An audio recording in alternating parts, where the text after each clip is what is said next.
Yeah, live. Yeah, we're live. We're back with the Mechwarrior Destiny and stuff. I definitely did not forget to turn on the YouTube stream for the first, like, 30 seconds of that. It's fine. The Twitch VOD's the only one that needs to know. Yeah, we're back. Hi. Hello. Hello, Kaiju. Hello, hi, Ray. Hello, Mischief. I saw you as well. Hanging out. Awkward Violet. Hi. Ray. Wait, I think I said Ray already. I'm not sure. Geek. Hello. And then there's what? One more. Wait, was there's somebody else was there, I think, but I lost track.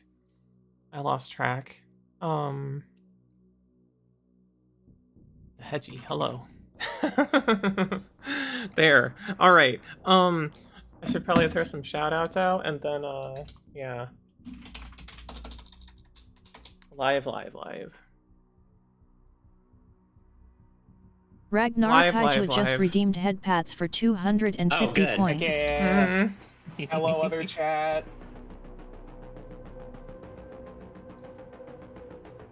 Thank you for the head badge.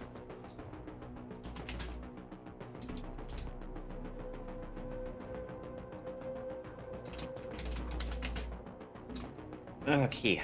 Yeah, I should probably do shout-outs for everyone as well. Since I forgot to do that all of Friday and I feel terrible.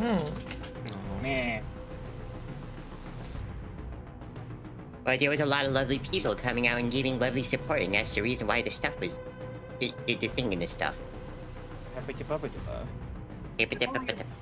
If only you had a mod that could have done it instead of going the fuck to sleep. I have several mods, it's fine. I mean, yeah, we know you're a cyborg. Why? What of it? True. How has no one made this joke already? You'd be surprised. I can't even groan. I'm proud of that one. Yeah. I mean, it was pretty low-hanging fruit. Yeah. So thank you. Oh, my lord. Doing a bad joke well is harder than doing a good joke poorly. True. That, you know what? Valid, but also fuck you. Oh my god. That was my entire philosophy when I was in improv.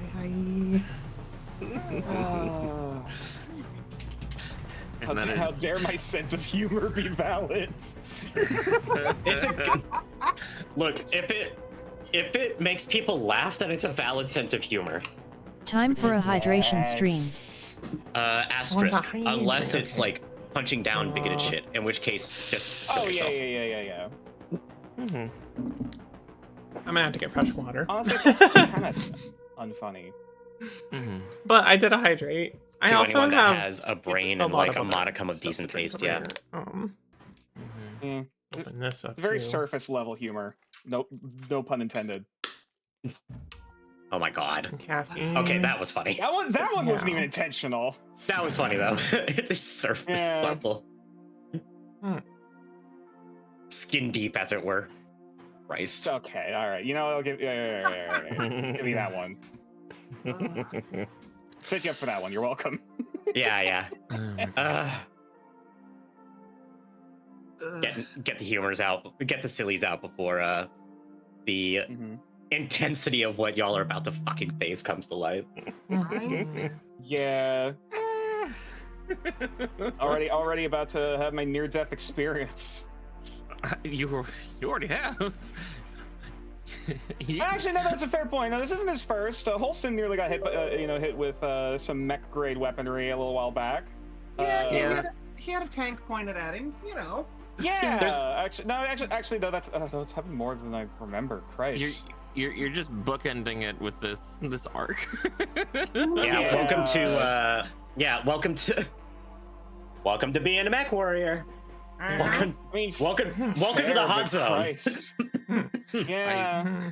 I sure hope Holston is enjoying the breeze he's currently experiencing right now. Yeah, it's a bit drafty in here. And just tall girl things, I'm gonna be pulling my pants legs up all night, just because these fucking socks keep rolling down into the pit of my knee. Oh, yeah. Hydration is important. Or you could just fold Everyone them down hydrate before you rather than roll hydrate. them. Hi, Sarah. Thank you for the hydrate. I am definitely gonna have to get more water, but I will drink this. Sometime I'll set you a set of leg belts. Obviously, don't tighten them too tight because I'm gonna grab more water here. But Okay, there you go. Yeah. Yeah, I also really just need to find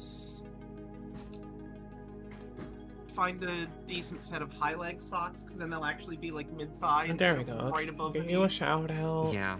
Just tall girl things. How did I know? Good morning, Sarah. Can I have some of Good your morning. background, please? I'm like all torso. I hope you're doing well. Same height as Jade, but I have like a 27 inseam, which is not big. That's very short. I'm trying to remember where you measure the inseam from and to. You measure the inseam from the ankle up into the groin. Ankle to Yep. leg pit. All right, be right back. Yeah. I just remember it from getting myself measured several times when I was younger. I gotta get water. I gotta get water.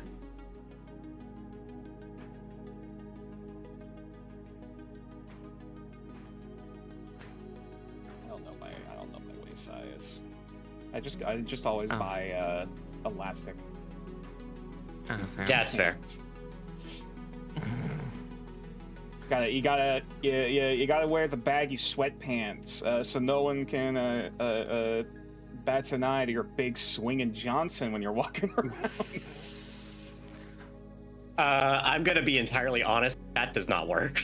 No, I if know it anything, doesn't. Yeah, if no. anything, the baggy If anything, pants for if some anything, reason it makes it worse. Yeah, worse slash kinda hotter.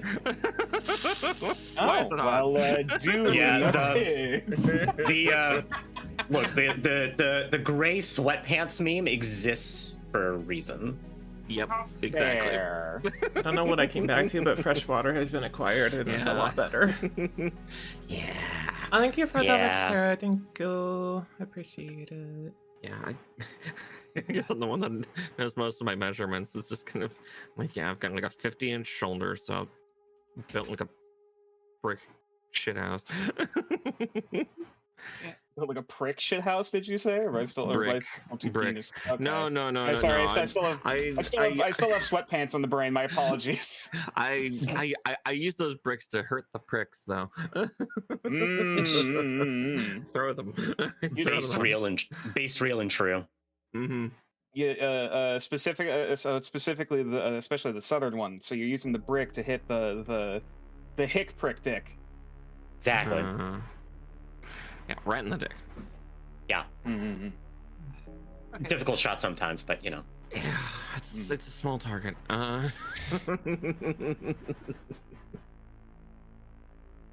already made the baggy sweatpants choke. I don't need to do it a third time. Point of ankle to crease where leg meets groin, 30, 31. Yeah, that tracks.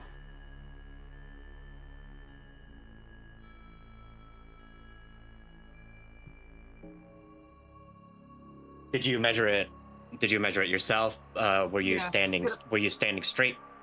Yes. Legs together. Soft tape. Legs together. No, just laid it up against my leg, pinched it in place. Okay. Yeah, it's an approximation. I'm guessing probably 32. 32. I would guess. I'd guess about 32. But then again, our legs were almost the same height. Like our waists were almost the same height. Okay. And my legs are obnoxiously long for my frame. So in men's jeans, I bounce between a 32 and a 34. That's the inseam. That's the inseam length. Yeah. Yeah, I'd buy that.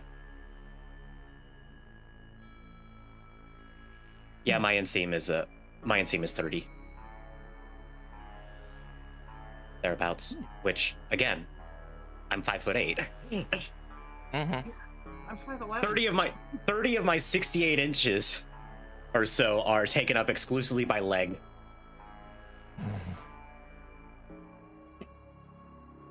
have no idea. Mine just tall. It's 30. Yeah, I never We measured. I never paid attention. Or We measured that one? Yeah, we measured it because we thought it was really funny that we had the same inseam. Oh. Ah. I don't remember we got that one.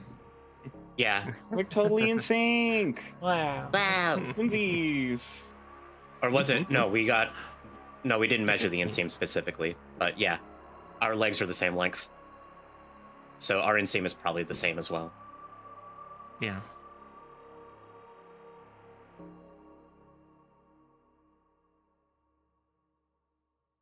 Not that most jeans fit me anyway, because my thighs are too fucking ginormous. Hmm. It's rules. Those are 29 inches each. The circumference of my thighs is equal to the length of my leg, and my legs are long. Lobster to buttery.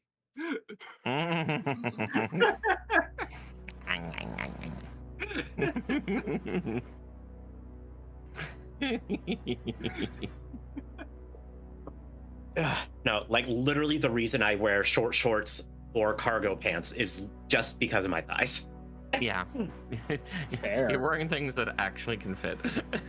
Yeah, I have to wear things that fit. Yeah. But again, yeah. You have lovely thighs. Oh, Beautiful thanks. and fucking goals.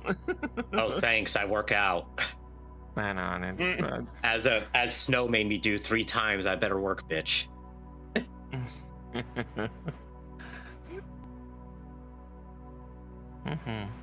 But anyway, enough talk about getting y'all salivating over my fucking upper legs.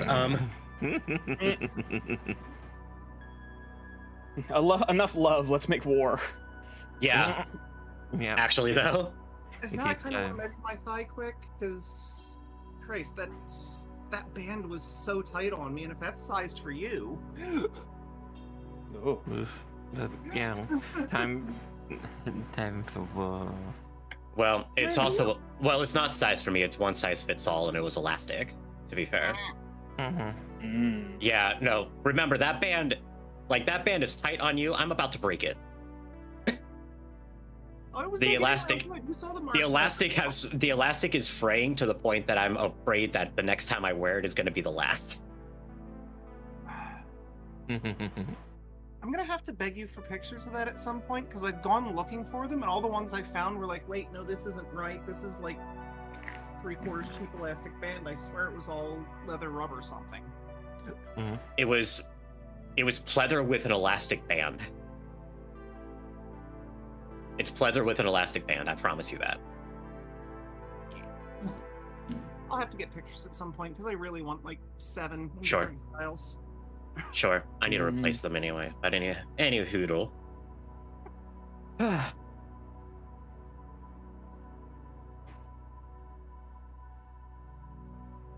that we got all that out of the system, usually I ask y'all for a recap. I think I'm going to take it this time. So, are you all ready to pick up where we left off? No. Yes, I can be. But we're here anyway. That's the spirit.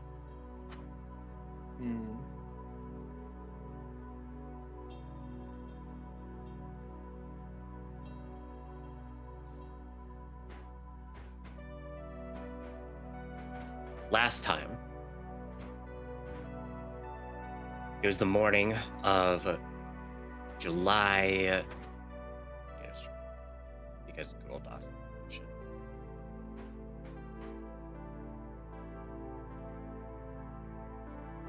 It was the morning of July 8th, 3057.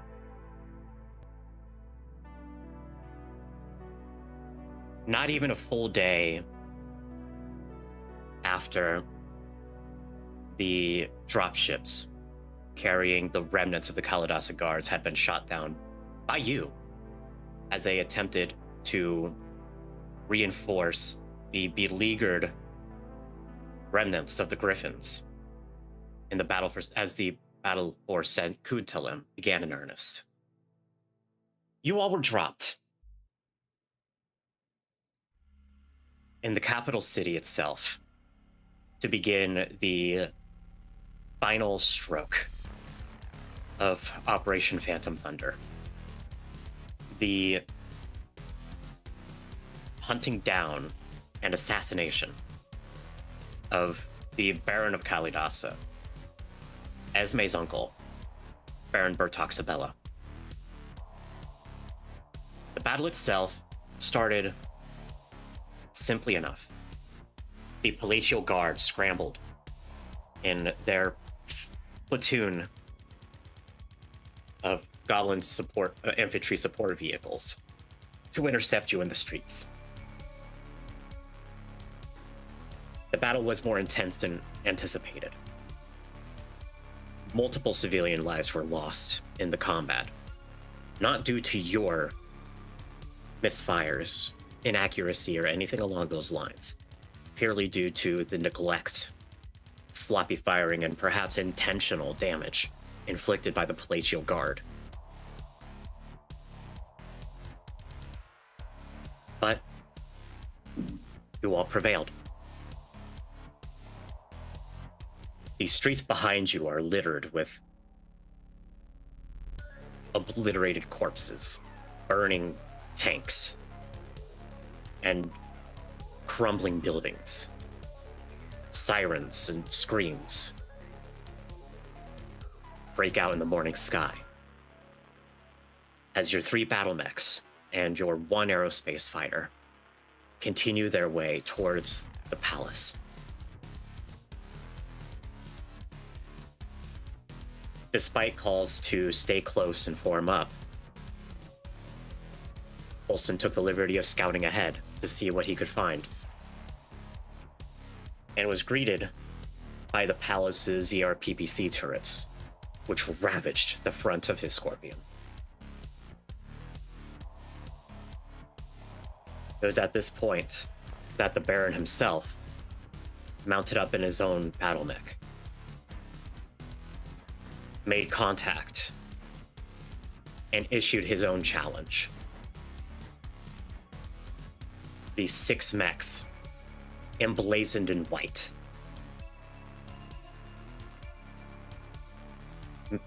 moving into formation around the palace to protect him and destroy you.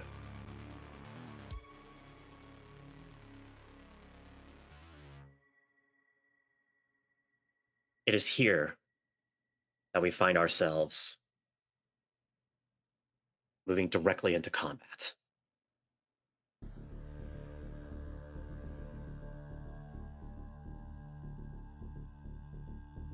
Popper Bomb. Esme.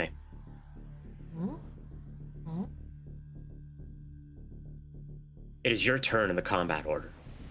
What is Esme thinking in this moment as she pilots her direwolf through these streets that, while technically home, she might have never known?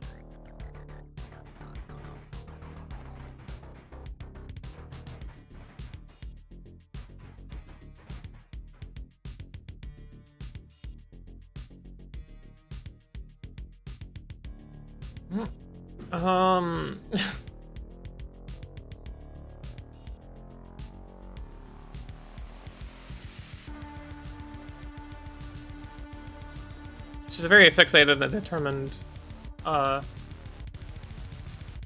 reach her goal at this point. And what is that goal? To kill her uncle.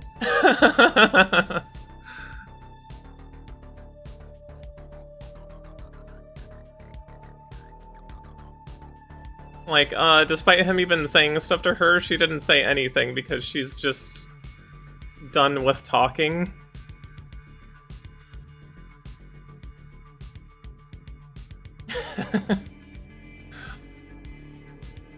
And just, yeah, focused on that.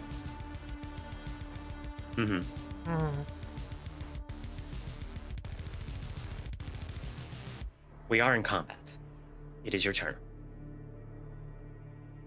All of your plot points are back, but any edge that you had expended in the previous session is gone.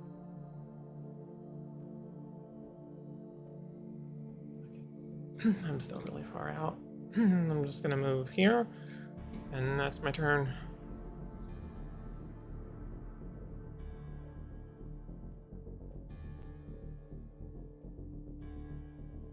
Okay.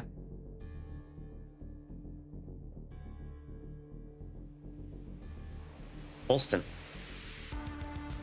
Oh boy. You made an effort to scout ahead and see what trouble the Lance was about to get into. And you found it. Mm-hmm. Some very valuable information has been gained. I think my job is complete. Or at least for this point, I am going to very rapidly get out of long range of these guys as best I can, or keep behind fucking cover. Mm-hmm. So that turret was just barely okay. Okay.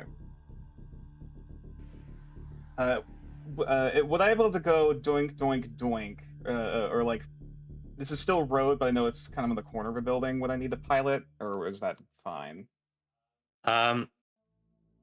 Honestly, I need to delete those.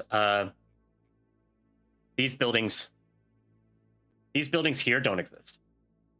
Oh, okay. Yeah, I was like, I see they're like overlooking the road. Yeah, these that spilled over onto the road. I just didn't see them. They don't exist. I'm sorry. Okay, fair enough. All right, in that case, I will just very distinctly doink, doink, doink. Coming back out of range in the front of with just below Anying Jiri, now seeing a massive fucking hole in the front of the deer tick. Just comes over Mike. Make contact.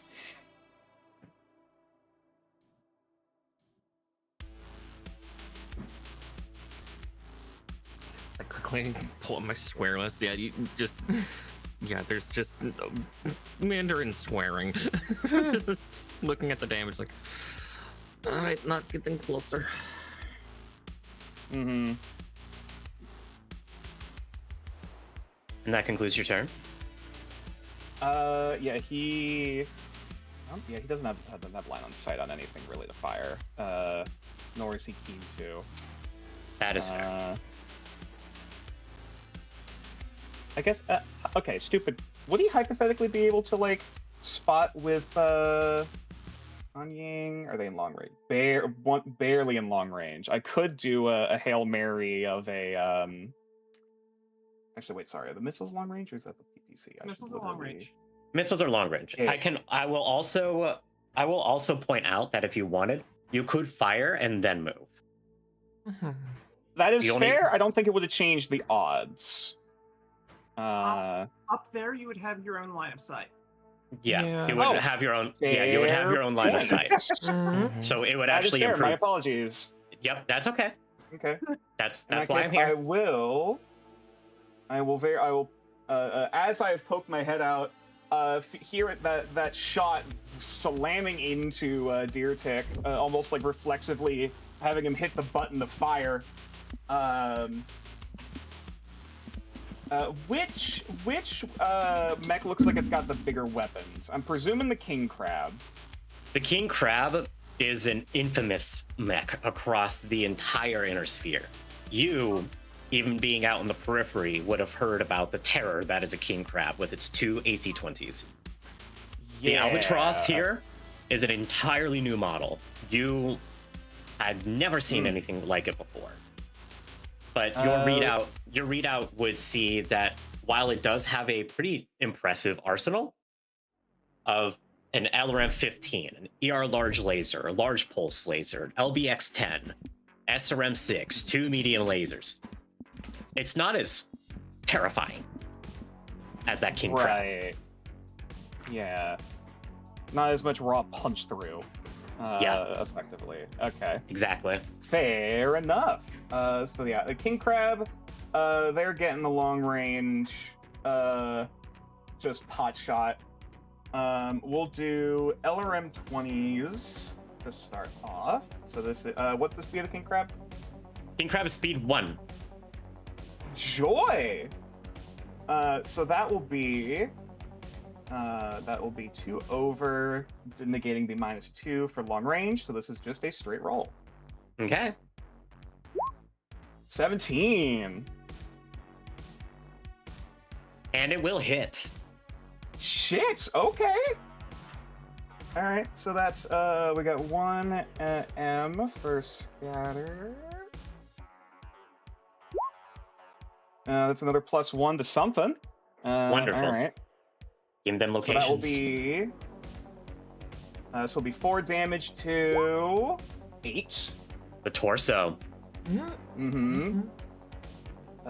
Chest for a chest. And 1 damage to 4. That would be the right arm. Delightful. And then immediately afterward, also doing a ER large. That's a 14.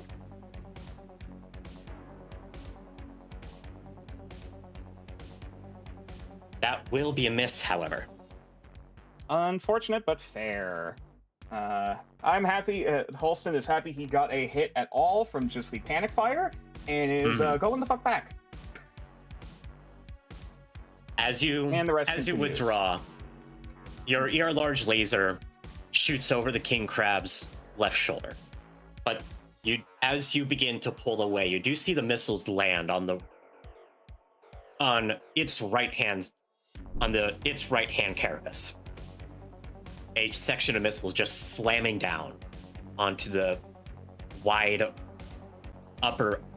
uppermost part of this behemoth battle mech. Some missiles slamming onto the shoulder actuator as well, the remainder clattering onto the concrete next to it. Whew. All right, first blood on the king crab. I trust the others will be able to clean up much better than I can.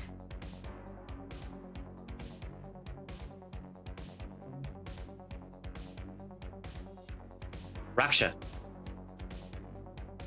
you just made your immediate subordinates have just made contact with the actual fighting force that you all will face. You came out of this last skirmish a little worse for wear than you had hoped. Things didn't quite go the way you were hoping. And now, one of your underlings is already severely damaged in a crucial component. He's still in the fight, but one more hit like that and there won't be a scorpion on your side for much longer.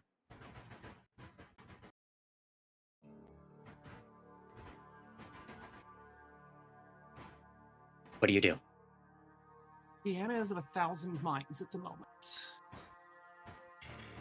The stories from Beta Galaxy that she heard on Ark Royal of the fighting at Tukaed, or the Com Guards and their clan busters, managed to beat nearly every clan that participated. Thinking back to the Battle of Ark Royal, where she herself nearly died at the hands of Blakists, getting caught in a very similar position, getting too far ahead of Pupper Bomb and being left without fire support.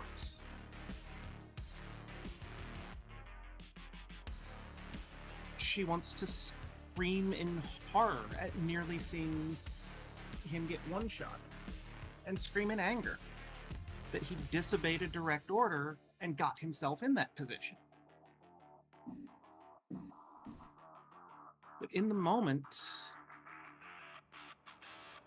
there are only 3 things to do.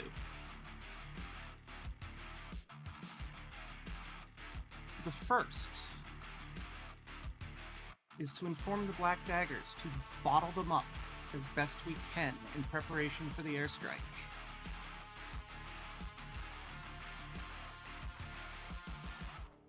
The second, to make a panicked call to Barsuk to see if they have anything at either to see if the battles of the other company are going well enough to peel off even 1 or 2 mechs that are not Kirka because she is badly injured.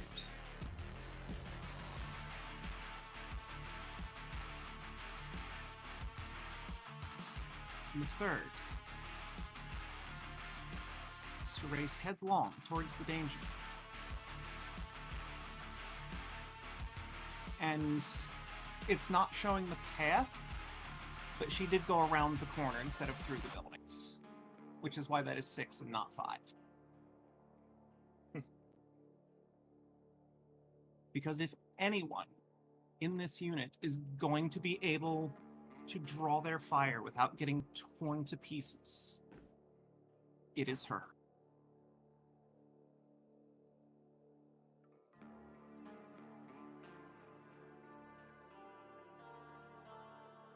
And that is my turn.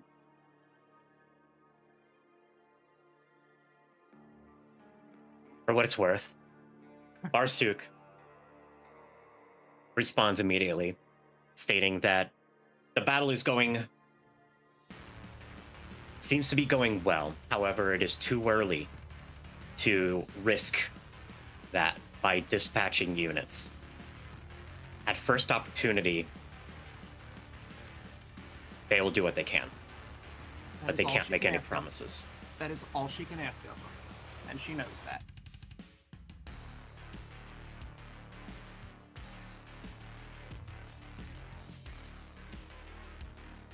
And that is my turn. Anying Ji. Yeah, for this turn, she's just going to, Hold on, I had a little thing for you too. Oh shit, okay, sorry. Relax. Yeah, y'all are important here. This is fucking incredible, by the way. Yes. Agreed.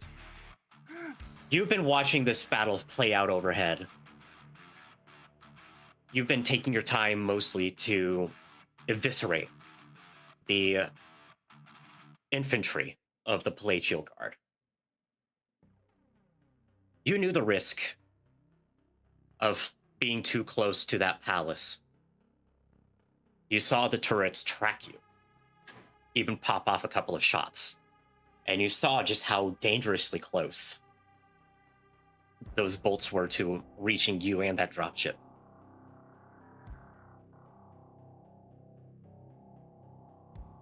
I can imagine some part of you feels guilty for not relaying that information sooner or reminding anyone of those turrets, but it's too late now.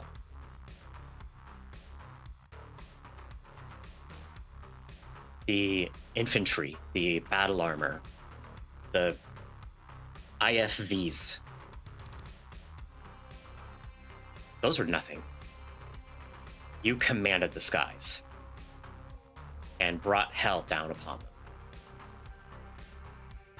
This is a whole new fight. And immediately you can tell that in some ways you might be outclassed. The weaponry that your readout is seeing on each of these mechs: long-range weapons, Gauss rifles, ZR large lasers, pulse lasers, LRMs, PPC turrets. There's going to be a lot of hate coming your way.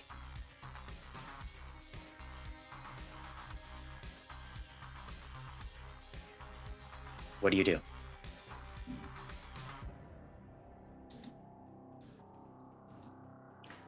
Yeah, with just more muttered swearing off comms under her breath, she's right now going to maintain a circling pattern above the main units of hers before she's going to dive in some. For now, she is just moving back and away, just making sure that she can wait for Pupper Bomb and Rockshot to push a little forward before she can tear in amongst them.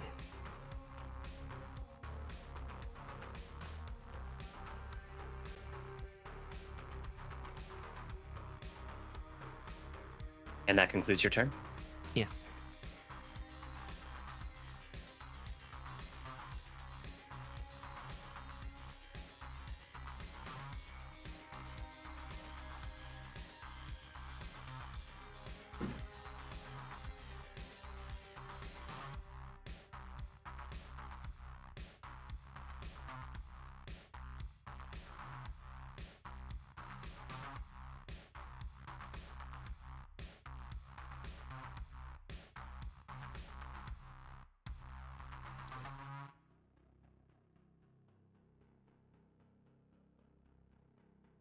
Back to you, Esme.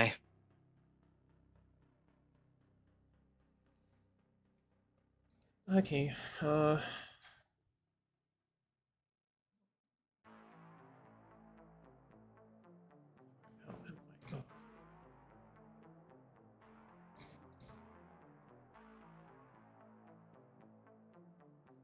Move that way. It's my turn.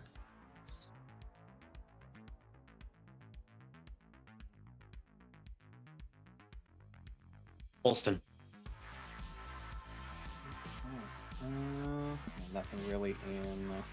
5 hexes, not 6. Yeah. Yeah, that's what I just saw. And it's like, ooh, they're in the circle. Now it's 6. And also another stupid question to clarify. If I were to, I'm not saying we're going to do it yet, but I'm pondering. If I were to move up here, fire, and then plot point movement to move back, would that be allowed, or is it all in one? If the plot point, even if the plot point's spent.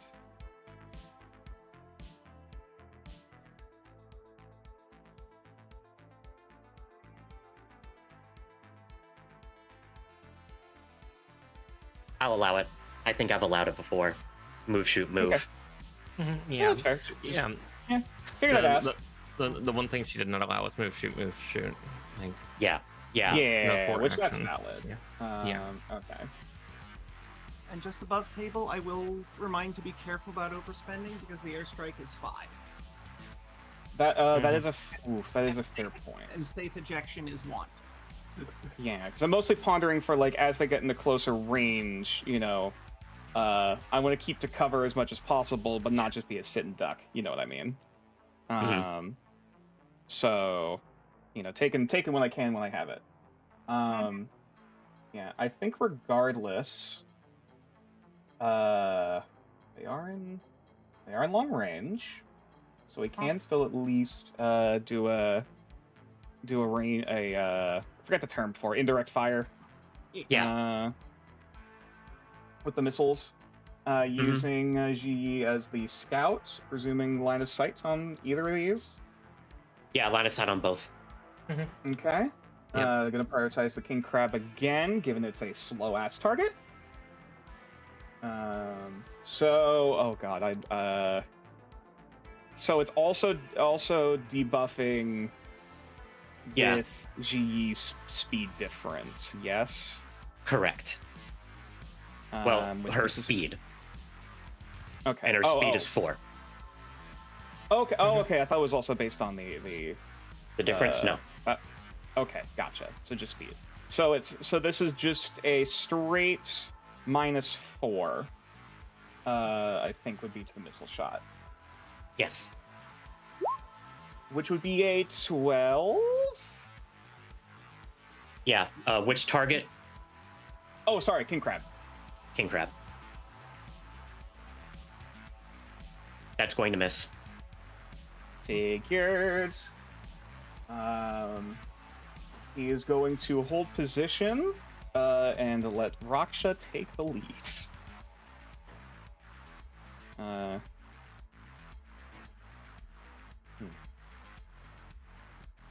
Deanna. I'm gonna be keeping the cover. Oh, sorry, I was gonna say just a quick. I'm keeping the cover, but I ain't let you go out there alone.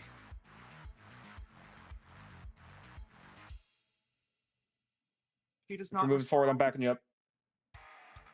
Merely moving up. All right. Oops, that is a circle. I don't want a circle.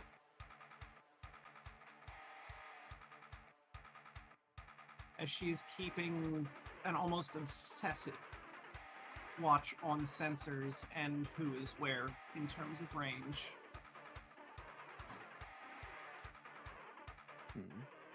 And without line of sight, that is me.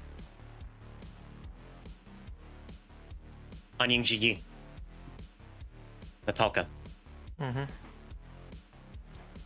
Yeah, with Raksha starting to move forward, yeah, she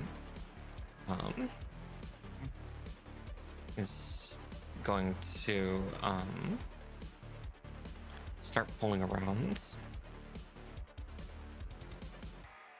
getting ready to basically tailing behind her.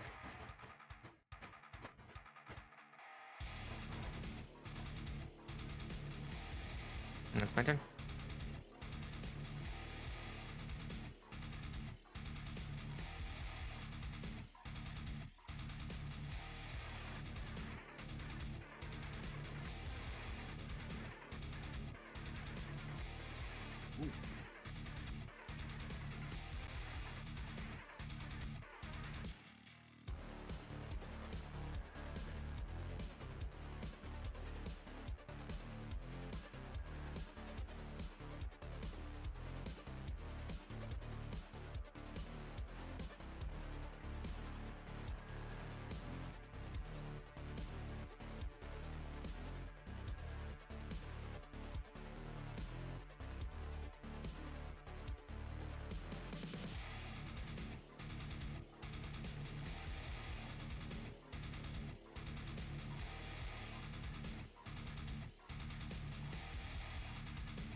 Back to you, Esme.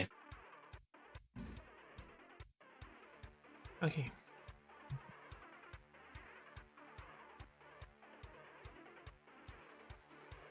Control.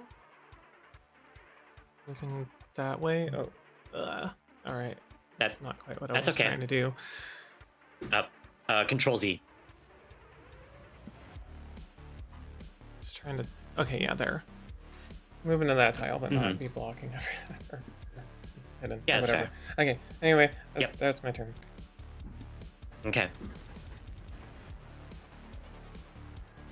A reminder to all players that all of you can cash in that airstrike on your turn. It's not limited to Deanna. Okay. I'm just seeing her measure, so I want to just let everyone know. If you see a solution, ask for the plot points and take it. Okay. Holston. Cash in on that then, because also question: how big was the radius on the big airstrike again? 5. 5 hexes, 250 meters, and it will hit at the beginning of your next turn. Oh. Okay. So does the circle so does the circle mark the targets, or does the circle what it'll hit when the time comes? The circle is where they will strike on that next turn. So right, that's where it's landing. That's where it's landing. So we have to plan it on the presumption that they're still being there when next turn hits. Or finding a position that will hit where they're going to be next turn. Aim where they're going to be, not where they are. Yeah, sorry. Yes, that's what I was trying to say. No, it's okay. I'm just ensuring clarity. So, just to clarify, I wasn't paying attention. I was mostly looking at these guys. Were these two moving at all inward? Yes. Okay. Much more slowly. They're not making their way directly into the combat. Okay. Yeah, because no way are we getting everything. No.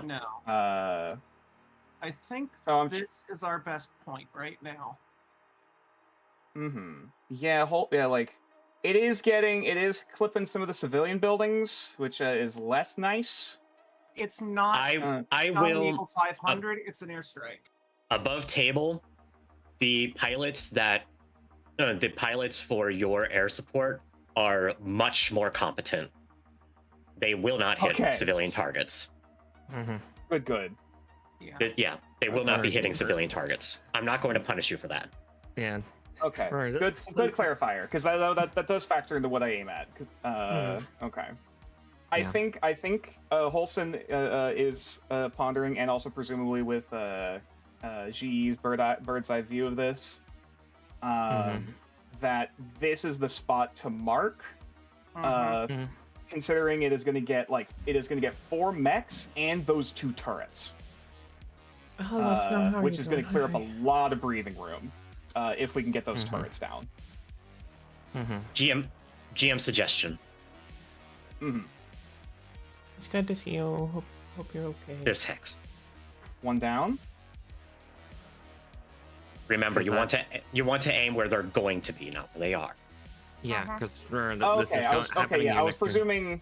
That wouldn't be in the hex. You're right. With King Crab. Yeah. Okay. Sorry. I misread how much that was touching. Yeah, and then I was reading the King Crab 1, the Thunderhawk at 1. The Albatross at 2. The Albatross is movement 2. The remainder of the assault mechs are movement 1. Maybe movement 1 jump, but that's not going to be relevant for the airstrike. Yeah.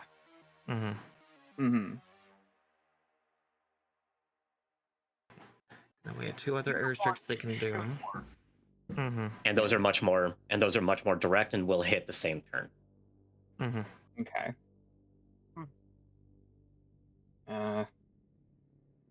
Yeah, I think Holston is going to call up just GE got bird's eye on a potential landing site, airstrike site between all of them. All right, and presuming she's relaying those coordinates for this accurately, Holston would like to attempt to, with our powers combined, land our 500-kilogram bomb over here. At this point, it's closer. To be entirely blunt, it's going to be closer to an Eagle Storm, except without the friendly fire. Gotcha. Okay. Just my scale. Okay, sorry. Okay, that makes more sense. This is not blast radius. This is target radius. Yes, this is target radius. Yes. Yeah. That makes more sense. Okay. Yeah. Regardless, I think this is the spot. Can I like keep this here? I thought there's a way to like keep it there. If I control. It might be a DM thing, not a player thing. Oh, there we go. I don't think. Probably The shift, click, and drag. Nice. Very All right. DM this. Copy. Basically. And so yeah, he's calling that up as he is praying and letting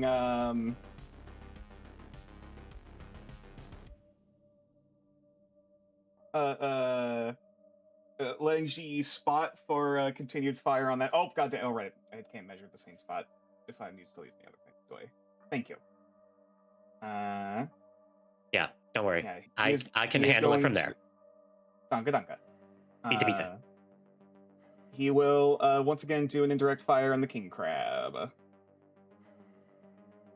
Okie dokie. -4, same as before.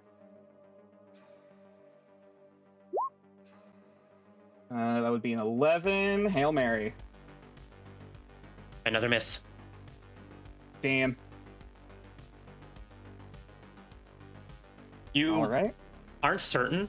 You could almost swear that the King Crab is managing to stutter step in such a way that the missiles are splashing down on the concrete in front of it. How the hell this bastard Nolan?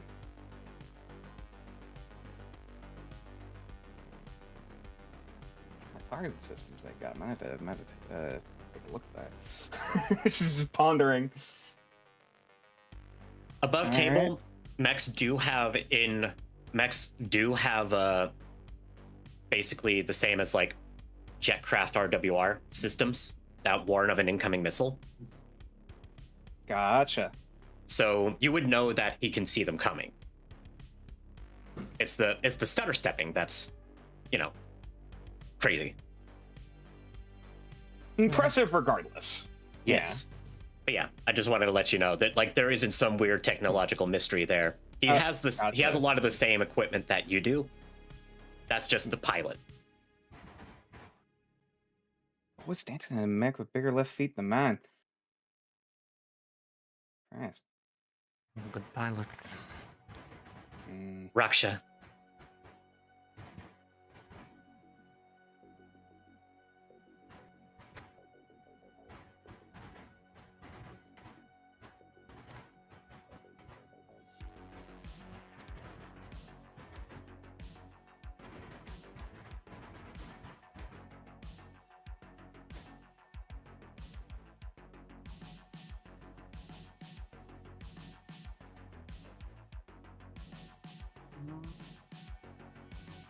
that would be cover, correct? Or at least partial? Oh yeah, no, that's cover. There's a whole mess of buildings there.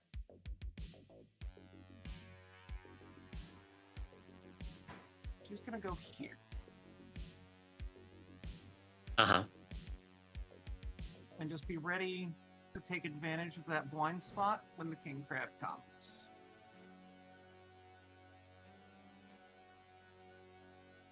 Okay.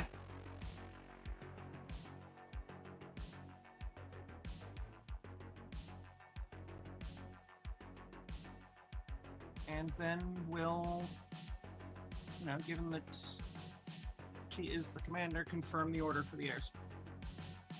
Mm-hmm.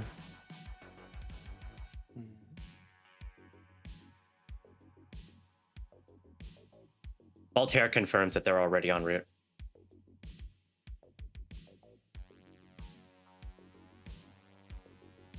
Turn. Turn. Natalka. Yep. Oh, who's putting what towards that? Yeah. So we gotta pay How many? for it. Oh, that is a good question. Yeah. Who is putting plot points into that? Yeah. I'm definitely willing to put at least one. I would prefer to put up one so that I can save one for ejection. Okay. Mm-hmm. I'm pretty sure I could do this without a problem. Just Yeah. Also, sorry, was it we gained an extra edge or an extra plot point? It was an extra. Campaign? It was an extra edge for this campaign, but any edge that you had used last session, had been used last session does not refresh. Mm-hmm. Gotcha. Because it is the same encounter. The plot points do. I'll give 2. Okay. 3. That's 3. I need 5. Olsen said he would give at least 1, right? So there's 4. Mm-hmm. Yep. Esme, how many plot points are you donating for this airstrike, if any? I have all of them, right? We only Yeah. need 3. You'll need. I'm just donating 1. I'm just trying to make sure. Yep. All right. Yeah. There you go. Mm-hmm. There's our 5. Mark them down accordingly. Uh-huh. Mm-hmm.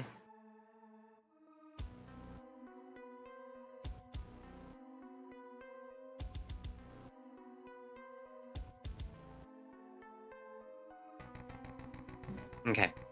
You settled? Yeah, I'm done. Kits. Okay.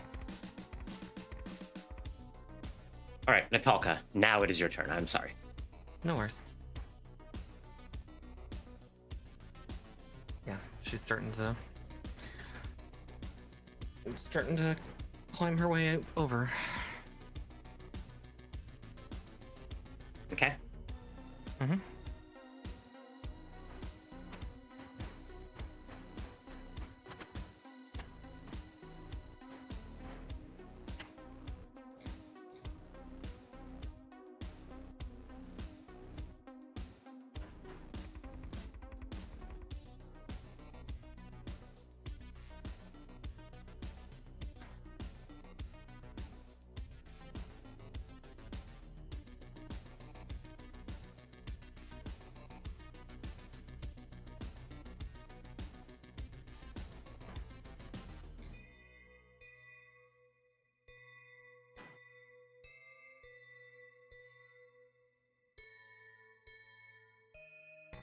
Hopper bomb. Okay, move here. That's my turn.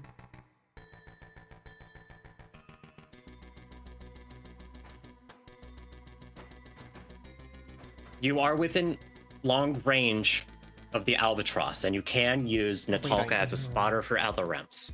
Oh, I am. Okay. Hold on. I have a question then. I have an answer. If I use my jump jets, can I shoot over the buildings? I will allow you to shoot over the buildings, yes. Okay. You're not going to... Yeah, you're firing at the target. The target is not adjacent to a building. That is the only circumstance in which you might miss. Okay. And risk hitting a building. So Okay. you can fire without any fear of hitting a building, regardless of whether you jump or not. That being said, the albatross is moving too, so if you want to jump, go ahead. Okay. So I don't have to jump to shoot over a building. You don't have to jump to shoot over a building, but if you want to jump for the speed bonus, go for it. Okay, I'm gonna jump. If she jumps, would she then have direct line of sight? That's kind of what I was getting at too. Yeah.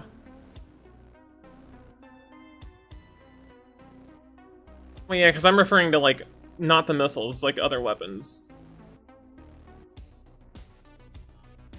Okay, then yeah, that's a different question altogether. That's line of sight, not hitting buildings.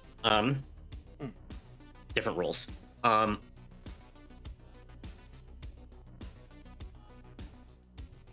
So that you can get into combat, I'll allow you to shoot over the buildings with a jump. Okay. Excuse me. Just so that you could start laying some punishment onto these mechs. You've been out of the fight for way too long. Okay. In that case, throwing you a bone at me. Thank you. Yeah, in that case, I am gonna jump and I'm gonna use my PPCs and the and my. All right, no, it is just PPCs. Or no, I can use. I can use. No wait, I can use my LRM-15s without. Yes. I can do all that without overheating. Okay. Correct. That's what I'm gonna do. On which target? On the Albatross. I think that's the only one that's Okay. actually in range. It is, yeah. Just wanted to confirm. Yeah. Okay. Start with the PPCs.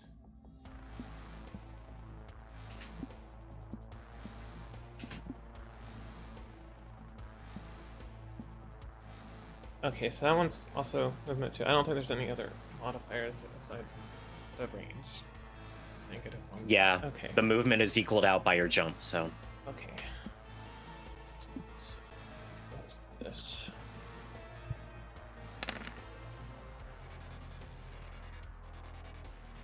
Art. That is going to miss. How many edge have you used? I haven't used any. Okay.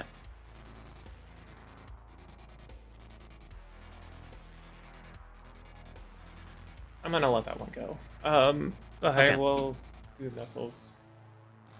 Okay. Hmm.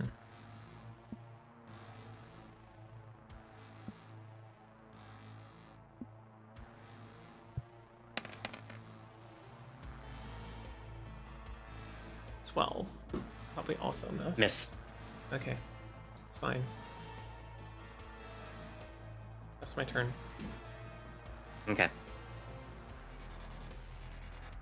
Olsen. Alrighty. Hold on. Oh. Beginning of your turn. Oh yeah, airstrike. Airstrike. It is at this point that screaming in on all of your sensors at speeds that Natalka, you know, are bordering on unsafe. Yeah, that's Sam. Oh, it's not just Sam, it's the entire squadron, all 6 of them. You see a Chippewa, a Xerxes, a Visigoth, Corsair, Cheetah, and Saber show up on all of your sensors with friendly IFF codes. Prizrak Squadron, the Night Hunters Squadron, swoops in and delivers a blistering amount of firepower within 250 meters of the predetermined coordinates.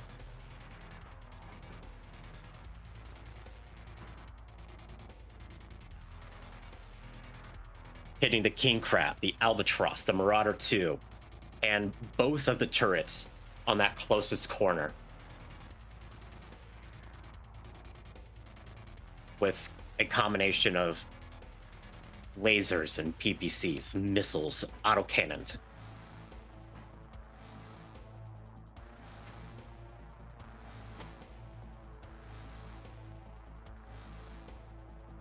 to look at the rules specifically because I know they are taking a lot of damage. Hmm. Yeah, and I don't Are they remember able to what do you another said run? last week. It is 3 2-point and 4 1-point damage groups to all enemy units within 5 hexes of the designated point. So they are taking on a total of 10 damage each. The turrets only have one component, so they're each taking 10 damage flat.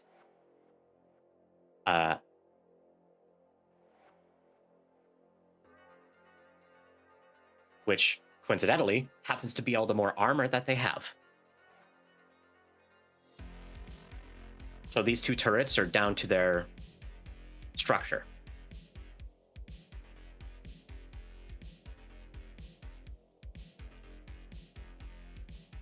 The rest of these mechs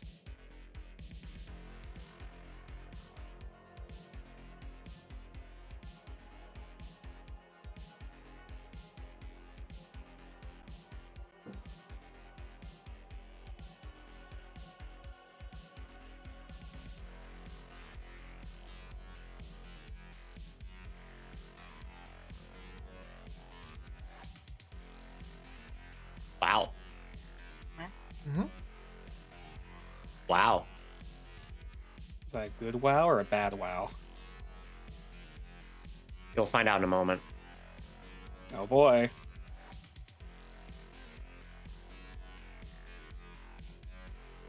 The king crab's carapace,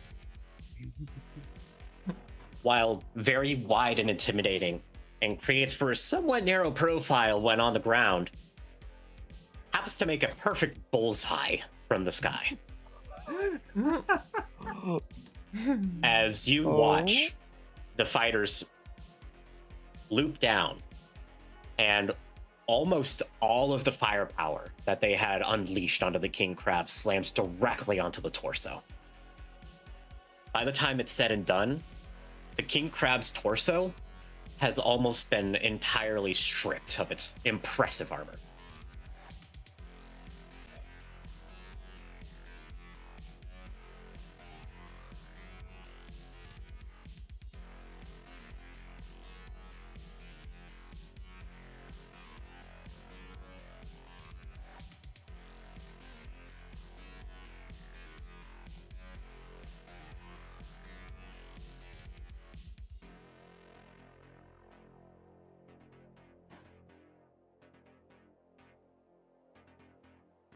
Didn't Holston's 4-pack also hit the torso?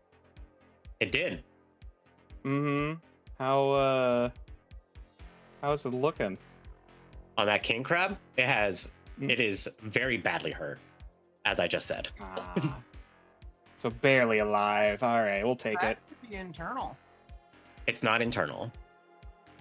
Really? Okay. I'm counting 13 dots on the image, but either way. I'm not giving you the... let's do it this way. I'll give you the math. How about that? Oh, you did say almost all of it. Never mind. I did specify almost all of it. Never mind. I did the math based on all of it. Never mind. Yeah. The king crab's torso armor is at about 8% integrity. Gotcha.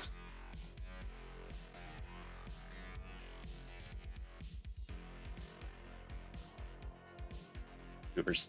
Man, just reading comprehension on my part. My bad. Well, that does make you a goober. Are we not all goobers in the eyes of Twitch?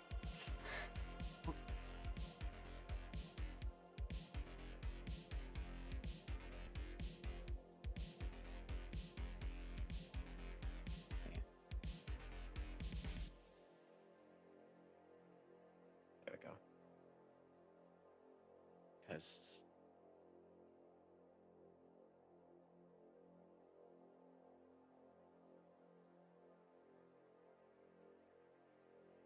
shit. Huh? Albatross has not been hit yet, correct? Not that I know of, no. No. I don't think so. Okay. Let me re-roll these then. Just so I can actually pay attention.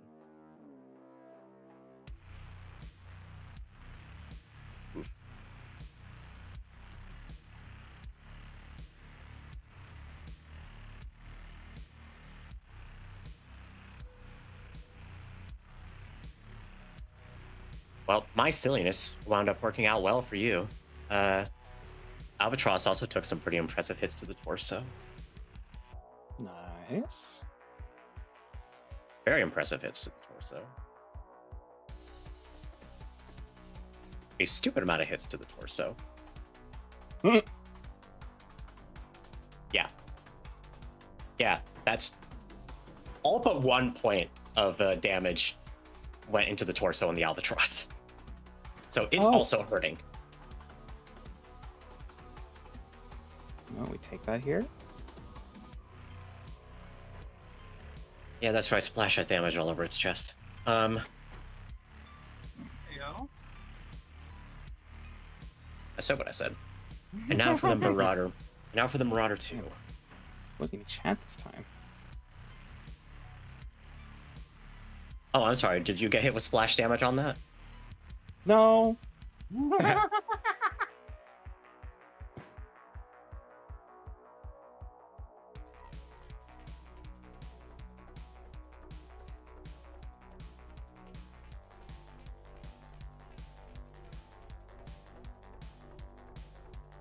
The Marauder must have jumped. A lot of the damage is going onto the legs.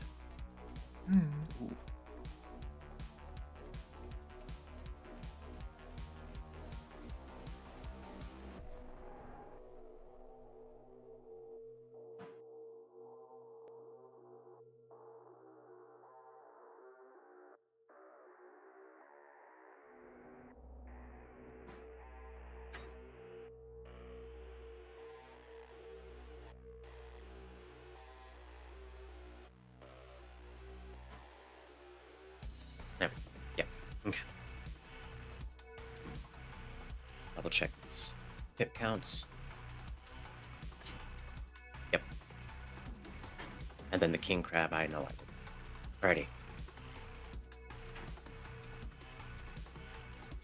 That should help even the odds. Mm-hmm. As yeah, the king crab is reading 8% armor integrity on the torso. The Albatross has taken a significant blow to the torso. The Marauder's damage was a little more spread out, but its torso and left and right legs were pretty evenly hit. And then the turrets, as described, are down to structure. Okay. So if you land a hit, they're gone. Hopefully. You will, yep. You can read out on sensors that they will not tolerate much more than like some machine guns. Gotcha. A well-placed missile will destroy either of them. Ooh. Not a missile salvo, a missile. So yeah, just all you need is one. Just one. Yeah. And that's what, the Marauder? No, the turrets. The turrets. The wall turrets. Yeah, still those Yeah. are important. That's still a big target off the field. Mm-hmm. I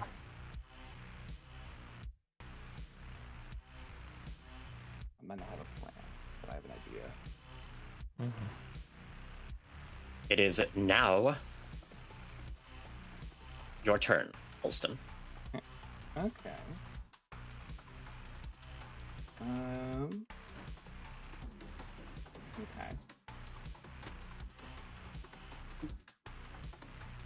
I feel as though I can safely say that if I move here, I'm not in line of sight of the turrets. Yes. Yes. Okay. I will scoot up to just barely be within long range. Just about. And I'm going to try to indirect fire. Very least the closer of those two turrets, which I think is this one. Mm-hmm. Okay. So yeah, I will try to take a pot shot. It's They are going to be located in the same hex. I'll give you that. So thank you.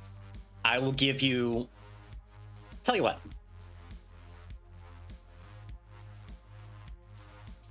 Because I kind of want to see this play out. You will get the one shot with the missiles. However, I will let you roll twice. Okay. I will absolutely take that. If either hit, both turrets are destroyed. Gotcha. Okay. So, shot in the dark, guessing movement is 0? Correct. Okay. So that will be +3, -4 because of ZE spotting. Mm-hmm. -2 because long range. Uh-huh. So it would just end up being -3 total, I believe. -4 +3 -5. Because it's still long range. -5. Okay. Wait. Right? Or wait, so it's so -4 debuff plus +2 for then -2 for long range. So that's net -6. +3. You're right, -3. Movement. You're right, -3. My bad. My mistake. Okay, so this will be -3. Mm-hmm. 13. Since they can't move,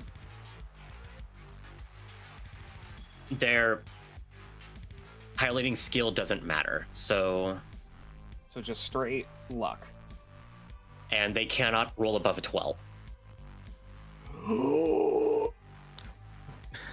Vengeance. Yeah. Holston is just looking at his reader and just praying. And you will be rewarded with the missiles clattering onto the turret walls, followed by, in the distance, 2 relatively small but brilliant flashes of bluish-white light as the PPC capacitors are overloaded. I'm sure Holston would feel much better about his kill were it not picking at the back of his mind that those explosions were partially fueled by human lives. Yeah. Yeah, Holston just does another quick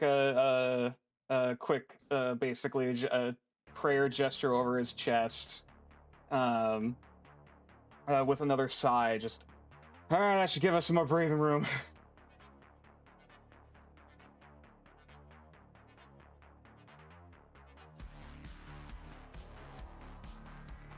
And he is going to let Raksha advance forward, or do whatever the hell she's doing.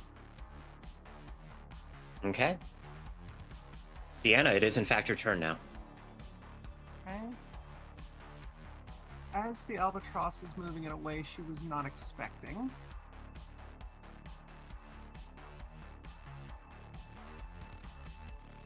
how tall are these green buildings? Level 2. You would need to jump over them. More importantly, can she pop target? Yes, as established. Okay. Well, we established the buildings over by Pupper Bomb can be pop target. Well, you, Kit, I don't know if you were paying attention, but there are green buildings along that same route. Fair.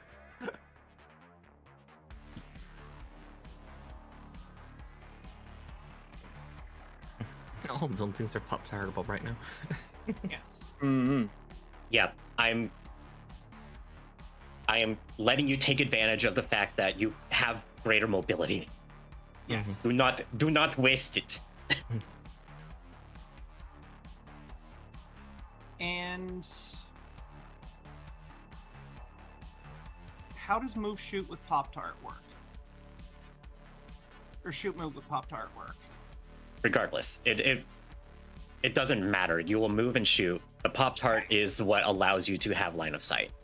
So Gotcha. you would take the jump heat, but it would otherwise operate under the same rules. Okay. Now, Holston is within firing range, so she's going to stay put and take that hit. And Yeah, let us see if we can get rid of that albatross.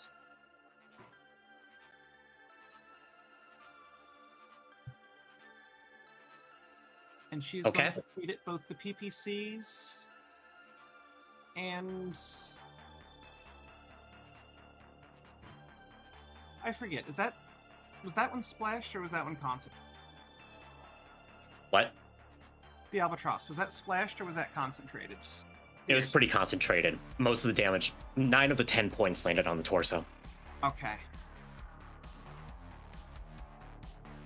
Then... I would recommend... GM recommendation, slug. Okay. It's not soft enough for cluster. Well, it would be if the PPCs hit first, but good point.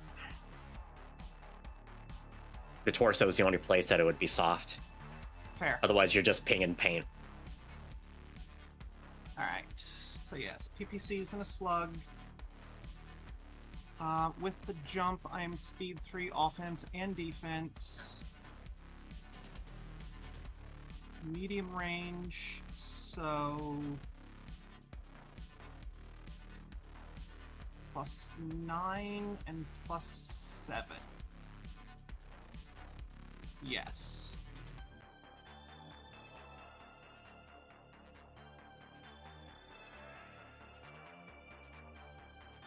Yeah. Miss.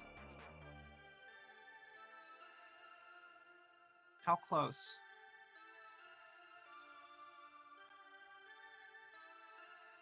You were off by 3. I'll try the edge. All right, what are you re-rolling? Damn!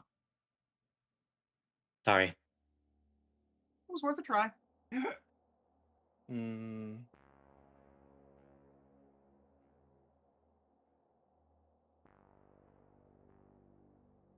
And that was the PPCs, I reckon? Yeah. Okay. And the LB10. Miss. Yep. It was worth a try.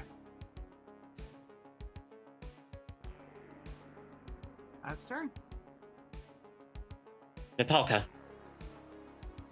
Okay. Get out a measuring tool.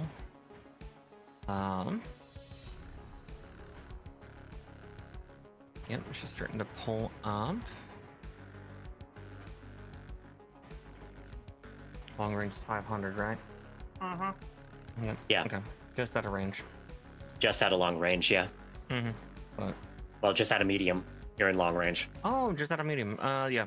She's gonna dump into the albatross then. PP pulse. The favorite combo. Okay. Speed 2, yes? Yes. Wonderful. Alright, PPC then will be a flat roll, because long range -2, and then... But then... a +2 from speed. Uh-huh. So just... flatty, 14. Ooh. That will hit. I think that's torso. That is in fact torso. And that was the PPC? Yeah, that was the ER PPC. Just straight to C2. 5 energy.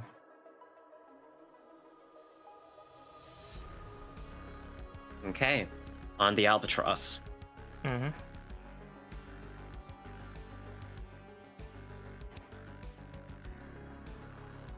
That is just barely enough to go internal. Give me 2d6.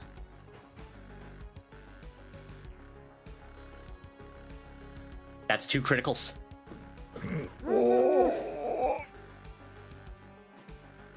Talk a lot, fucking. Somebody has to. He's not gonna. All right. So you need 1d6s for. I will need 2 separate 1d6s. Okie dokie. Gyro and primary weapon. So the gyro is a -2. To all piloting skills moving forward.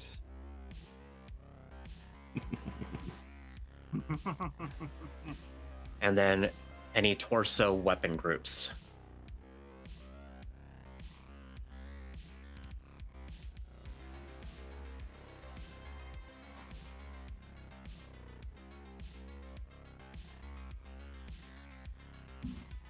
That knocked the LRM-15 out of commission on the Albatross, as well as fucking up the gyro.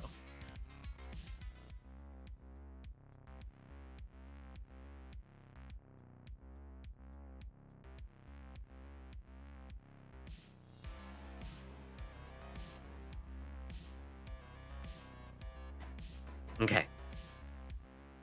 Next. All right. Lasers.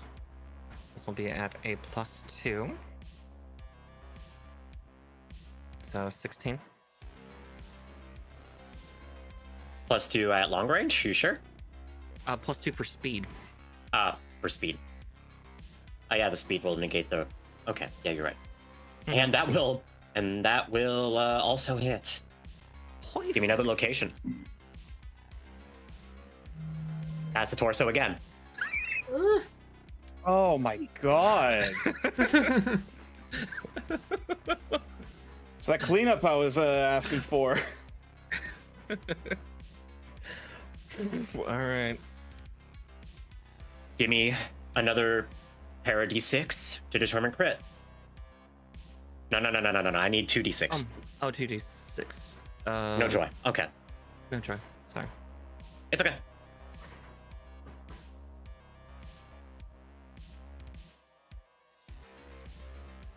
And that's turn. Yes.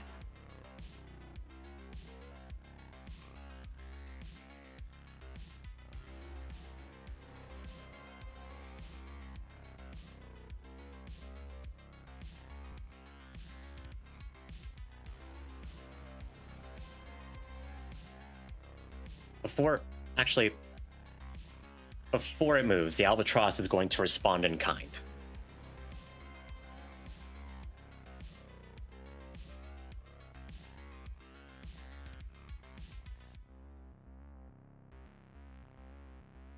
I've been letting y'all destroy components before they have a chance to attack, so the LRM-15 is gone. But you still have an ER large laser, a large pulse laser, and an LBX autocannon to deal with. So first comes the ER large laser.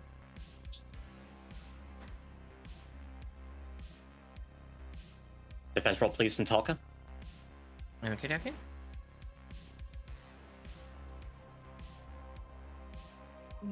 Yeah, that will miss.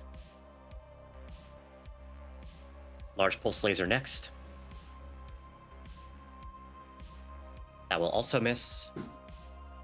And then the LBX.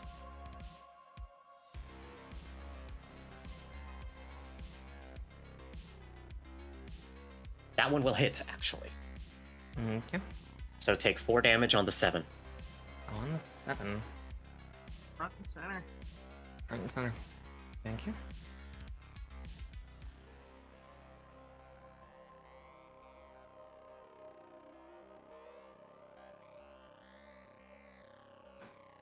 As you get hit with a nice collection of 120mm slugs. Okay. He at least hit the most armored part of me, so... Mm-hmm. And then it's going to back off 2 hexes.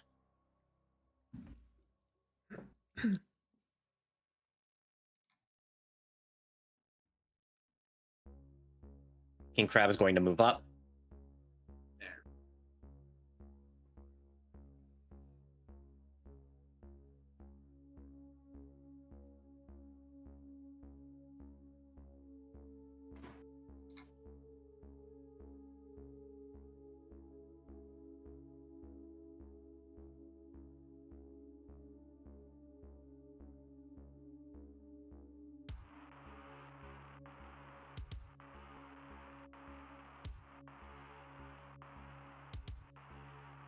and is going to open fire with its LRM-15 and large laser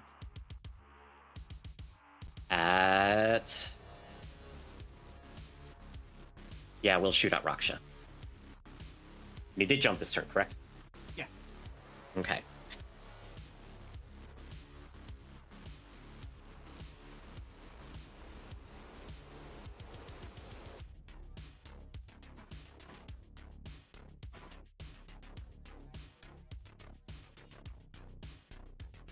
All right, I need a defense roll from you, please. Okay. That is going to hit. As a large laser lashes into your right arm for 3 damage. Excuse me. 3 damage on the right arm. Copy. No, I'm sorry, 4. 4. Large lasers are 4 damage. 10 damage, right? No, 3. They're not clan. Yeah. Right. 3. Sphere and clan is just fucking bullshit right now. Okay.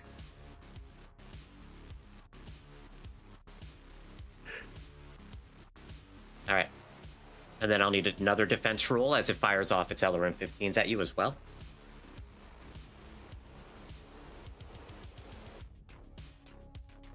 And that will just barely miss, I believe. Yeah. Yeah, it'll miss.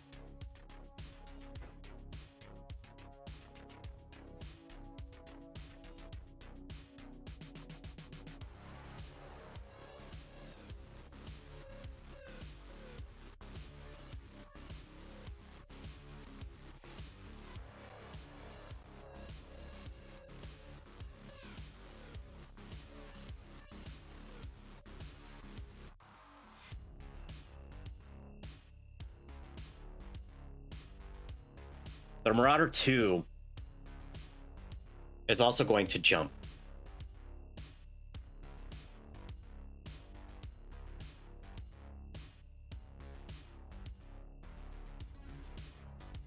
And taking advantage of the relatively low buildings is also going to open fire onto Deanna with its PPCs and LB-10X.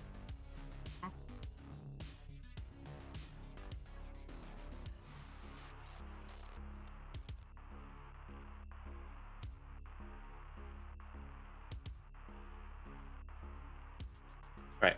I need 1 defense roll from Deanna, please. What the fucking hell, dice? Ooh. LB-10 hits as you take 3 damage to the right arm again.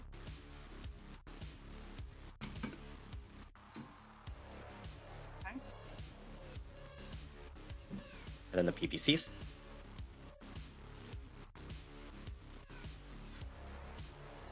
That is also going to hit.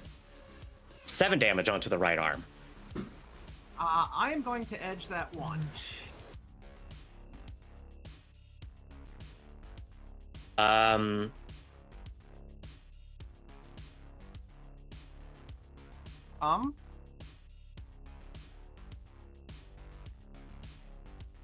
I would honestly recommend that you use that edge to make me reroll. I rolled a 10.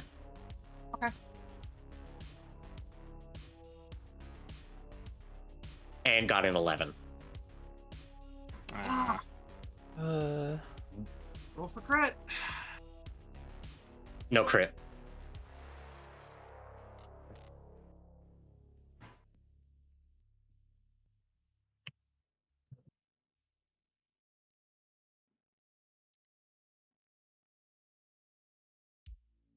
As that damn near takes the arm off.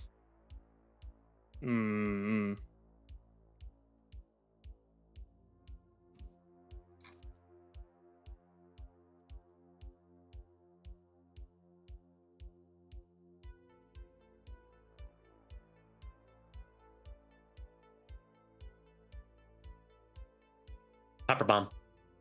Okay. So I know this chunk is not there. That's not being buildings. What about this? Is this is building, right? Oh, those are very much buildings. Okay. Yes. Okay. What about this? It's only the buildings that are in the road over here that specifically don't exist. Okay, I'm just making this building exists. Yep, I'm just making this building sure. exists. Yep. Okay. I'm just spelling it out, but yeah. Okay. It's just the stuff on the road. Yeah. Okay. Exactly. Okay. All right, I will jump here. I think I'm still in range of the albatross. I'm gonna try and get rid of that albatross.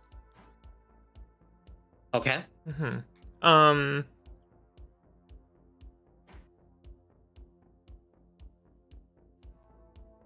Let's see.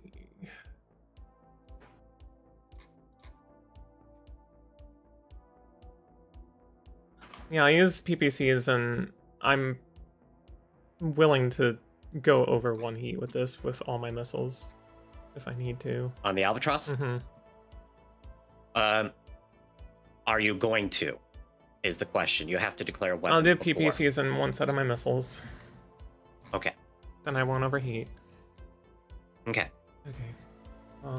PPCs then. First. Is there any other negatives on it? At this point? Or on you? No. No, on the albatross. I didn't know if there was. Or... It has a -2 on the piloting, but that's at my end. Okay, that's yours. Okay, yep.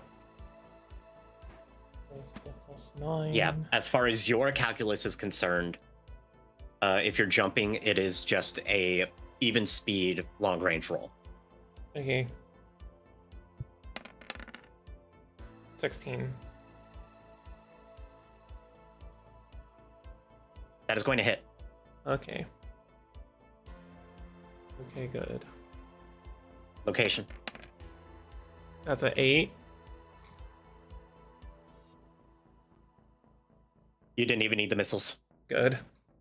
The albatross, shaken somewhat after the unmitigated air assault that it had taken, is too busy focused on the skies, attacking Onion Ji to even see the enemy Daishi that had been opening fire on it already. As Esme leaps up, takes advantage of the distraction, and fires a pair of her own PPCs as your hatred burning straight through the torso with enough intensity to almost bore a hole straight through the 95-ton mech. White armor charred black around it as the albatross gut shot sinks onto the pavement, destroyed. Good.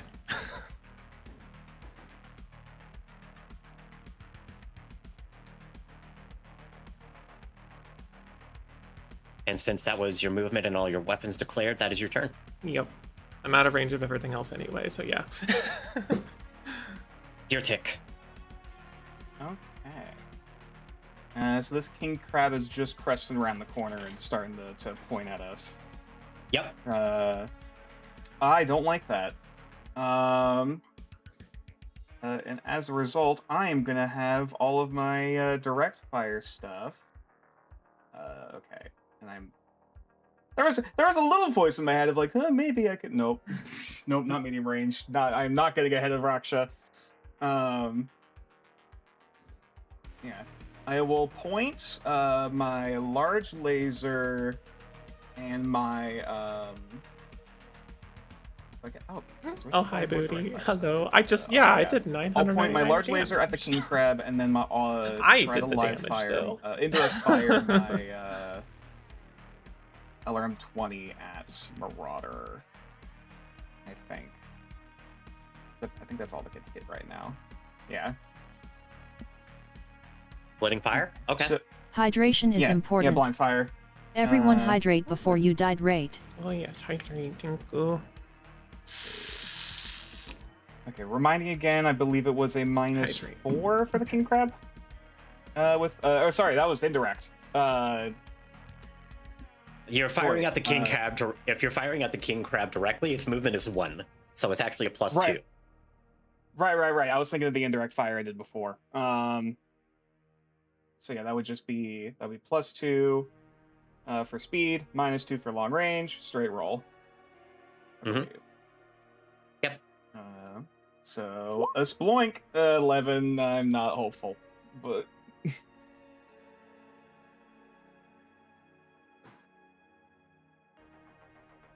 It was close, but now you actually get to watch as, like, at the last minute, the king crab, with a lot more agility than you would expect such an unwieldy mech to be able to have, jink just enough to be able to dodge your missiles. Ooh. I'm running out of edge. I'm very low on edge. I'll save it. I'll save it for yeah. Ugh, that sucks though. Incidentally, and this feels deliberate as you watch this happen. You watch the king crab jink towards the buildings and then take a claw and slam into the corner of the building. Okay.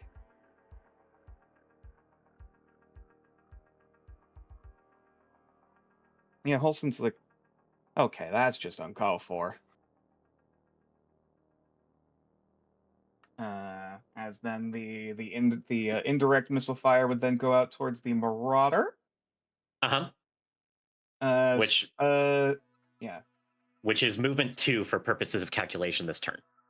All right, so that'd be +1, -4 because indirect from GE, -2 because long range. So that would be just -5, I believe. Yeah. Yep.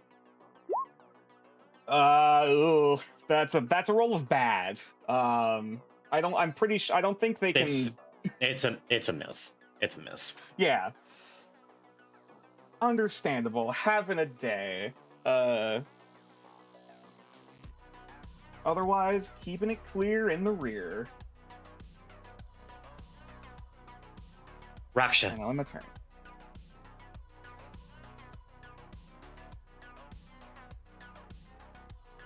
You ready to back away? Do not flip the king crab within 500. Valid. And then she lights the fucker up. PPCs and slug, airborne.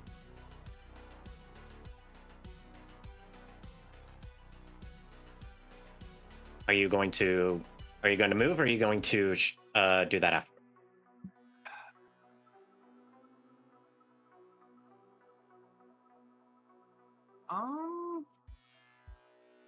Since you're denoting airborne.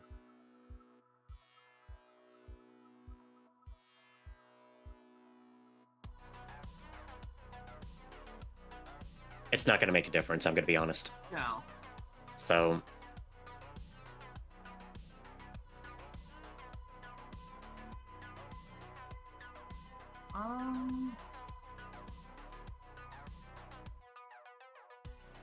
Yeah, we'll just Pop-Tart in place. No movement at all? Because that shouldn't be a cover for the building, right? What are you shooting at? King crab. There's no cover at all between you and the king crab. Good. For either of you. Yeah, so she will just hop down here. Keeps the range the same. And light this bastard up. Okay. +2 for speed. Don't think there's anything else at play currently. No, just range. Okay, so 8 on the PPC, 6 on the LB-10 slug. Okay.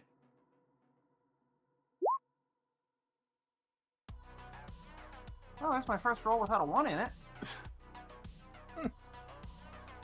King Crab is going to deftly dodge out of the way of your PPCs, and I'm going to need you to roll 2d6 for it being adjacent to a building. Okay, you do not hit the building.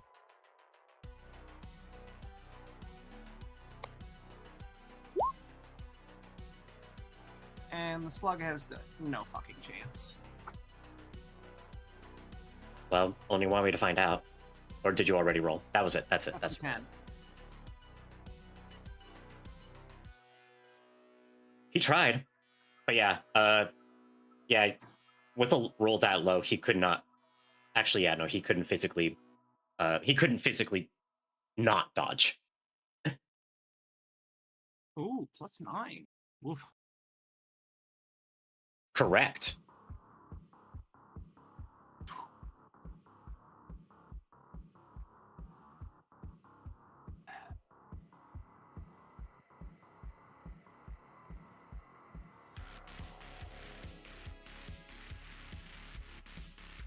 Yeah, as the swearing in both Korean and clan lingo just is getting louder and louder in that cockpit.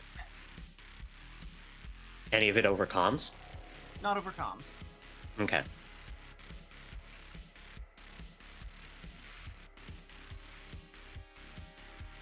Anying. Okay. With that directive, she's gonna start healing southward, like that, and yeah, she's gonna lay into the king crab as well. Be pulse. King crab is 1 speed? Yeah, speed 1. Okay. Just making sure for my math. Yep.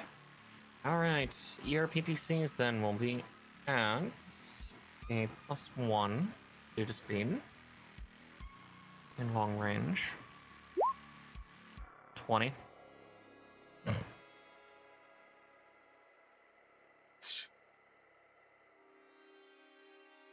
That will hit. I'm gonna can't roll higher. And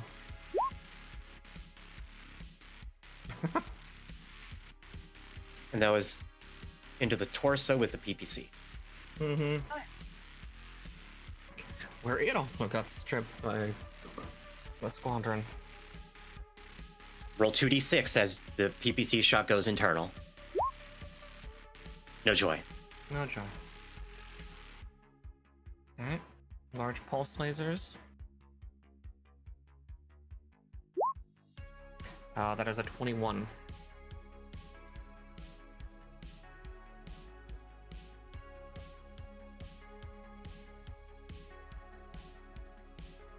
It can't physically beat that. Roll location.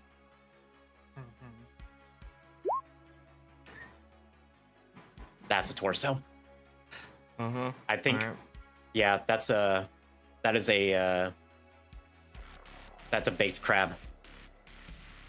As Anying continues her cycle around and rolls in a downward descent towards the king crab, opening fire on the very heavily damaged, wide open carapace.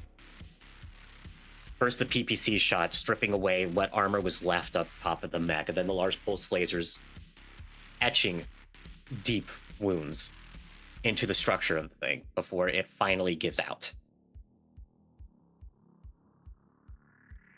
Ah, fuck it, does it explode? Nah. It does have a lot of ammunition. But no, the king crab is going to take a couple of stutter steps forward as if trying to will its 100-ton carapace to continue to move.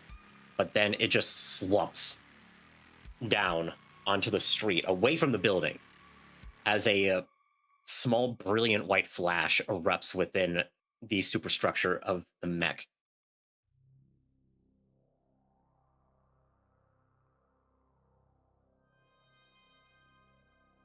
And that is another kill.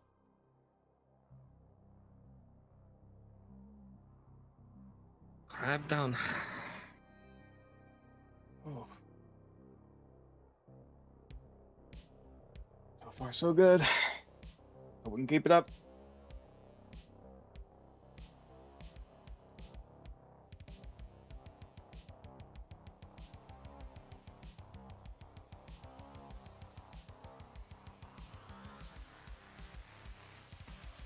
That's my turn.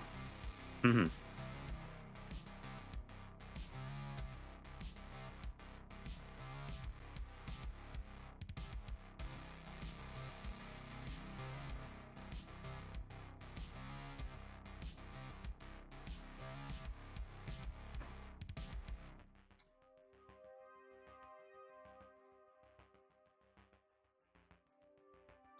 Up to this point, there had been clicking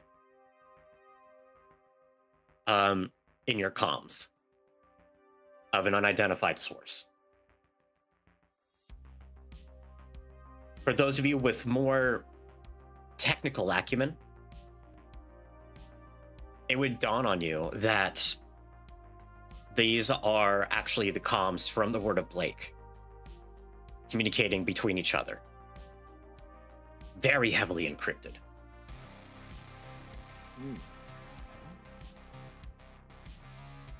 All of a sudden, you will hear on a open channel a voice that seems to be coming from the Marauder.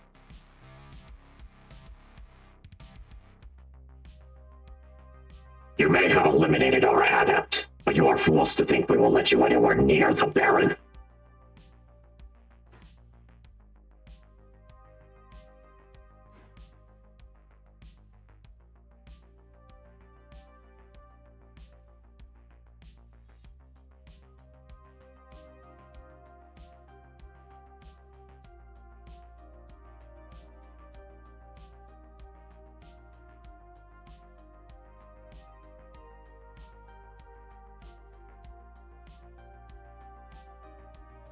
The Marauder 2 is going to jump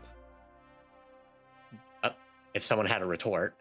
Talking is a free action. I was about to say talking is a free action, y'all. All I was gonna say after the long silence was like, I don't think that needs a response. Nothing like, yeah. Okay, all right. I mean, if you don't want to respond, that's fine too. He's taunting y'all. You don't need to taunt back. Yeah. The Marauder is going to fire off its PPCs and LBX at Raksha.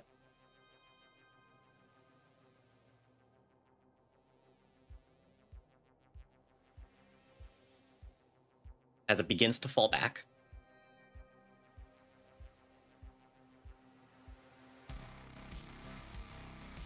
It's at a -1 LBX first. If I could get a defense roll from Raksha, please. That is going to hit. As you take another LBX 10 slug, this time to the arm. Or, I'm sorry, the left leg. Pardon me.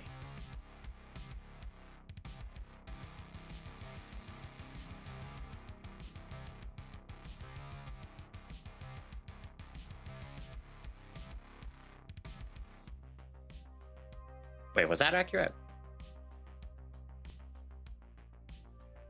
8?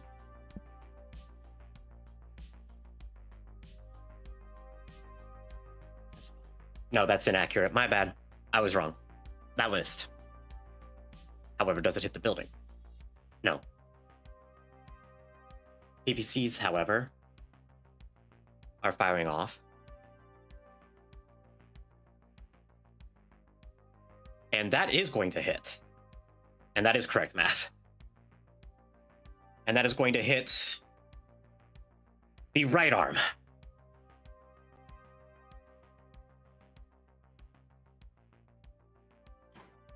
For 7 damage. I need to edge that reroll.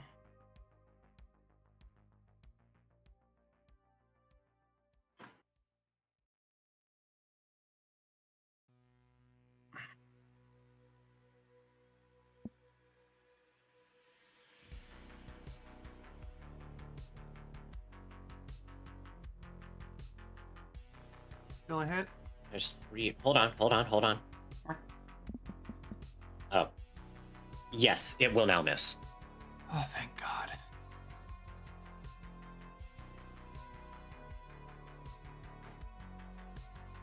And will also miss the building. Good.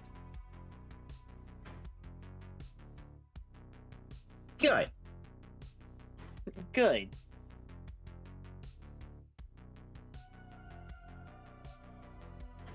Yeah, because that arm hit would have almost opened up the torso. Mm-hmm. Oh boy.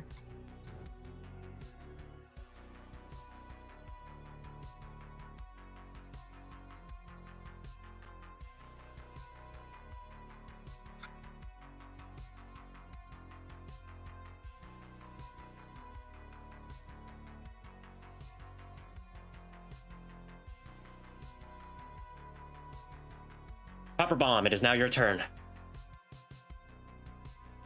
Okay. Move there, and that's all. Okay. Holston.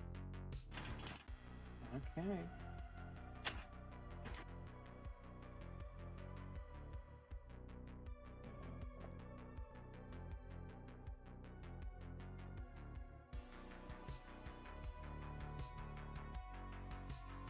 Once again, I'm gonna be waiting for Raksha to move forward, but I will still indirect that Marauder.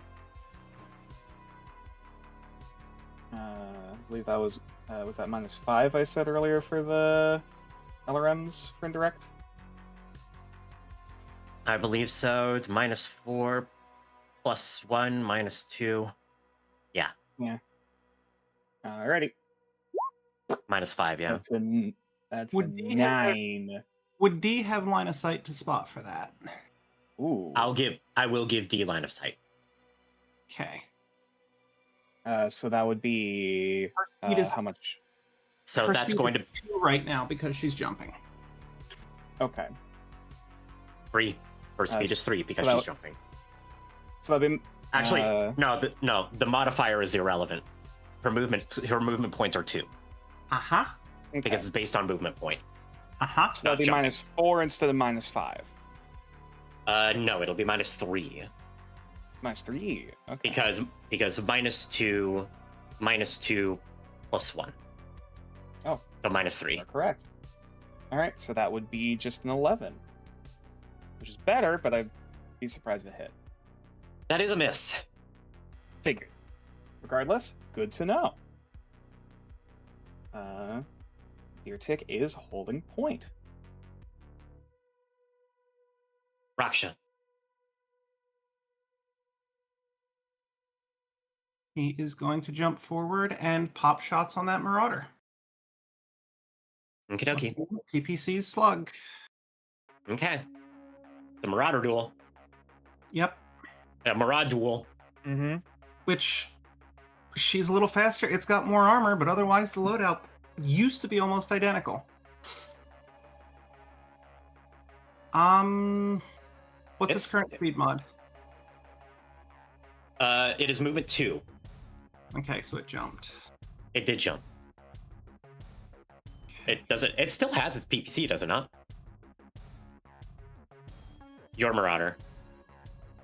Yeah. Yeah. So your loadout is the same, at least at this range.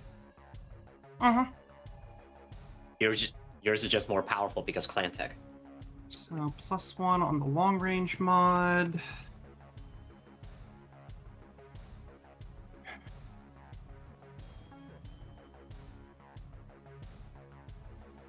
Are those the PPCs?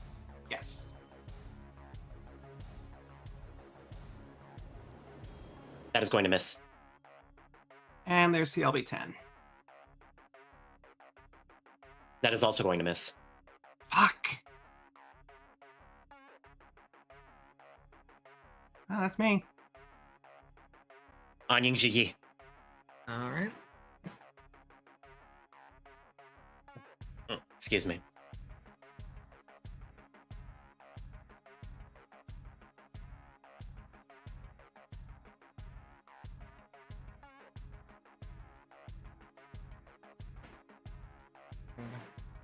Okay.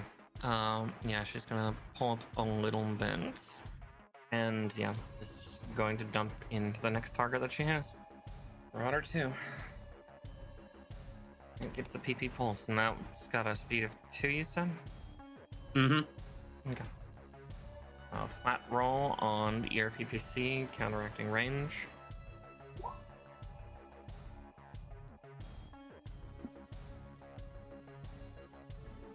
That is definitely going to hit. Give me a location. Ooh. Natalka's going for cockpits today. She does not like the center torsos of any of these mechs right now. Okay. All right. Pulse lasers. Yep. That will be a 19 due to speed. And that will also hit. Give me a location. Jesus Christ.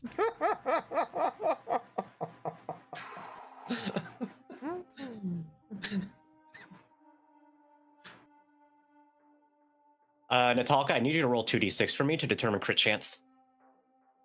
2 criticals. All right. Now give me two individual give me 2 individual d6s. A 2 and a 6. All right.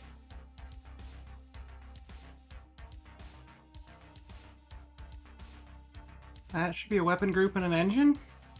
That is. That is the LB-10 destroyed.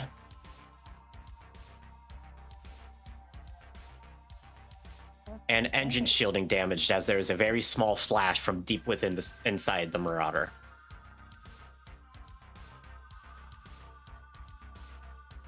It's opened up.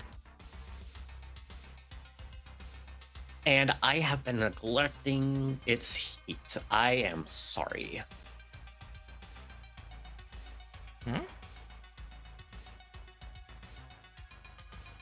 So it's been cooking while firing this whole time? Uh-huh. All right. As it fires off yet again, and then you land your shot on it.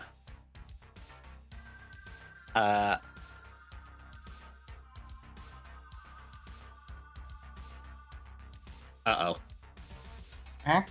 Oh. Uh-oh. Us? No. The flash initially was a very bright white light that indicated the failing of engine shielding. However, as the Marauder lands, it begins to shudder and smoke begins to belch from the small hole from the hole in the armor that had been made. As the Marauder cooks itself, and the LB-10 ammo stored in the torso goes off, ripping the mech apart. Oh. The moment that it cooks itself and falls over, Natalka opens both friendly and enemy team comms. So open comms, You won't be helping. You will not be helping defend him then. Then cutting back off to private.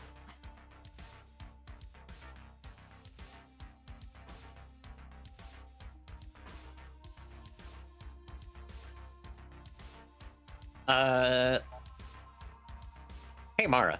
Yeah? You know when you're playing Mecha Break and you maneuver just a little bit too far forward in one of your dino mechs and all of a sudden you hear like multiple lock-on alarms? Yup. Uh-oh. Yep. No, she kind of knew being a shit's gonna do that.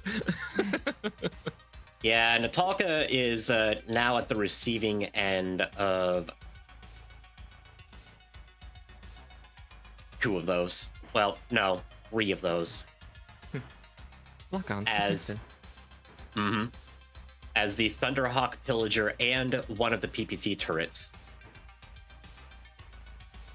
is I'm just barely in range now. is now going to start opening fire with its longest range weaponry, starting with the Thunderhawk. Okay.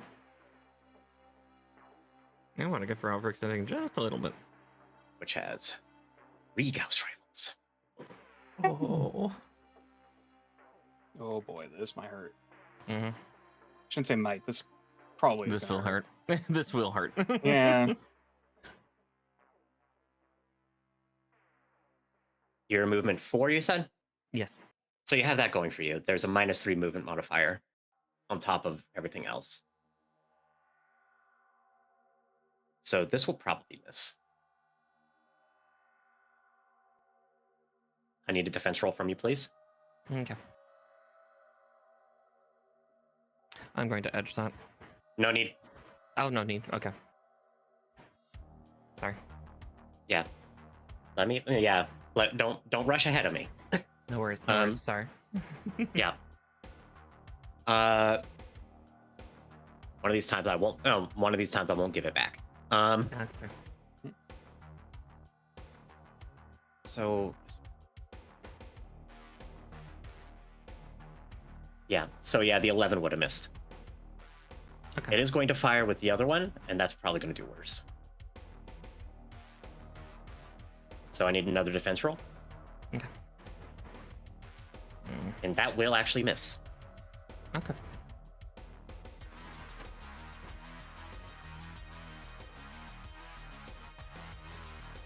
Pillager next is going to move up, and I think it actually has. Yeah, it has 2 Gauss rolls. It's also going to jump since it has that capacity in order to try and even the odds a little bit. All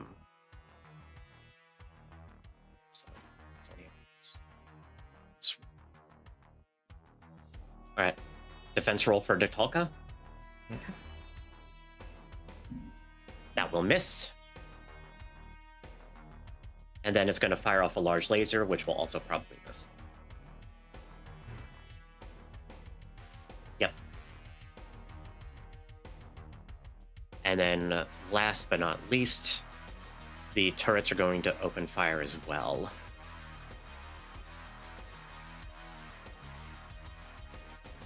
So one last defense roll.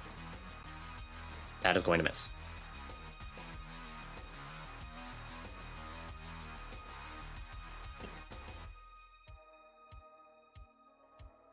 And then the Night Star is going to move into a slightly different position as well.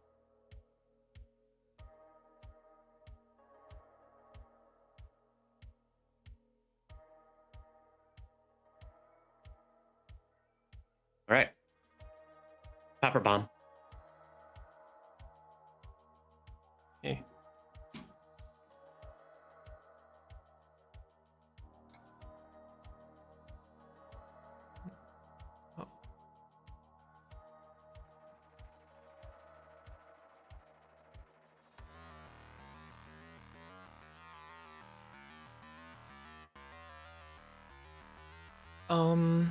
Okay, I'll move here. And I should be able to hit the villager there. Yep. Especially if you jump. Or I'm jumping. Yeah, I'm jumping. Yep, and then PPCs and missiles at that pillager. Okie dokie. Is that one's movement 1 or 2? It jumped, so its movement will match yours. Okay, okay. Mm-hmm.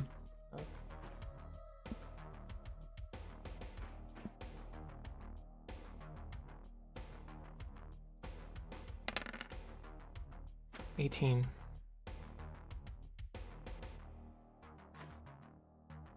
That is going to hit. Give me a location. 10. That's the PPCs, correct? Mm-hmm. All right. That is a devastating shot. Mm-hmm. Whoa. Okay. Nope. Okay, all right, that's just the location hit on the 10. Yeah. Right, okay.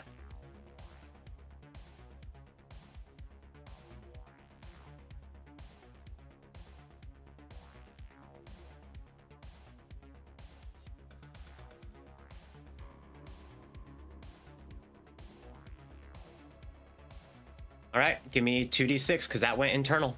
Oh. Separate D6 or together? Yeah. Together, please. Okay. This is for crit chance. Okay, making sure. I say 8. Mm-hmm.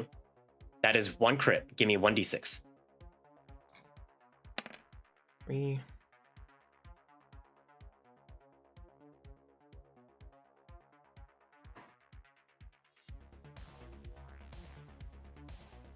Yep, that are the medium lasers on that arm gone. Oh, okay. Nice.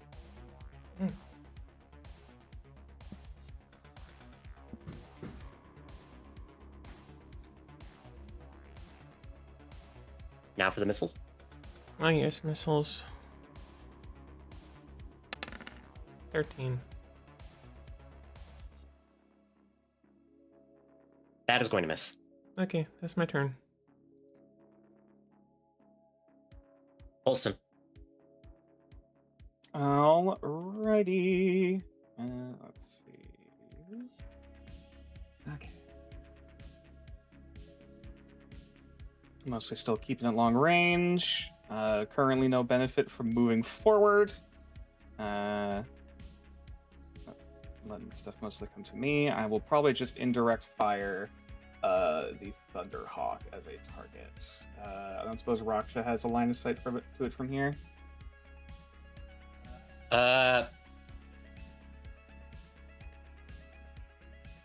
Not at the moment. Okay. So that will just and then what's the speed? Thunderhawk is speed 1. Okay. So going off of Ji's line of sight, presuming that was a minus 3 overall. Because it is movement 1, you are movement 3. Or actually, or minus 4, I think. Hold on. Let me do the math. Okay.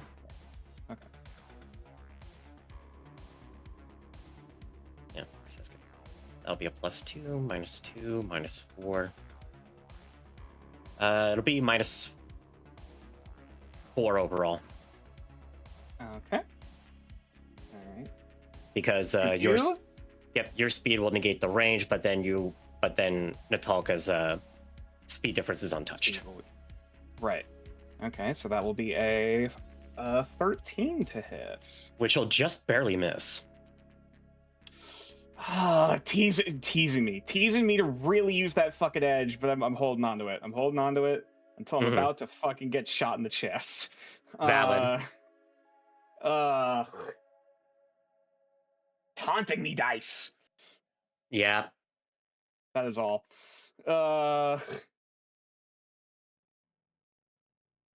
Right. Raksha. Okay. What does the Thunderhawk have?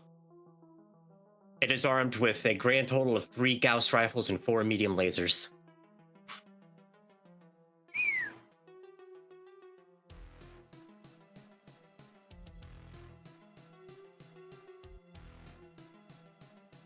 That's open. She doesn't want to be there. That's open. She doesn't want to be there. That'll work. All right. She's going to hop backwards 1 and take a shot at that Thunderhawk. Okie dokie. Because that's what? Move 1? Correct. Okay, so that'll negate the range on the PPCs.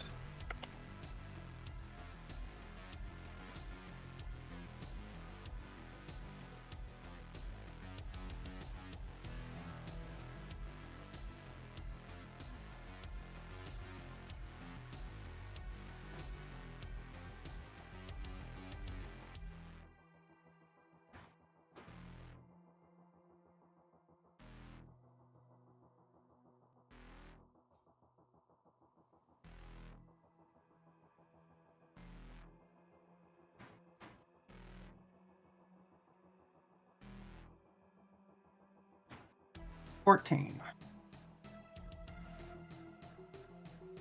Miss. And 16 on the LBX. Miss. Okay. Turn. On Yingji. Okay. To start, I'm also just gonna check. I'm just checking the targeting range for that. Valid.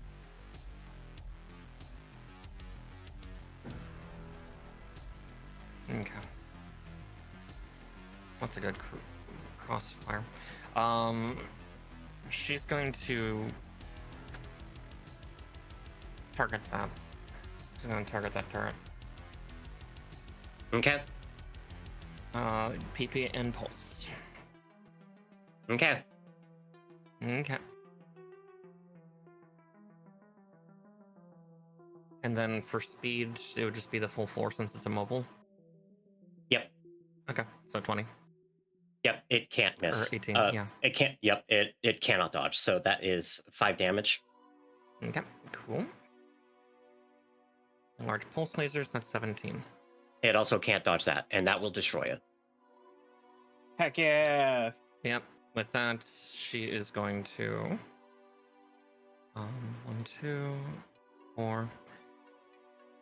Pulling back so she doesn't overextend too far from the rest of her team.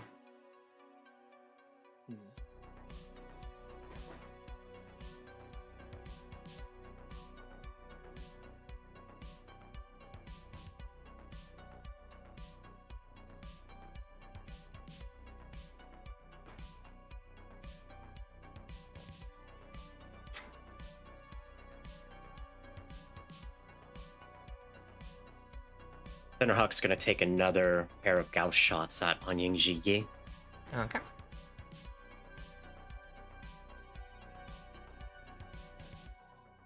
Thank you for the defense roll. Mm-hmm.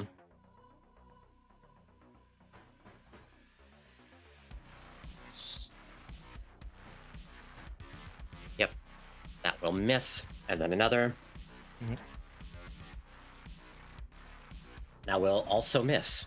Exact same rolls. Damn. Twinsies.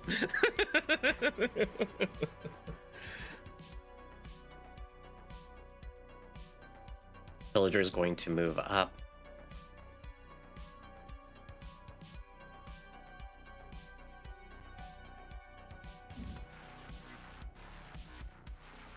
And it's also going to fire off with its Gauss rifles and large laser again.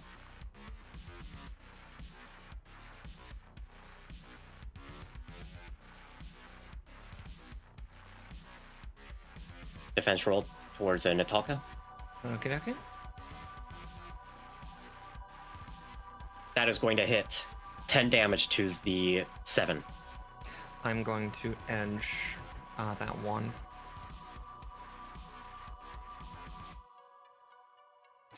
Okay, 10 to the 7. 10 to the 7. Okie dokie. Sorry, quickly. 7 is... My front, okay. Yes, it is. Okay. Okay.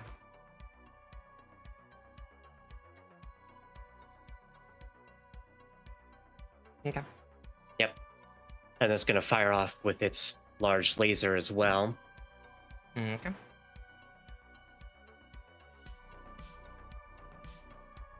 That's going to miss.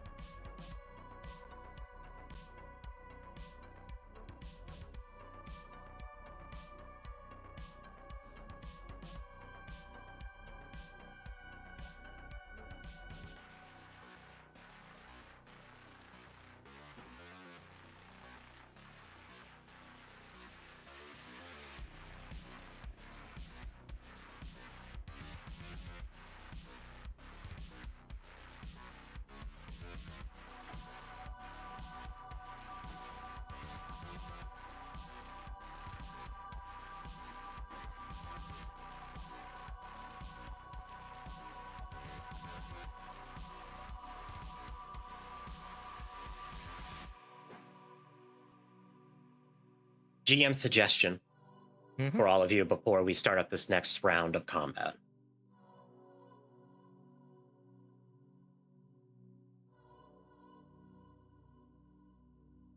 You all have superior movement to pretty much everything on the field right now. The ranges are scary, the damage output is terrifying. But you are much more likely to dodge. Especially if you position yourselves in such a way that you're able to use cover and avoid the worst of the incoming fire.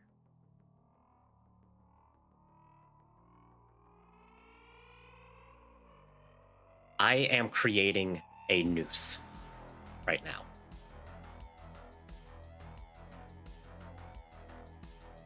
And it is beginning to tighten around your necks.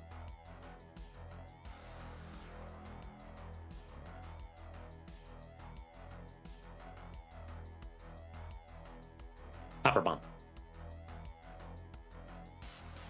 Your move. Okay.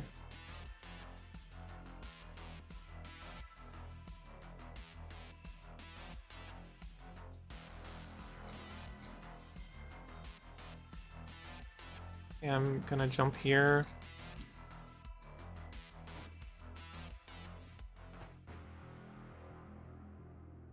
How is the pillager looking? The pillager's left arm has been stripped of armor, and the medium lasers on it are destroyed. The rest of the mech is untouched.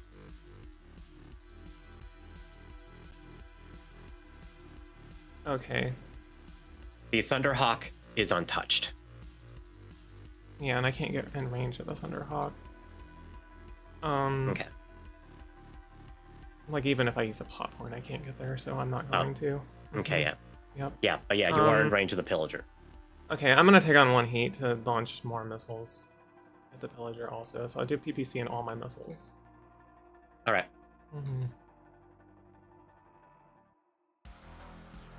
Okay, starting with the PPC.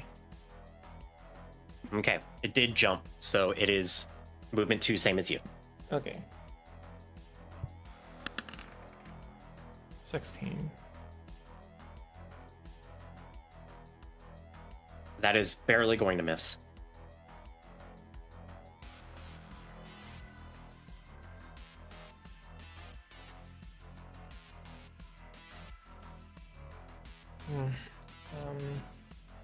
How many edge do you still have? No, I have all of it. This might be a good opportunity to make me re-roll a 6. Oh, okay. If you're taking on heat, you want this to hit. Yep. Okay. Yeah, do that. And it pays off. Okay. Ah.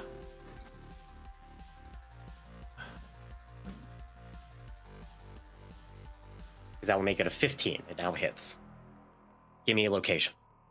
Yep, just a second. I'm trying to get that noted. Okay, location. An 8. That's the torso.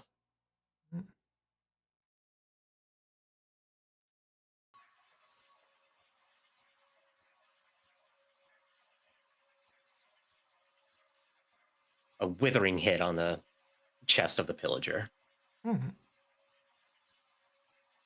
Missile hit number 1. Okay.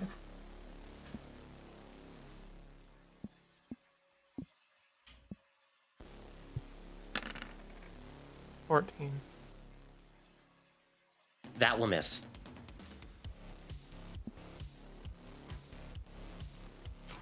Why is the number different here? Does Pupper Bomb have a targeting computer?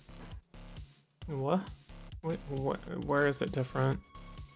You have you roll 2d6 plus 8 for your LRMs versus the 2d6 plus 9 for your PPC. That's the range. Does Pupper Bomb have a targeting computer?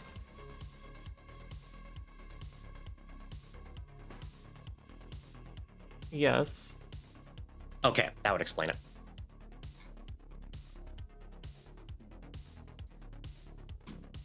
Alright.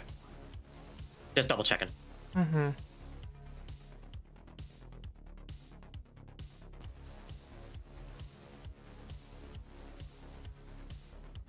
Next shot. Yeah. Another 14. Okay. That's also going to miss. Yeah, that's my move. Okay. Now remember, rather than take on a -1 movement penalty, you can convert it to a -1 accuracy penalty. Yeah. Yeah, that way you're still able to move. That's just until it dissipates, right?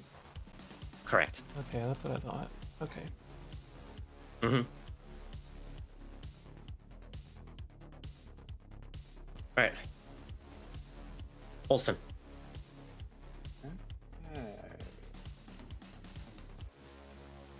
Those are going to be moving in. I might end up flanking from this side, barely in range of to be able to spot and shot that Thunderhawk. I believe. So I'm going to do my damnedest to hit from across the court, starting with the LRM 20. Okay. Speed. Just double check. 1. Okay, 1. so this will just be straight roll then. Mm-hmm. 16 to hit. Barely missed. Oh, you fucker. All right. Yeah, for being another really big, awkward-looking mech, it moves with surprising grace as it dodges your salvo. Can these mechs stop fucking dancing? Fucking laser. You're a large laser. Time for a hydration stream. Same odds. 15. Thank you for the Violian Invader just redeemed Streech for 250 points. Right.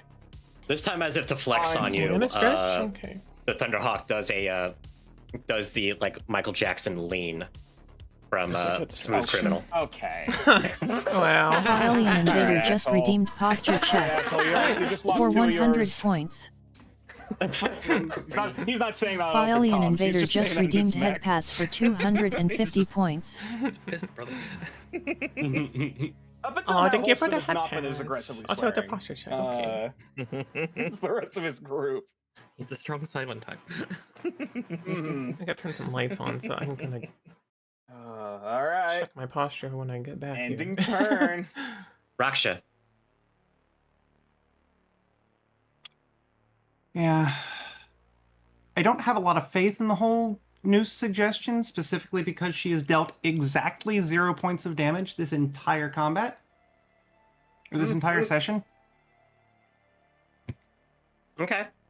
But Valid. If and when they do hit, they're gonna hit hard though. Meantime, I will also buy a break.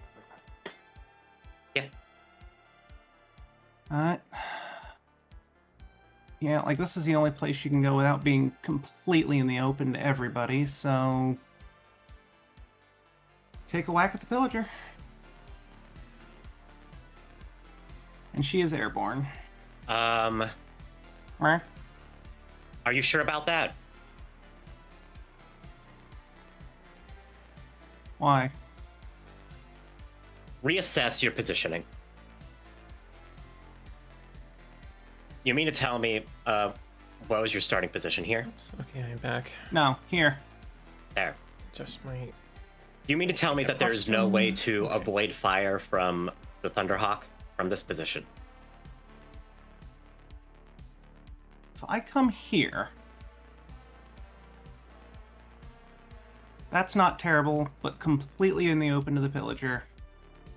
Completely in the open to the other turret.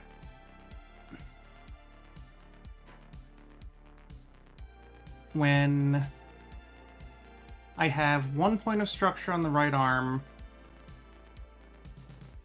legs about halfway gone, torso's at about 60%. That news comment was directed towards you in particular, as a player. I know what I'm doing. Yeah.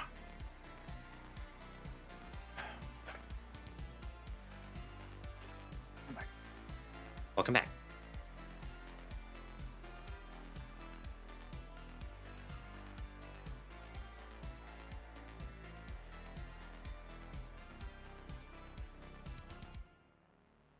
So are you sure that's the move you want to stick with? I don't know, because it would also mean being worse on defense, too. Or moving back, keeping your movement. going, so you keep your evasiveness, but you also give yourself more cover.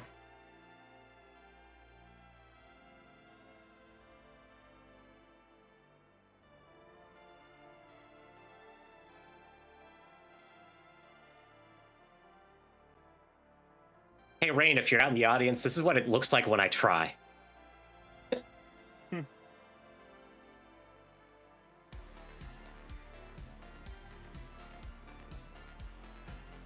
Yeah, since Deanna, like, again, player to player, Deanna's taken a lot of hits. She probably shouldn't be in the front anymore. We've all taken a lot of hits. Yes, but she shouldn't be in the front anymore. GM to players. Raksha has the highest armor to mobility ratio out of the entire party. She is the most likely to be able to not only dodge a hit, but be able to take a hit and keep going. She is the off tank. Mm-hmm.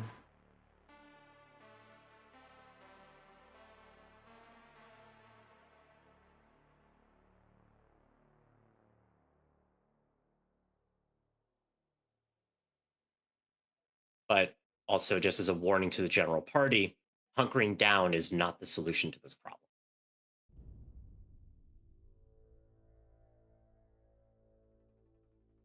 Mm-hmm.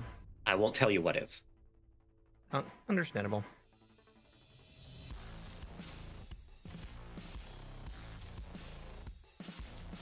But that is my only bit of advice for the remainder of this encounter.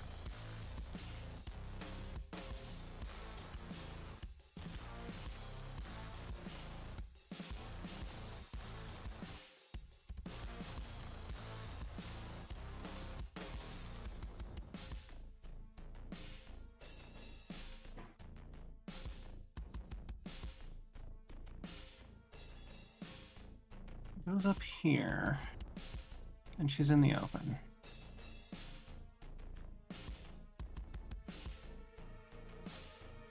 Moving up doesn't change the ranges. Why don't you take back your movement up to this point and start over from where you were, so that you can better project where you should be.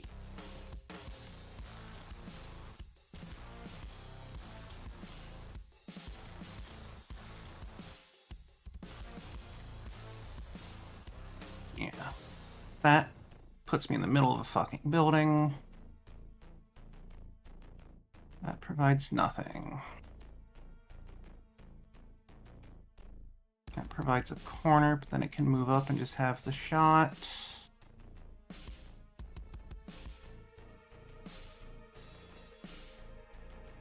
That's open and open.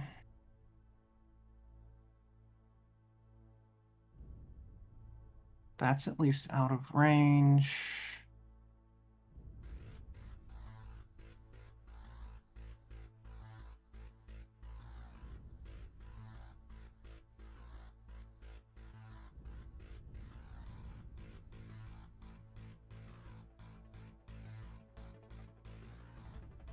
That's blocked.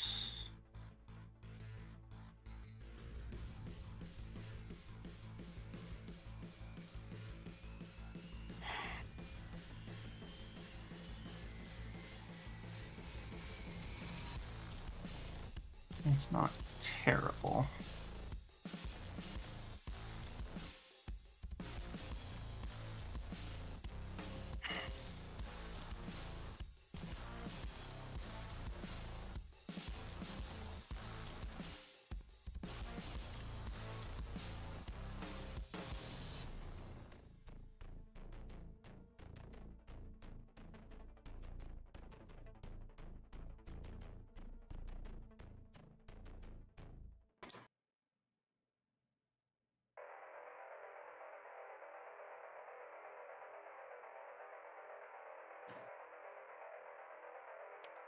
Awful. I don't have the PP for a dash.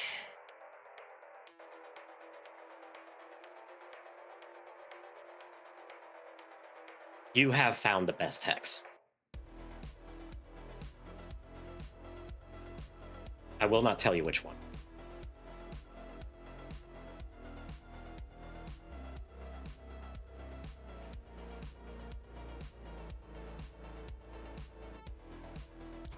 This is gonna bite me in the ass, I just know it. Congratulations. Now shoot.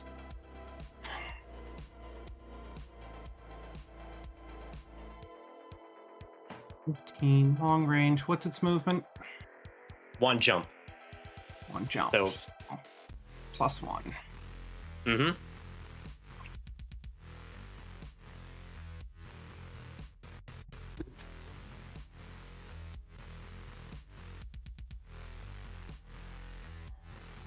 That is a miss, unfortunately. Yep.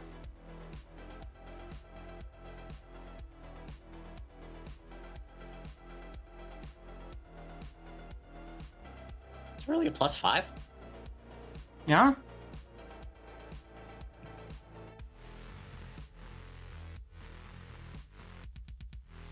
Yeah, because she's 9/8, and an LB10 is -4 at long range.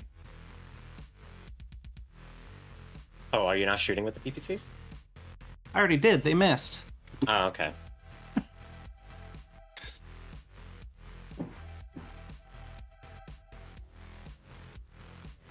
Yeah, that is a PPC. Yeah. My bad, I misread.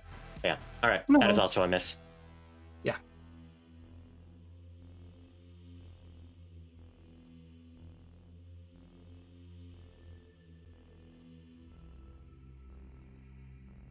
Natalka. Okay.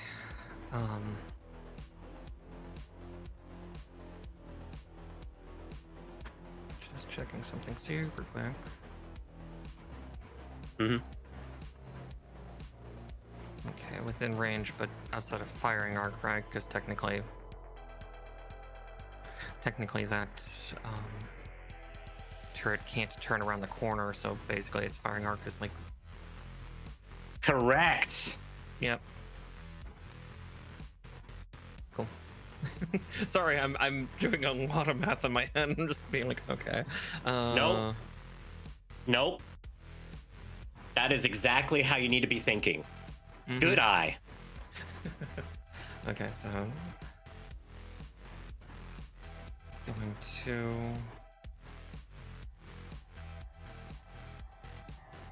no.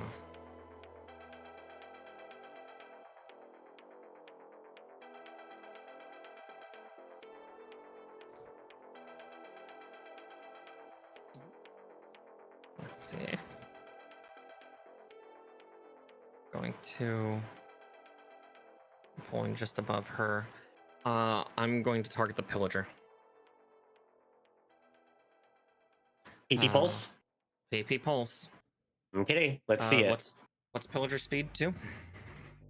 It's essentially yes. Essentially yes. Perfect. Mm-hmm. 14 flat.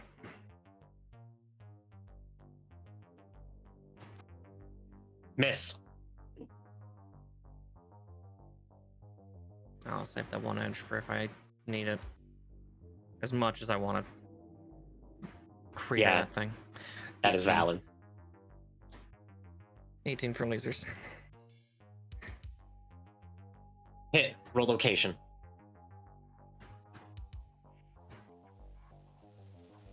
Spicy. Spicy shot. All right.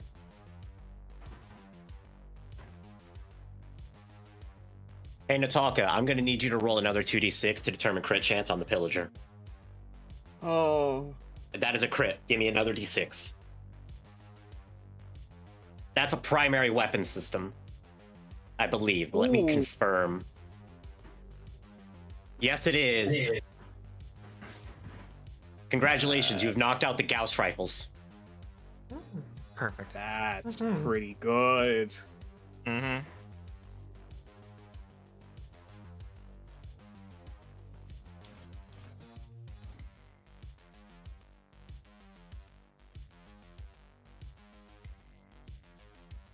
Okay, good. Just outside of And you're...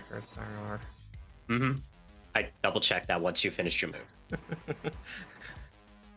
I thought I was, but I wanted to triple check. Because I'm like, am I? It's already bad enough I'm in front of these 2 mechs, but with those Gausses disabled, that's going to help a lot.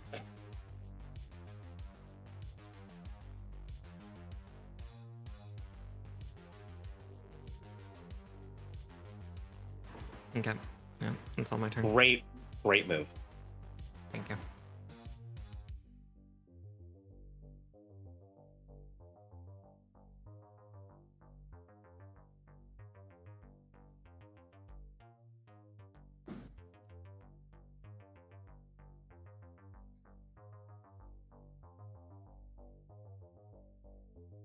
I'm going to give Deer Tick the benefit of partial cover against the Thunderhawk, but it is going to fire off its Gauss rifles at you. Understandable. Do appreciate it. Ooh. Hold on. I didn't. I'll ask for a roll when I'm ready. Oh, fair enough. Sorry. I'm not going to count that. Fair enough. All I heard was attack received. Headed my way. Oh yeah, no. Yeah, heading your way. You know, the tension is making us twitchy. I see that. I see that. Congratulations. The test of the players to stay cool under pressure. All right. Now give me that defense roll there. Okay. Not better. Not better, unfortunately. That is going to hit. Would an edge help? Is the real question. On their end. They did roll a 6. I would not hate using my last edge to re-roll that 6.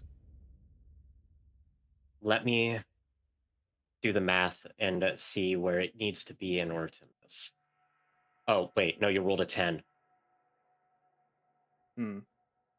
I am actually going to suggest that you try to re-roll the 2 or re-roll both of your dice. Because as it stands right now, it cannot miss. Okay.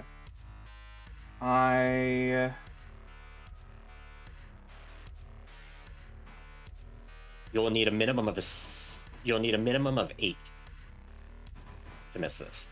To make it miss. An additional 8, you mean? No. A dice roll of 8. A dice roll of 8. Dice roll of 8. Okay, so it just needs to be 2 higher. Okay. I will re-roll the 2. Hopefully you get higher. I really, really hope you get at least a 4. Oh no. Oh no. That's... That is 10 damage to the torso.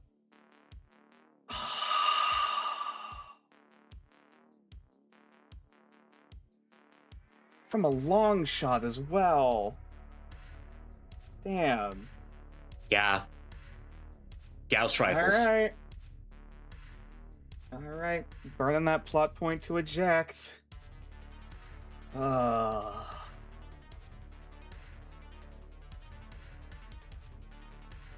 the Thunderhawk reels around, Olsen does his best to shrink his Scorpion behind cover, but it's too late as the Gauss rifle ping from almost a kilometer away and managed to slam directly into the already weakened front torso armor, threading through and crippling the Scorpion that he has called home for so many years.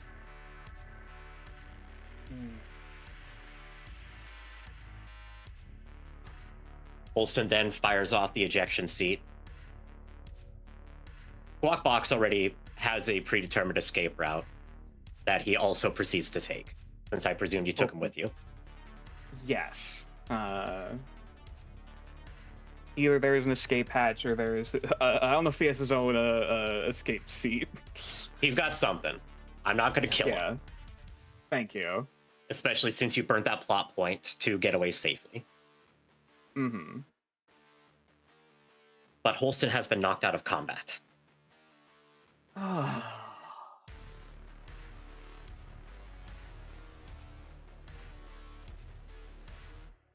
don't know how good or bad the odds were on that, but that's just ugh. That was brutal. That was brutal. Yeah. I hate to say it. I'll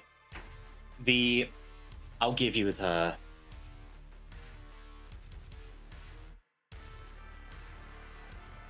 Yeah, I presume the odds were somewhat low. Like the odds were still in my favor.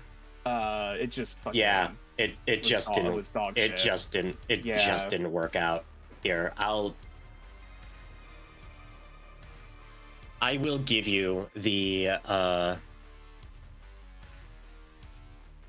I'll give you the write out of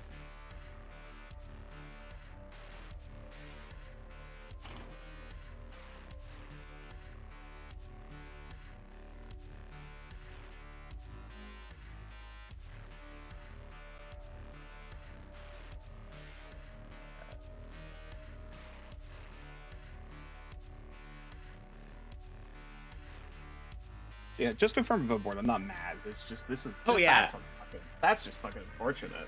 It is. It really is. I was like, it really, this feels is. like an acceptable risk, just out of long range, and then both times I get a surgical precision shot straight to the heart. Yeah, yeah. As Kelsas are wont to do, sadly. Yeah, like long range. Speed's in my favor. Here's how that last roll played. I was in the. Wow. Oh, damn. Oh. I know. Yeah, I don't know what I don't know if I could have done anything there. The dice ruined you. Mm-hmm. Well, if and when we get out of this, Holston needs to do some piloting training. Apparently, Christ. But yeah, all right. Yep. But yeah, all in all, though, very well played. You just took some very unfortunately direct hits. If they had splashed around a little more, it would have been better. Hey, helped with the tanks up until this point. Did all I could. Yep. Yeah, you definitely. You did a very good. See you on the other side. You did a very good job. You did a very good job this engagement. Stand proud.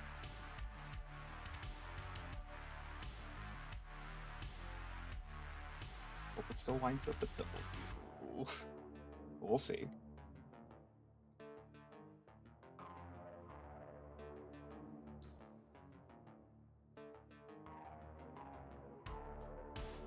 Pillager is going to move up. It is not going to fire.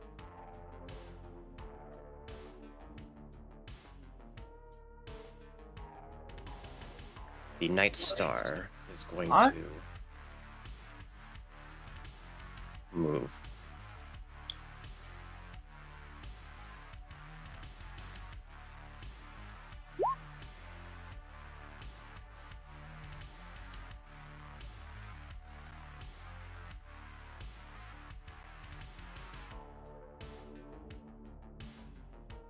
And Bertok is still not moving from his palace walls. Esme. Okay,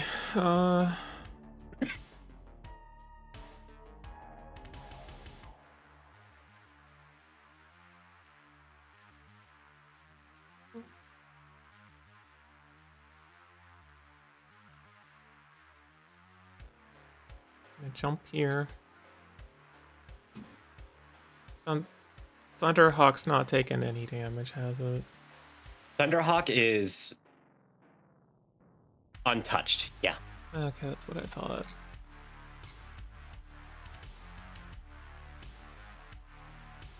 Alright, jump, and I'll use PPCs on the Pillager, and then I'll use the LRM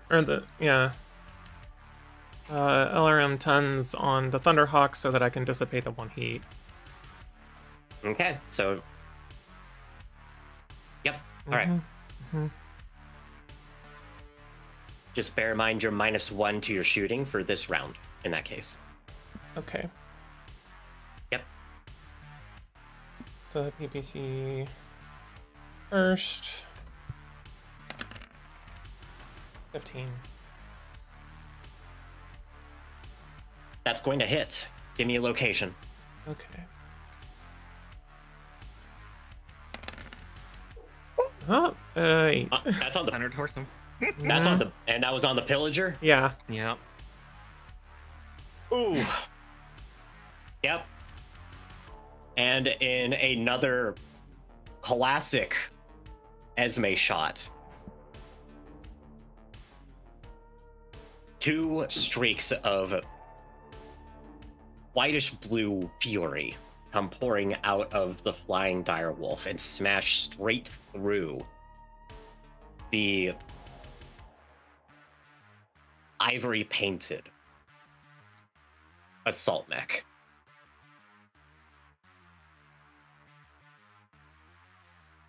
Bringing it down to the ground from a jump.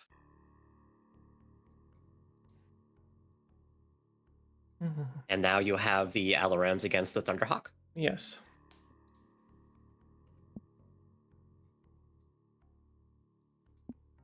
That should be this, I think.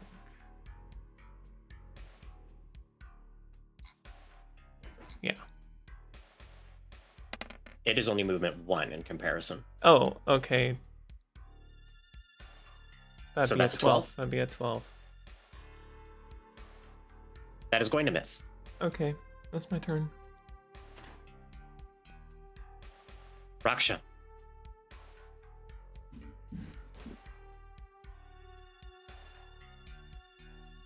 Take to the air to have a shot and pop off the Thunderhawk. Okay. Fuck.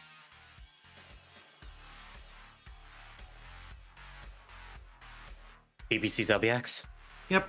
Movement 1. Movement 1.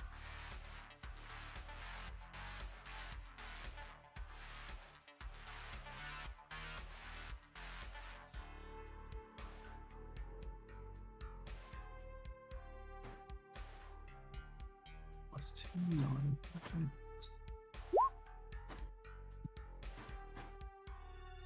It should negate the long range disadvantage. That's with the long range disadvantage negated. That's going to hit. Fucking time. Right in the torso. Love to see it. And that's the PP, so it is 10. Yep.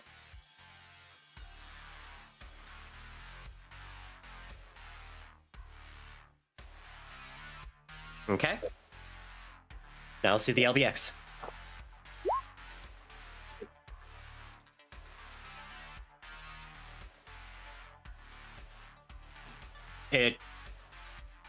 It cannot get hit by that.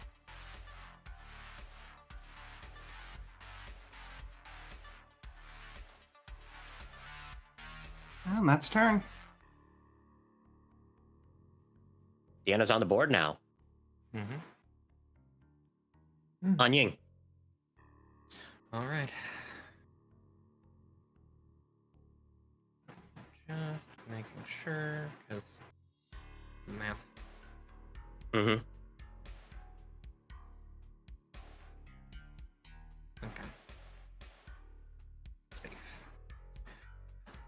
Pulling 4 north. And no. Let's see.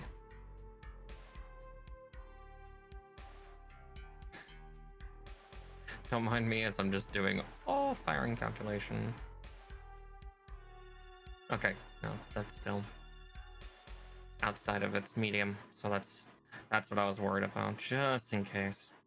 Mm-hmm. Yeah, she's dumping what she can into the Thunderhawk. Okie dokie. So that's going to be a 16.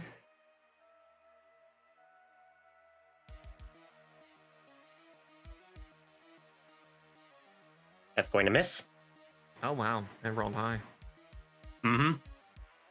Well done, Fred. I'm gonna save my edge though, sadly. Understandable. And large pulse lasers.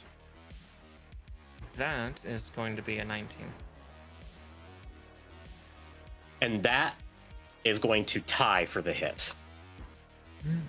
Give me a location. Perfect.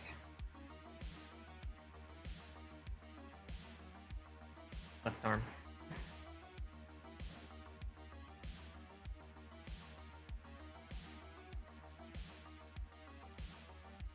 A significant chunk of the armor in the left arm.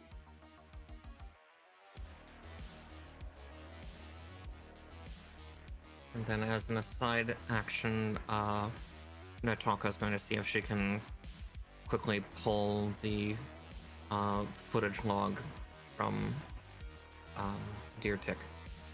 Make a copy of it.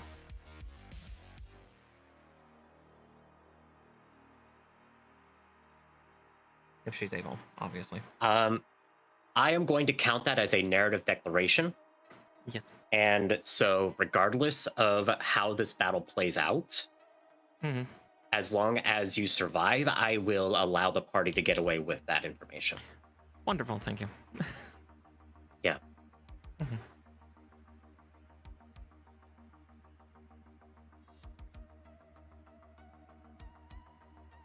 Is that turn? Yes, that's all for Natalka for this round. Okay.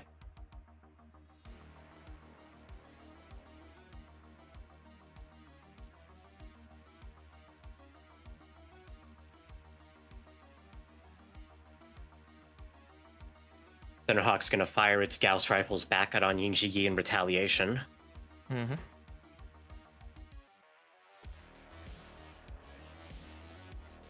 Go ahead and give me a defense roll.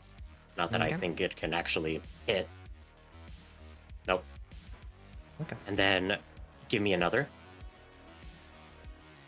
That is also going to miss.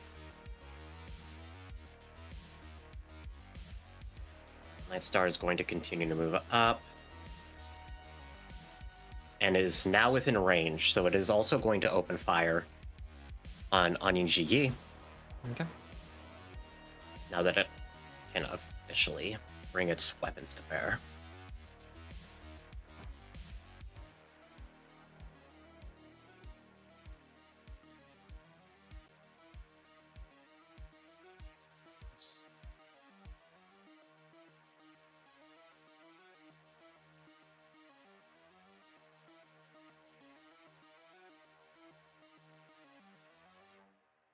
All right, another defense roll. Okay. If I can find my mouse again, there it is. That is going to hit.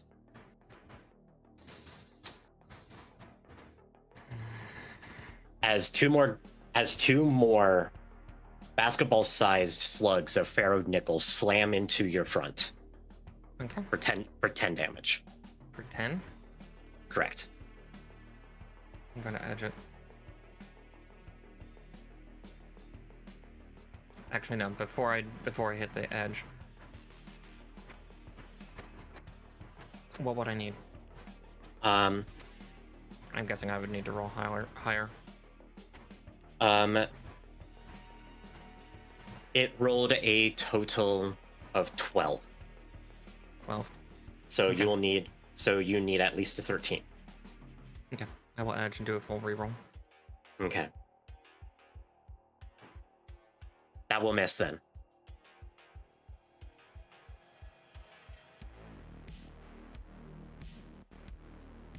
In that case, you see the Night Star opening fire. And at the last possible moment, you jink. As you see those same ferro-nickel slugs that you foresaw ripping into the structure of your Stingray fly meters past your cockpit.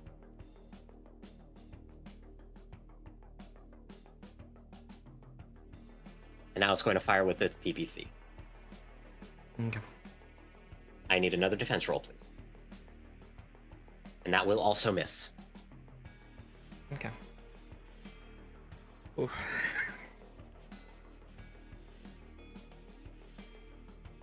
Sanctum of God. Your Destiny stream has been... Bertok is refusing to move. Getting... You see it played my fast. Oh, we're using Roll20. Also, hello, how are you doing? Esme. Okay.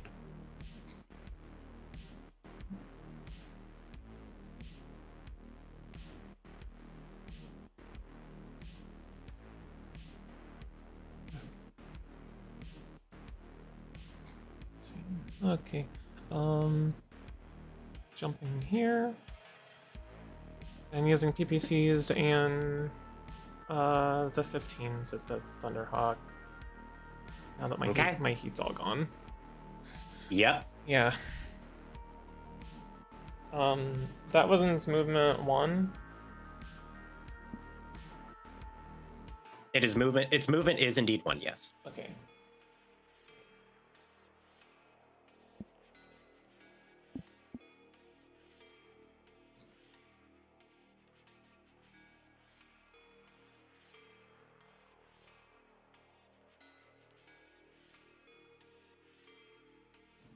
Okay, I think that cancels it.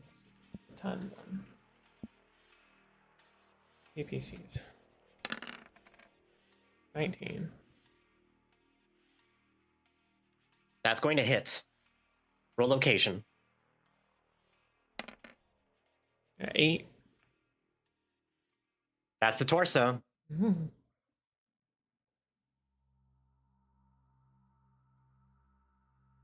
And I am going to need you to roll 2d6 to determine crit chance. 7. Just shy.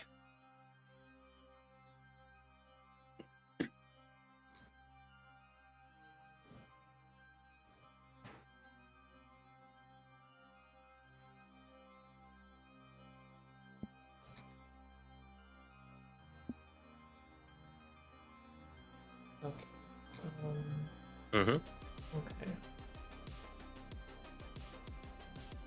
Then I'll do missiles.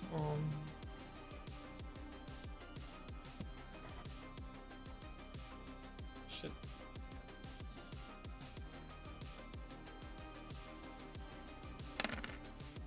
21.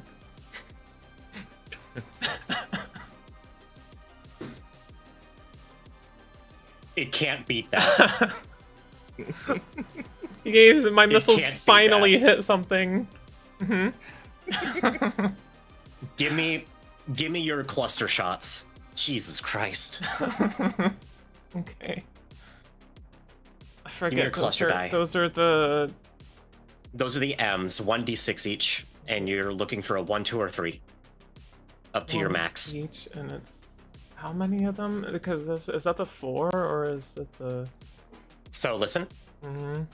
Your LRM 15s should have a number plus M and. Oh, it's the however many M's. It's the M's. Okay. Here's Yeah. the first one. The 2. Okay, and then give me another one. Another 2. What is the number in parentheses of your LRM 15s? The 10. And what is the number outside of the MMs that are being added to it? That's the 4. 4, right? Yeah. Okay. Yeah. Good. Okay. So you have 1 4 damage cluster and 2 2 damage clusters. Roll 2d6 for locations for each of those, please. Number starting with the 4. 6.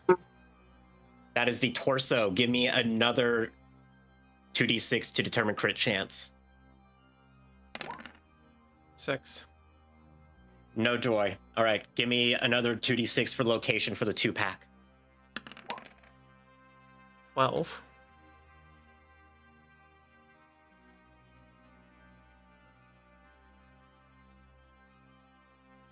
That is the head.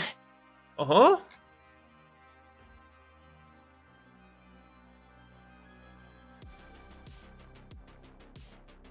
You cannot destroy the head with this weapon since it is not a primary. And if you burn a plot point, it will only do 2 damage instead of the 1 that it would do as a glancing hit. So I would advise against using the plot point here. Yeah, I won't do that. That being said, this pilot has to roll a consciousness check, which he passes easily. Okay. All right. One more? Which 1d6 or 2d6? I need 2d6. Location. I need one more location. 10. Left arm again. And that is the last of the armor in the left arm. And Holston, yes, your plot points can still be put towards any air. Actually, no, negative. Oh. Not so. Safe ejection clears all plot points. Fair. Yeah. So, that is something that Kits was alluding to somewhat, but didn't explain fully. So, a safe ejection will burn the remainder of your plot points for the session. It is a minimum of 1, but it will burn all of them. Gotcha. Figured I'd ask while things are getting to down to the wire. Nope, that's a good question. That is a very good question. All right, back to the void I go. We.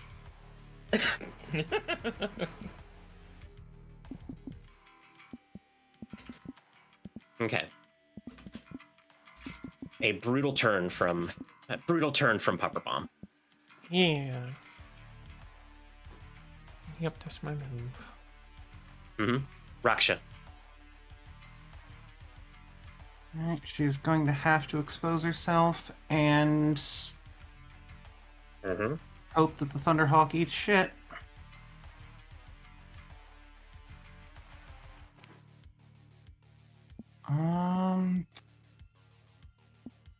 How badly beat up is it?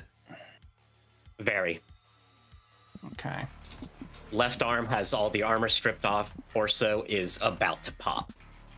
Right arm and legs are untouched. And the head has taken a glancing shot.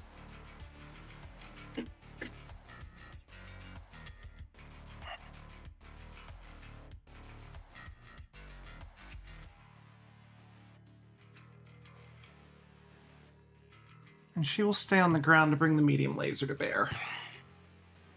Okay. That is medium range, +2 on speed. +1. +1? You only move 2 hexes. I thought it was based on your movement, not your actual placement.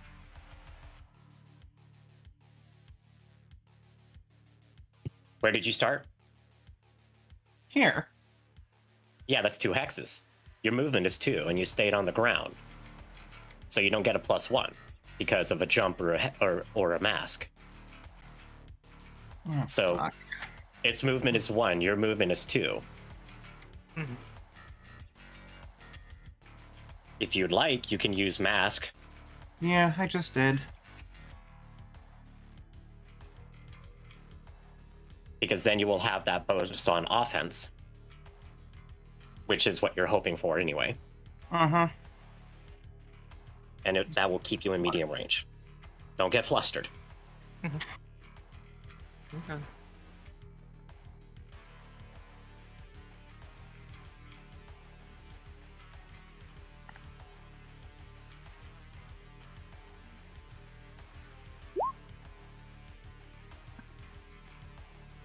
Those are the PPCs? Yep. That's going to miss. Yep.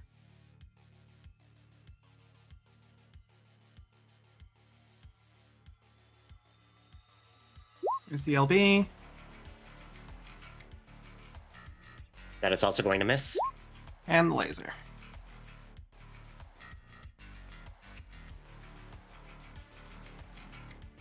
Laser hit. 3 points to the 9. Pop. The leg. erstwhile untouched left leg. Yep. Yeah. Shit. All right.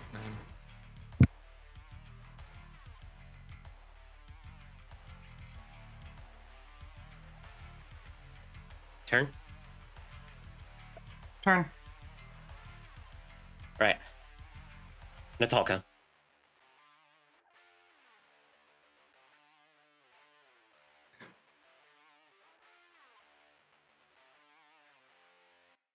Okay.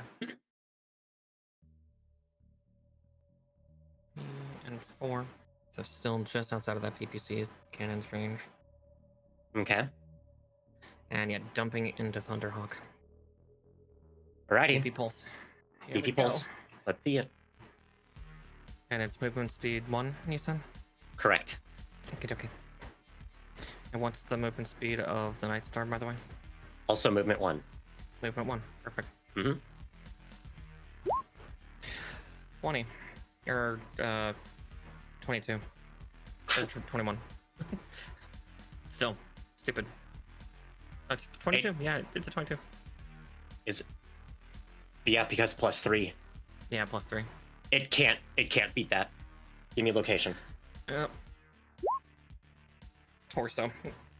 That's enough to kill it. As now it is Natalka's turn to fire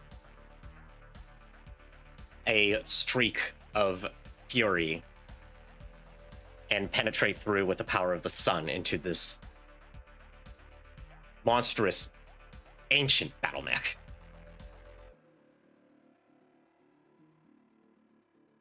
As it is now brought down.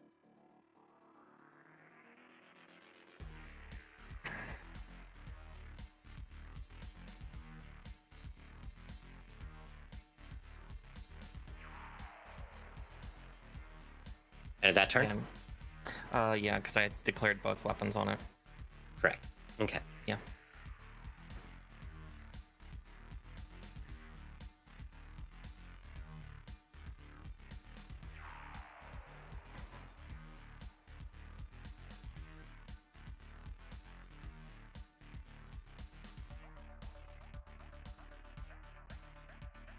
The Night Star is going to take a step back and open fire on Raksha with its Gauss rifles and PPC.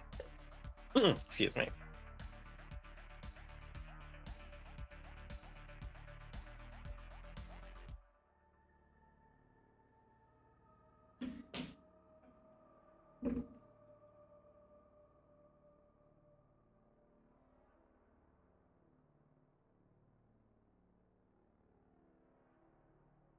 Need a defense roll from Raksha, please. That is going to miss. And then another for the PPC. That is also going to miss.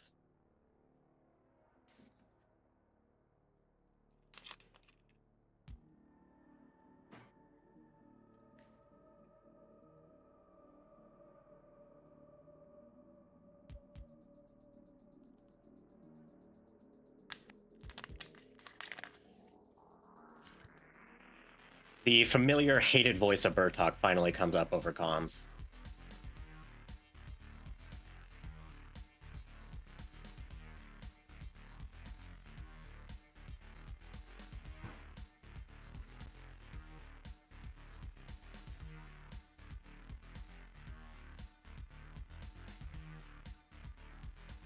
So I see you have finally worn out your welcome. Is this how it is to be, then? Usurpers. Traitors to the crown. Traitors to the Captain General himself.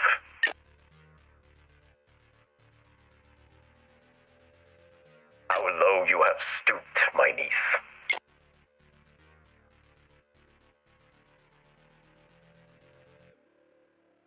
Fleeing from home, becoming a mercenary.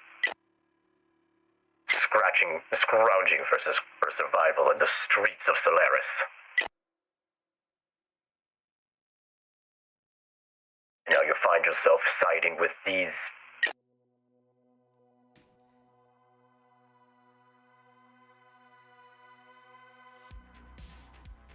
Words fail to describe what these are. That you have sided with.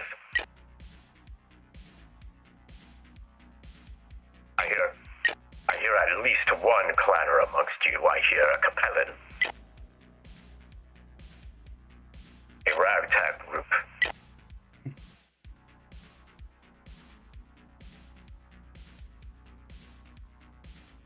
It is regrettable that you did not take my show of mercy when I did. All I wanted was to bring you home. But now I see that I must execute you myself.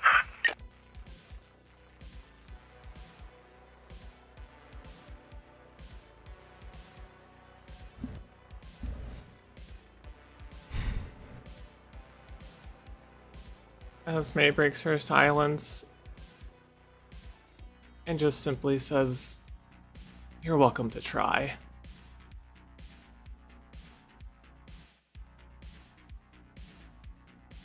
as the Grand Titan will begin making its first move.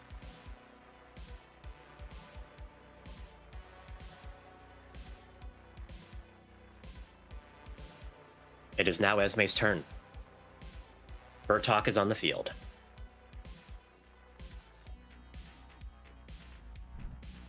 Okay.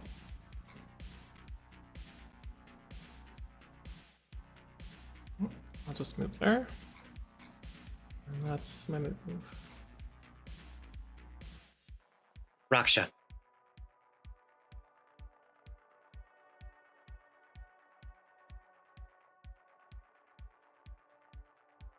Oh, she's got a shot from here.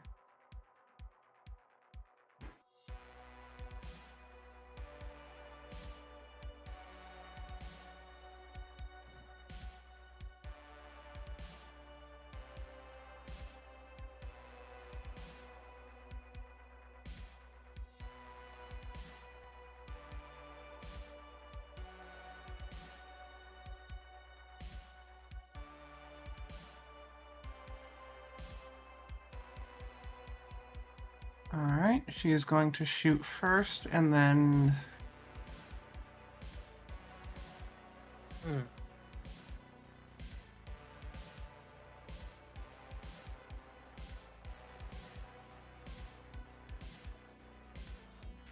Yeah. And then move down to join Anying.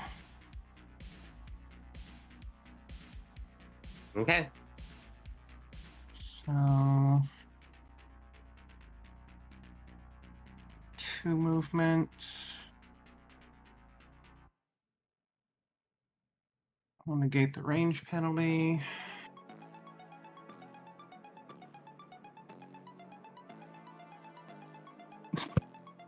Christ.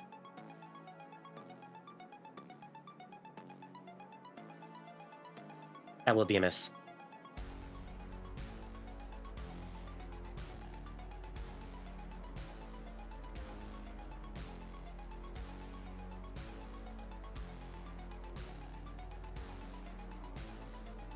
And that will also be a miss.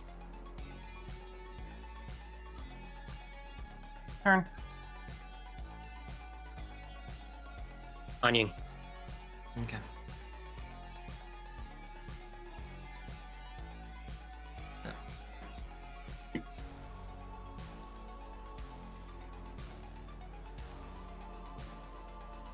Okay. She's gonna pull up around, and she's gonna aim for that turret. Okay. PP pulse. Okay. 23. Jesus, it Whoa. can't. Not even close. All right, that's 5. And 20. Also unable. That is a destroyed turret. All turret firing arcs are closed off on us. She also then quickly goes to comms to Raksha. Should we broadcast any information about Bartok? Scare him?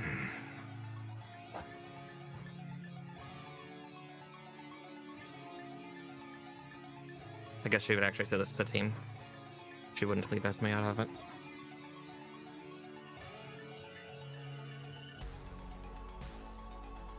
I will leave that decision to Cheshire. This is her duel.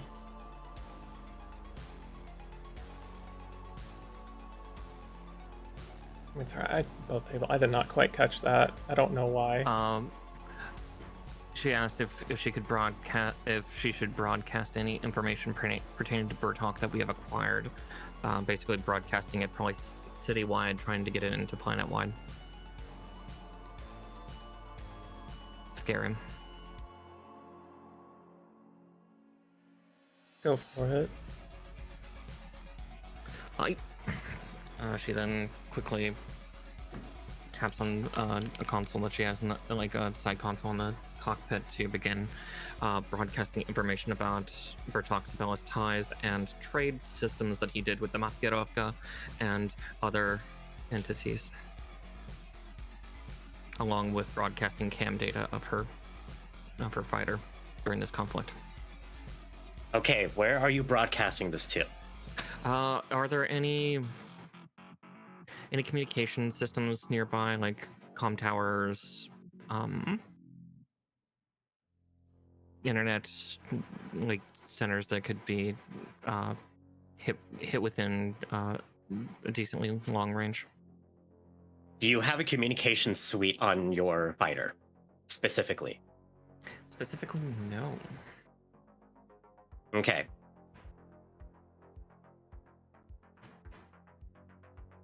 Give me a communications check, DC 20. DC 20.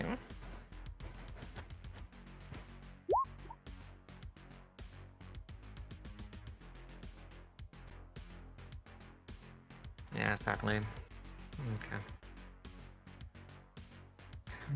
You're able to detect communications arrays around, but you don't have the sensors, unfortunately, to be able to key in on what exact frequencies they are receiving and then communicating in order for you to bounce your signal off of them and essentially pirate them. Fair. Absolutely understandable.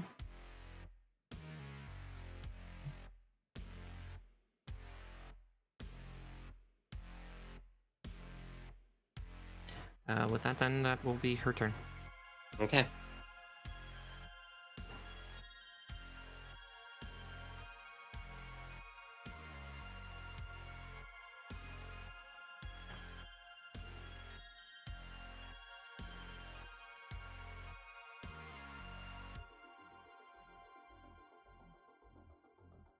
The Night Star's standoff weaponry is going to open up again at Natalka, starting with the Gauss rifles and then ending with the PPC.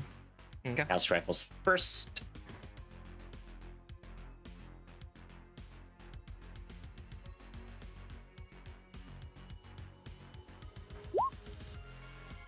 That is going to miss, and then the PPC is absolutely going to miss.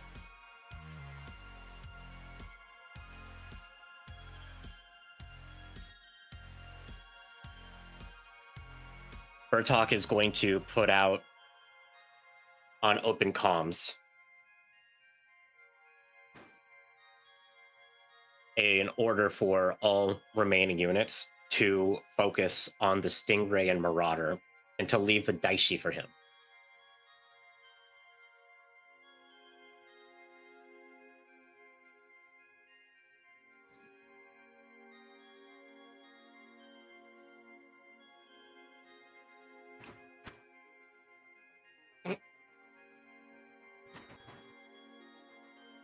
The turrets count. Torka has a potentially dirty trick to do to those turrets. Or at least the remaining ones.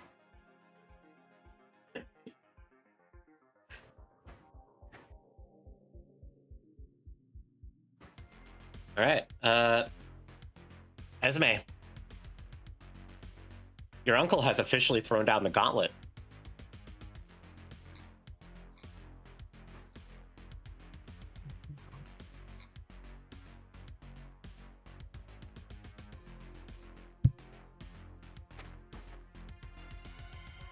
I'm gonna just keep moving down this road, I guess. Just keep rolling. Wow. Should be able to use mask to move faster, yeah? He doesn't Copper have Bomb it. does not have mask. Oh, No. right, right. That's a module, not a standard thing. Right. Mm-hmm. Yeah, I could burn plot points, but I really don't want to do that just to move. That's completely understandable. The amount I'd need to do to catch up does not... Yeah, that's just not a good thing.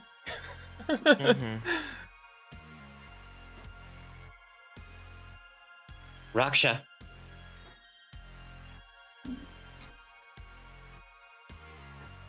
Up and around the corner, and that Night Star's not getting away. Nope.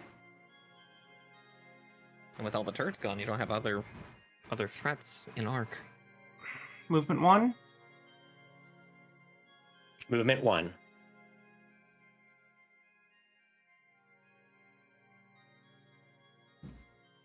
the PPCs, I reckon. Yep. Yeah, that's gonna hit. Give me location.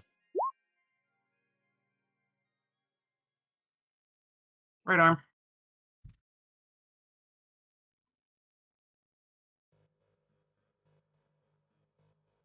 An arm for an arm. Give me 2d6 to determine crit chance.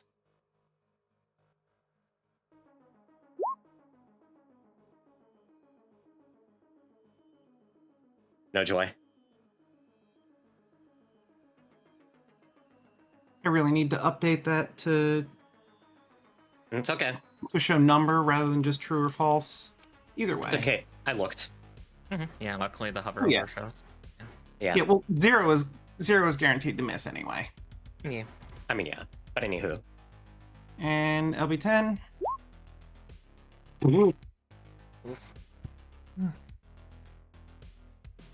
Yeah, it can't not miss that.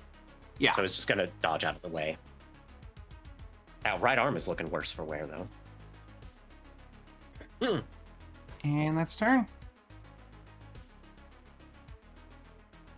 Onion Jiggy. Yep. Well, now with only one target left, and can't beat the shit out of it without getting closer.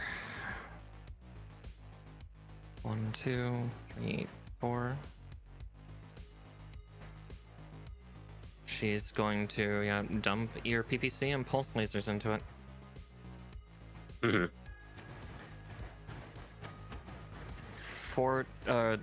12 for your PPC.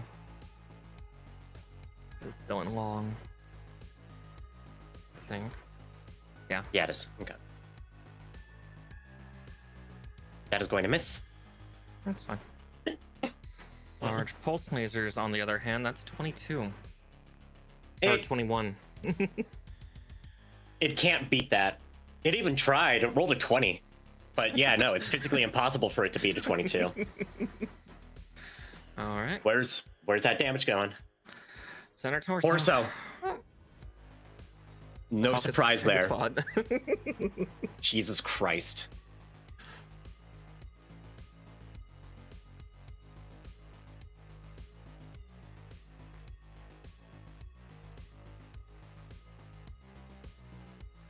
And that's turn? Yeah. Puts me in range of him. That's fine. We'll see if he's a coward.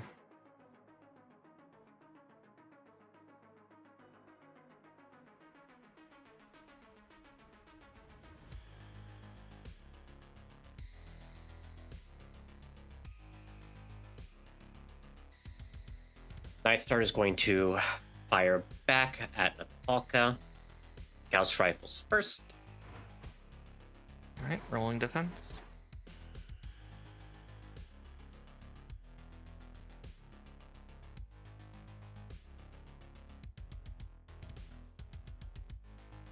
Yeah, that's going to be a miss. And then the PPC. That will hit. 4 more damage onto the front. Onto the front, okay.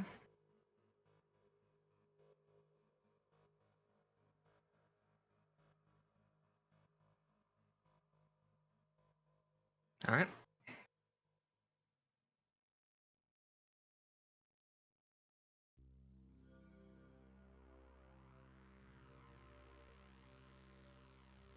For his part, he is not going to open fire. Hmm.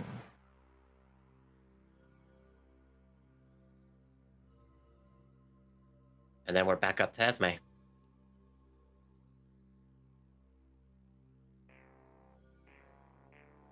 All right. Okay. Here. All right. Turn. Raksha.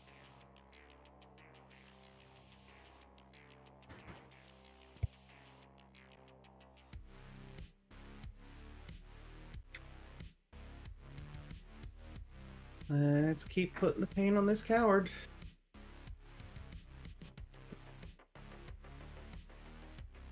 Okay.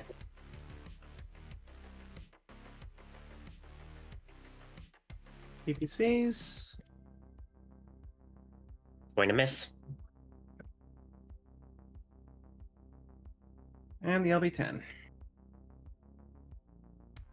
Also going to miss. Turn. On Ying. All right. 1,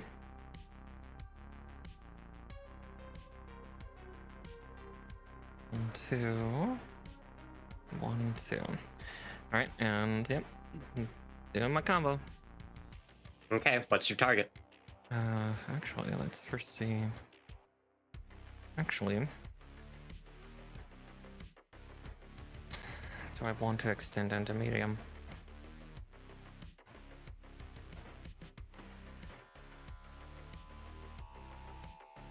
The Night Star also has 2 medium pulse lasers and a small laser it has yet to bring into combat. Just to let you know. Yeah, she'll stay at long. She'll stay at long for now so it doesn't try to shoot her, so yep. Hitting Night Star. Okie dokie. That will be a 17. That is a hit. It meets. All right. Torso. Brutal. Okay. All right, and then large pulse lasers. 19. Yeah, that's gonna hit. Roll location. Left arm. The one that keeps getting pounded. That was the right arm that got hit last time. The left arm on this one was untouched, but now has had most of the armor sloughed off.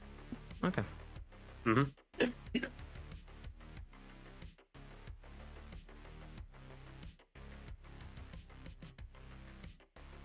Night Star is going to change targets. And open fire on Raksha with its weapons combo. Did you jump or use mask this time? She ran. She was on the ground. Okay. So just movement 2? Yes. Copy. Defense roll. Now it's your turn to pull out the fancy moves as you deftly dodge the Gauss fire. And then another one. And yeah, it misses the PPC shot as well. It's going to back up again.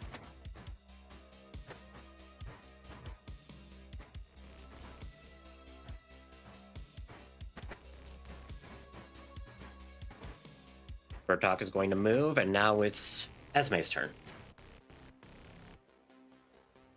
Okay, I'll move here. There. Raksha.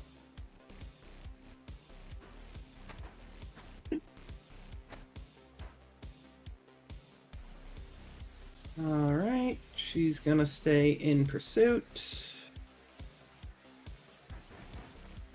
That was a run with mask I saw? Yes, it was. Okay.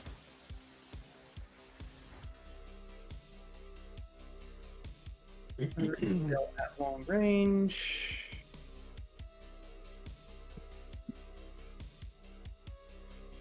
That's an impressive roll, and that is going to hit. That is a torso for 10.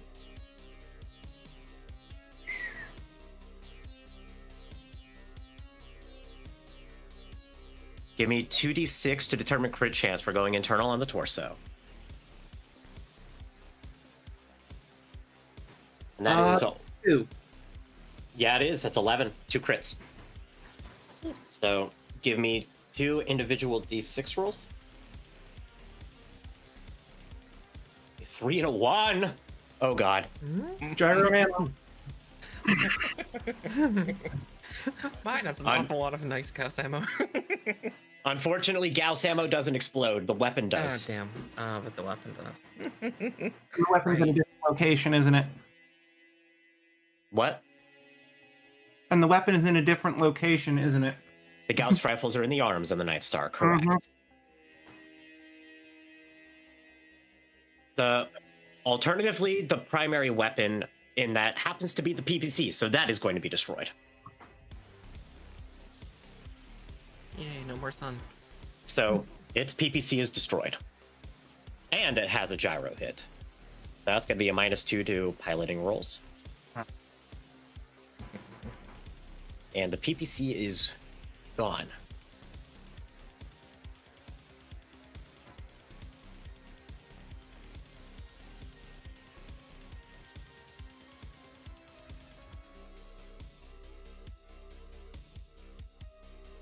You still have an LBX.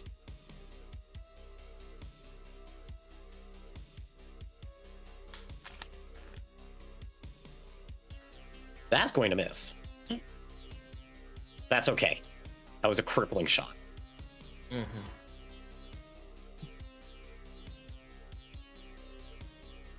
And that's turn. All right, Onion GE. All right, yep.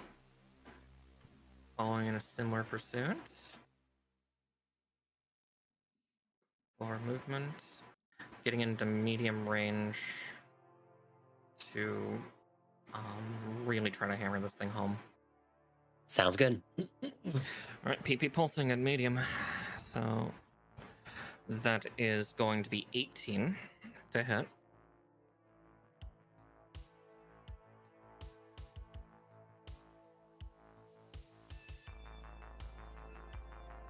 And that is going to hit. Oh. Torso. Oh. You know what? Give me a 2d6 anyway. I want to see what happens. Okay. No. A 2d6 2D. for crit chance. Okay, no. No crits. All right. Well, regardless, taking advantage of the opening that had been left along the fuselage of the Night Star by Raksha's PPC shot, Natalka follows up with her own, striking deep into the guts of this final Blakish mech, which then jerks as the power is immediately cut and just first slumps forward and then just kind of collapses onto the ground as it's also knocked out of action.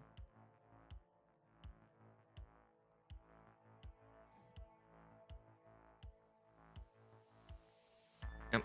And yeah, I had declared both shots on it, so that'll be it. That'll be it.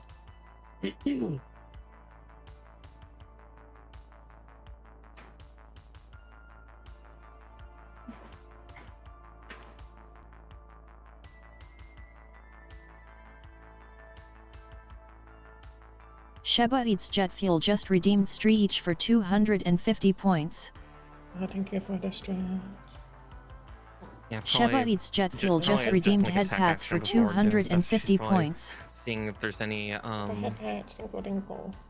Ragnar Kaijo just redeemed head pats for 250 points. See if there's any communication systems in the palatial building to utilize.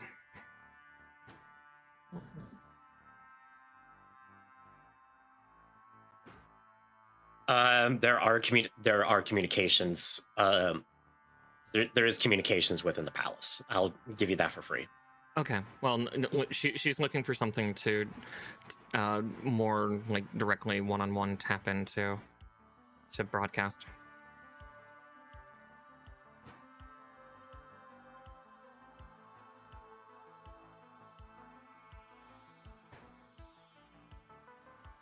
Unless that'll still be the same role as last time.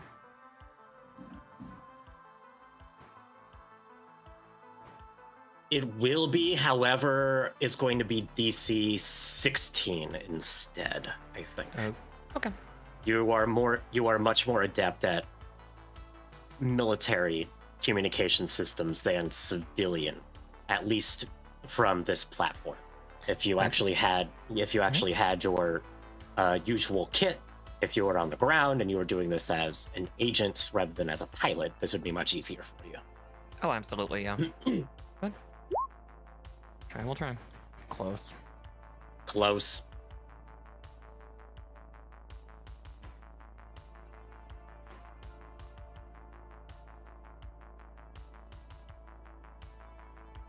And that's turn.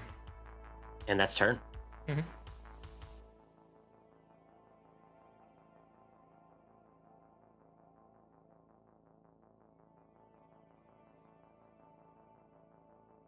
You have no idea what sort of enemies you have just made for yourselves.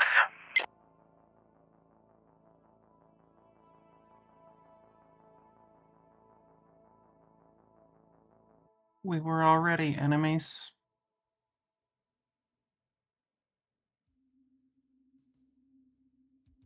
You are familiar with Blake's Blade, then?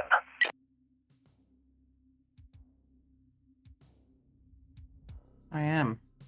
This is the second planet we have sent them packing on. We will see if you honor your challenge to your niece. We will step aside. Will you now?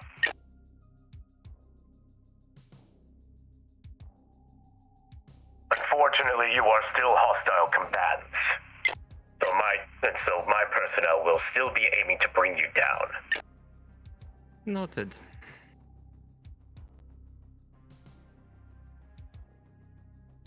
This is a family duel. I am not one of you clanners, nor am I some hidebound Kiritan samurai. You have waged war against me, and I will do the same.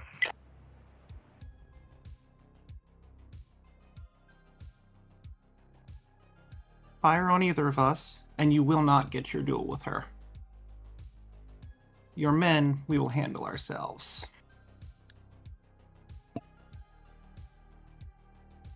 Brave words indeed.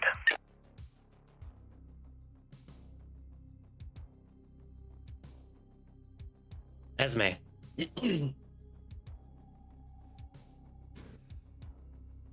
Alright, yep. Go down the road.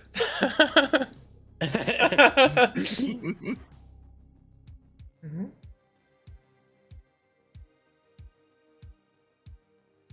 I get to turn a corner next. Yeah. Next move, I get to turn a corner. You do. Yeah. Tokyo Drift soundtrack plays. Yeah, I get to drift around this corner next turn. As I'm going max speed into Dire Wolf. Kira slide the bumper bump. No. Yeah. Oh no. Oh, Just seeing this 100-ton battle mech just across the concrete, legs spread, one gun pod just like scraping along the ground. Yeah. Oh my god. Thanks, I hate it. You're welcome. All right, Raksha, you're up.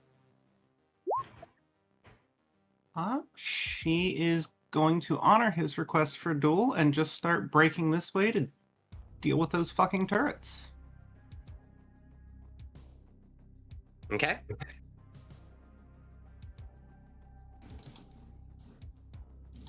And without either of us, I don't think either of us have lines, so that is turn. Correct. Anin Jigi. Actually, this is a great question. Could Natalka fire upon where the turrets are located from behind the wall? Maybe not on them, but maybe they're mounting? I'm gonna say no. Damn, okay. It was worth a Yeah. shot. Yeah. I like the thinking. I'm gonna say no. No, that's fair. Mm-hmm. With that, then, she will fly out wide. F4. And yeah, she's going to continue to try to tap into that communications array inside of the palace. Okay.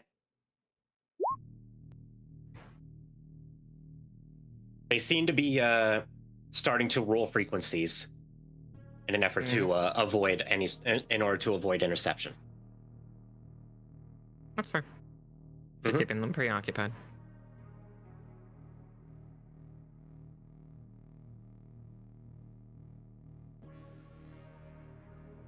Bertox is going to continue to move, and then I presume Esme is also going to continue to move on her turn. Yes. Yep. I'm gonna start drifting around this corner. And that's your turn? Yep. That's my turn. All right. Raksha. If she goes here, does she have a clean shot between what looks like buildings? Those are in fact buildings, and you said here. Here, yeah. Yes. Perfect. Then we are going to bring everything but the medium laser to bear. Okay. Short range against speed 0, she better be able to fucking hit something. We'll see.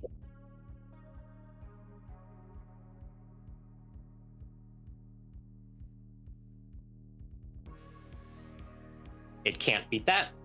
So that's 10 damage with the PPCs. Huh? And there's the autocannon. And that's going to kill it. Good.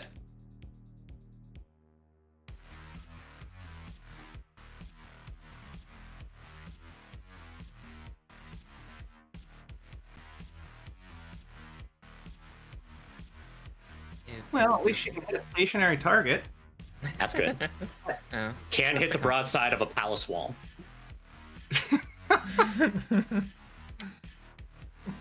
Natalka? Coming up just to join.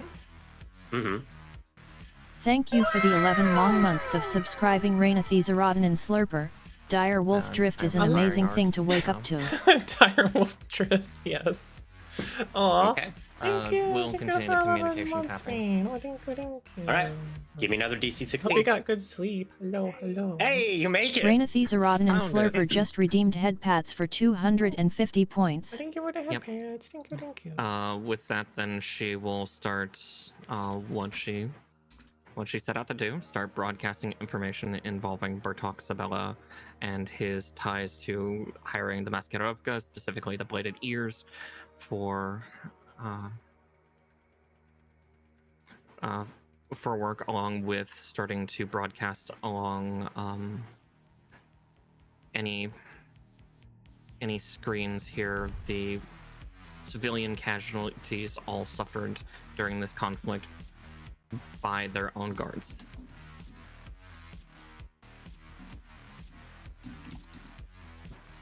Trying to get it to spread out as far as she can.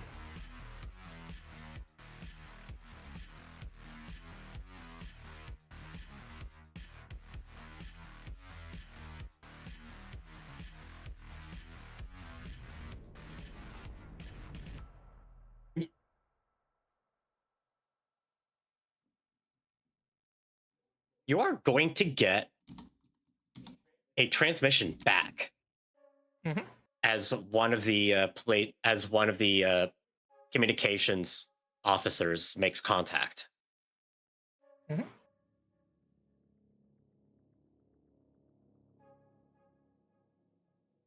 Why are you showing us this?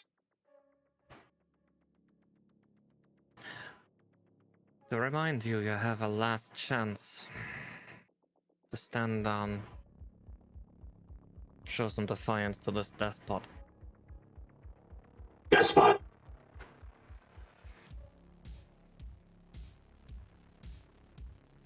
You have no idea what we've been building up for, do you? And you have no idea who we are. No, nor do we care. You're mercenaries that have attacked our home planet.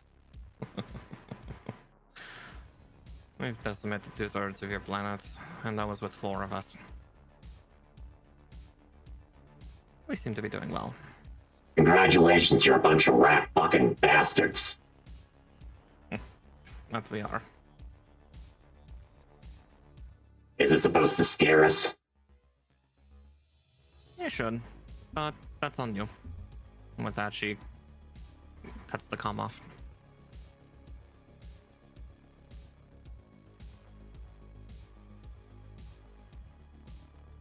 Okay.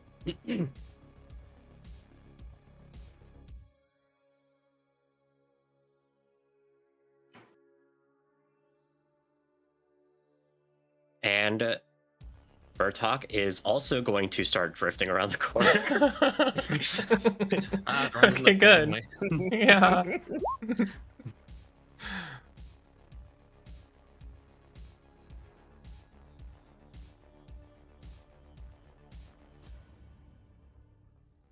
And it is now Esme's turn again. Okay. I continue to drift around this corner, and as I do, I just want this street to be getting tore up by the feet. Oh, it's being, you know what? It's just being decimated.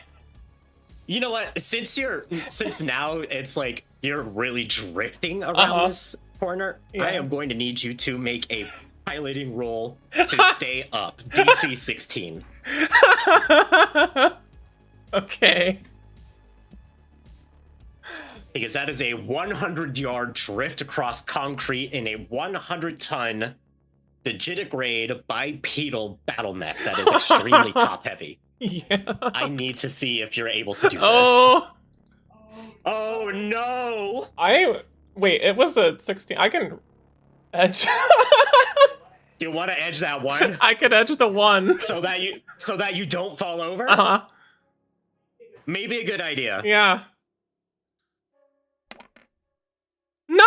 Why? The dice demand it! Okay, I fall over. Fall over.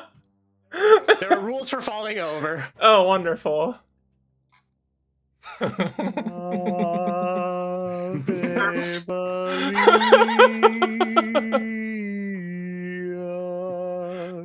If I remember right, it's punch damage on the upper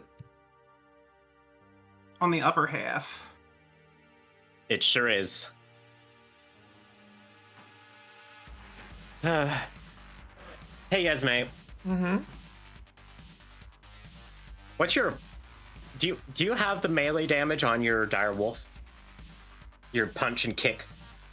Mm-hmm. What's your punch? 3. 3. Mm-hmm.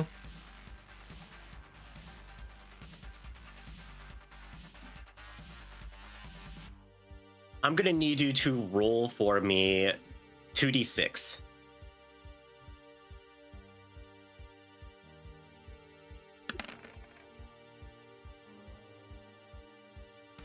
Your direwolf takes 3 damage to the torso as you grind to a halt. Oh, wonderful. After attempting to drift around this corner and slam into it, and slam into the ground. All right.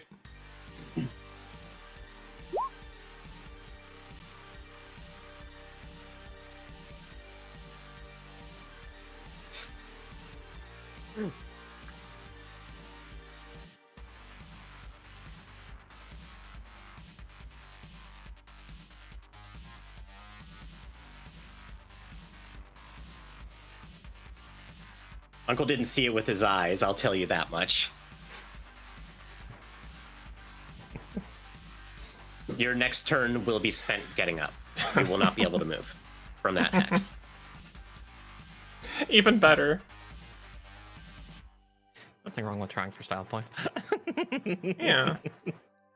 I can't believe during a duel, the opening moves of a duel with your uncle, you essentially try to do a backflip and land on your face. Mischief the Artificer. Oh, it's just even better redeemed because head pats for this is the only 250 damage I've points. taken. Yes, it is. And it's self-inflicted. Yes, it is. It's Yeah. self-inflicted. Yeah. If I have it my way, that'll be the only damage, but I doubt it. Amazing. Thank you for the head pats. Raksha. I'm giving him a chance. Oh, is that what you're doing? Uh-huh. Yeah.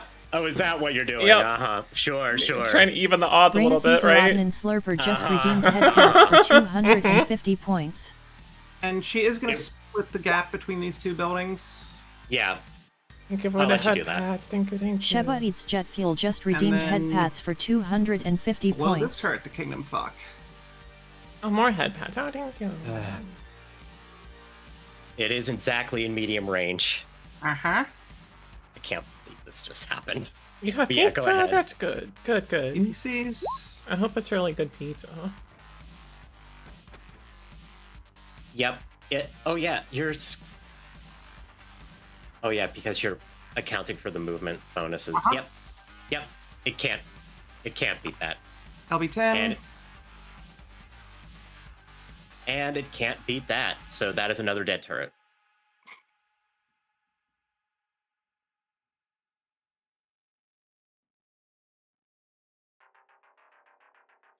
Can't believe this.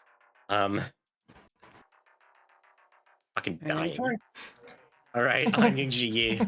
All right, Natako's gonna just check on long range scanners super quick just to make sure Direwolf nothing else is coming in. Yeah. Nothing else is coming in. Yeah, that's fine. Cool. Burning that final plot point to fucking yeet, just to fucking fly fast. Okay. 1, 2, 3, 4. 1, 2, 3, 4. Oh look. I'm in firing arc. Oh, neat. Oh boy! Alright, PP pulse at screaming 400 meters. Christ. 18. Yeah, it can't beat that. And that will be 19. Guess medium range. Yeah. And speed. Yeah, that's another dead turret.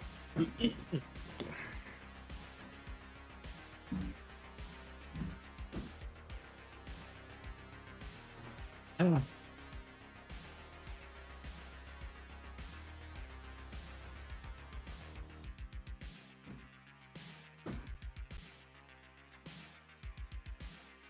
Why the sudden stop, niece? Are you afraid of your dear uncle?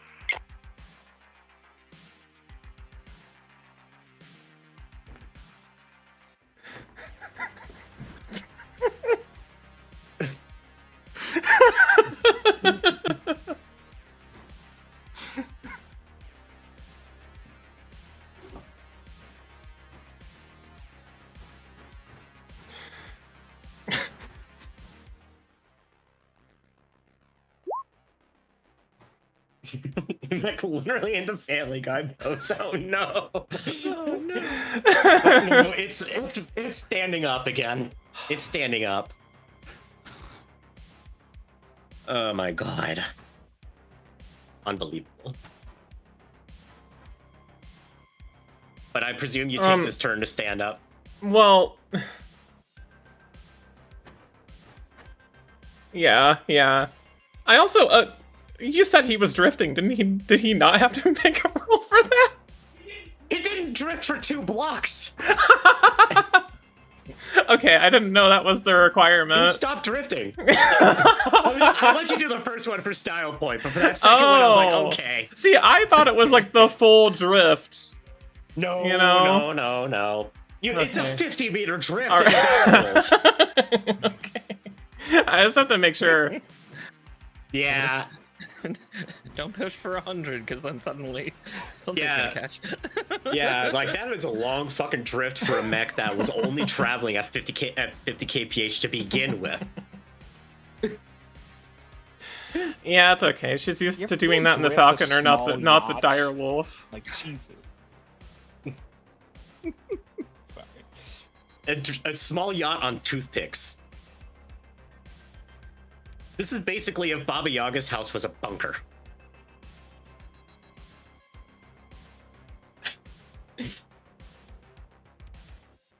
The funnier fact isn't that... The funnier fact isn't the fact that she fell. It's the fact that she rolled a 15 on a DC 16 piloting check. Yeah. So she almost teched it. She almost nailed it. Yeah. She almost nailed it. Regardless. Regardless. Extremely funny. Yeah, as she's getting up in the mech, she's gonna just say, "These potholes are horrible." That's it. Just infiltrating his infrastructure design. Yep. Yeah.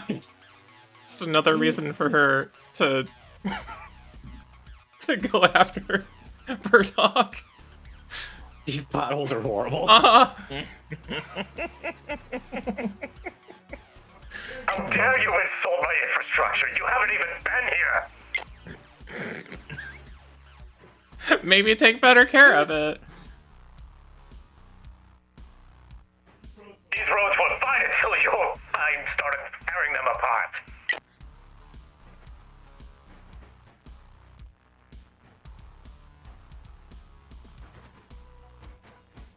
The irony is the pothole is fresh, but it was made by one of his fucking warriors. Yeah. Yeah.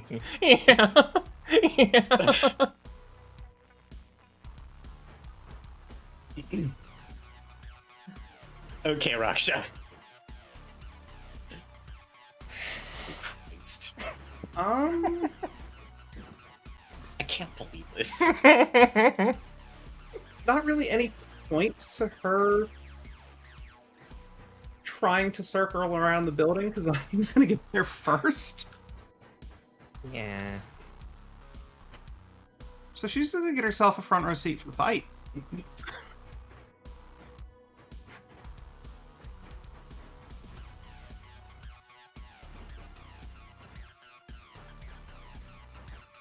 that's turn. Okay. Onion Yi. Oakley dokley. 1, 2, 1, 2. That's at a fire arc, so that's the end of turn.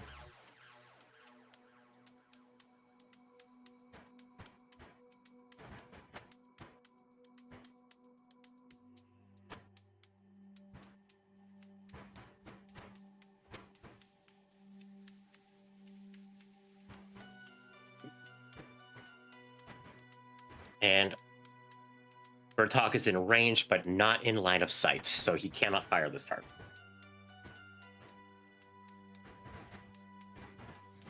Esme, Oh, that does. Okay.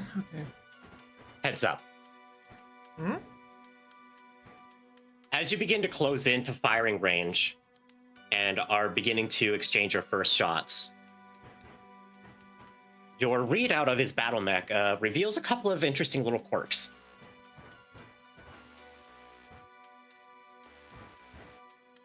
It's detecting 2 large pulse lasers, 2 medium pulse lasers, 2 small pulse lasers mounted in the rear arc.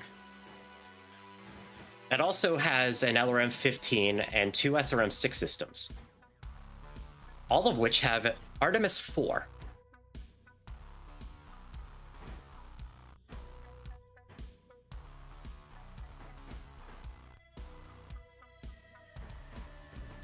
Congratulations, you'll get to learn a new weapon system. Oh. Artemis 4 are missile systems that do not increase the accuracy of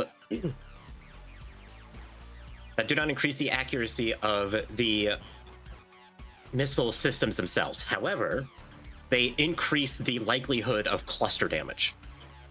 The calculation for Artemis 4 systems for the missiles die is M-1 to a minimum of 1.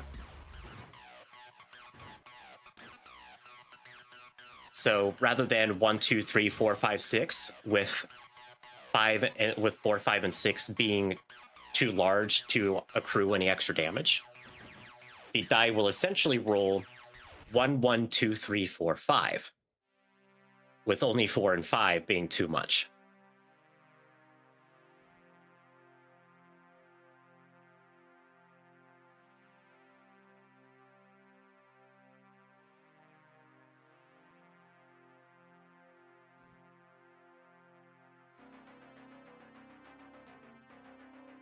Wanted to make you aware of that. Which makes me go daw, because I'm pretty sure I suggested that. You did. It's a good suggestion.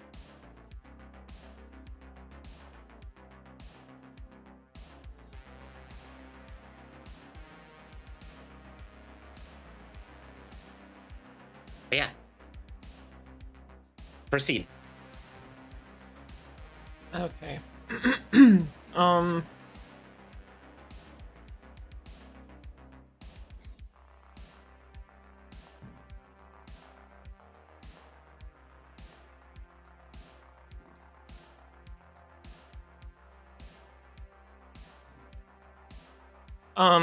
Okay.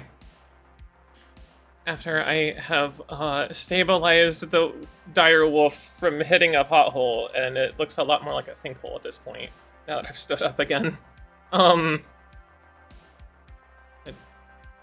Adjust the direction I'm going and hop this way to my jump jets. Mm-hmm. And use the PPCs and missiles. Okay. Which, yeah, I'm long The range. Grand Titan. Mm-hmm. The Grand Titan is movement 2. Okay. So I gotta do lots of bunny hops.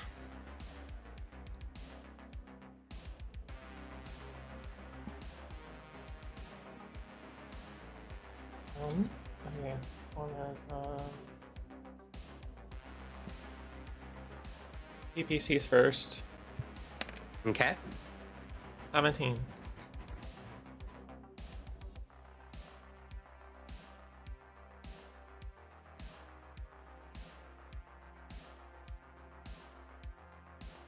That hits.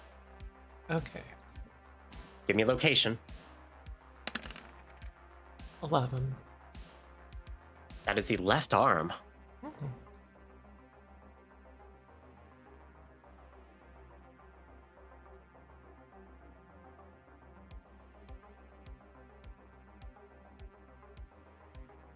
Which is entirely stripped of armor. Okay. That's good. Mm-hmm.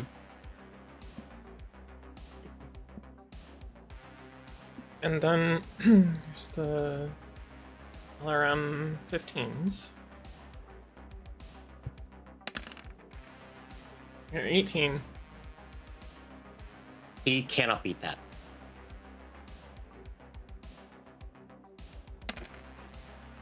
Five. I needed the extra missile. Oh wait, yeah. I will disregard the 5. It's just the single D6. It's just a single D6 per M. Yep. Yeah, that's right. Okay, there's a 1 and a 3. Okay. Then give me the 4 location. 8. That is the torso.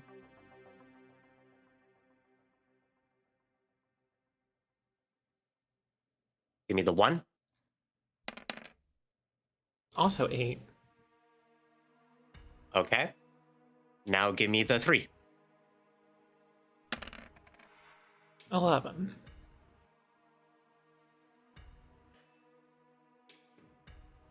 Give me 2d6 for critical chance. Also 11.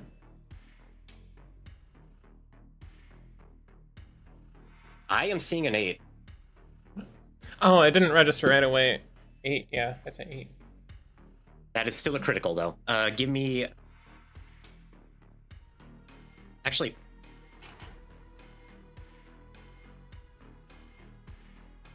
Oh yeah, it has AMS in the head. I should actually use that this time, so I'm unfortunately gonna take a little bit of damage away from you. Potentially. As soon as I can find the index for where the fuck that's supposed to be. You roll an M die and reduce the damage by that amount. Got it. Thank you. So, 4, 1, 3. And F 4 is getting reduced by 1, the 1 is not getting reduced, and 3 is getting reduced by 2. So 3, 1, 1.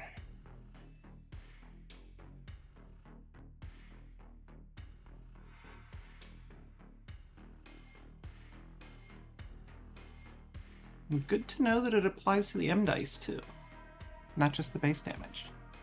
Wee. What's fair is fair. Uh-huh. Yep. Natalka is throwing that away for later. Uh-huh. Yeah, Rock's got an AMS on it too. Yep. Because that damage still went internal, I am not going to make you re-roll that critical. That would be a feel bad moment. I'm not going to do that to you. Okay. Give me another Actually, it's just going to be the weapon group. What weapon group is in the fucking darn? Oh, that's funny. It happens to be the LRM. Oh. Hmm.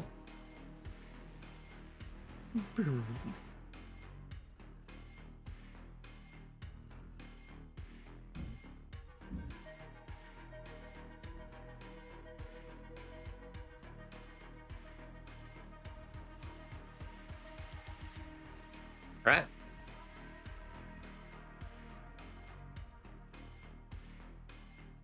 And that's turn? Mm-hmm. Okay. Raksha.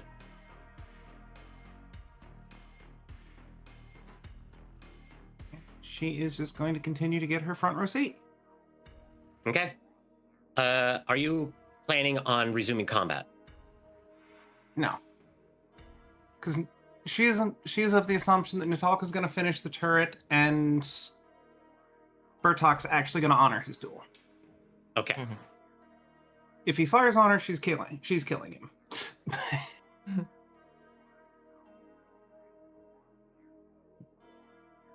I will state above table that in this single respect, he is a man of his word, so I will simply remove you from the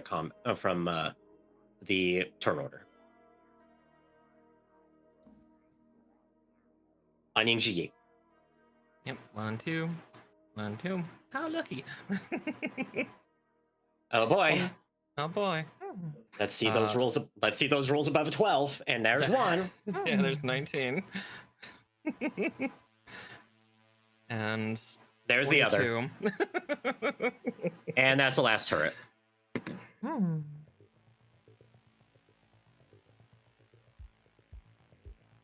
And with that, I presume you will also be out of combat? Yep. Okay.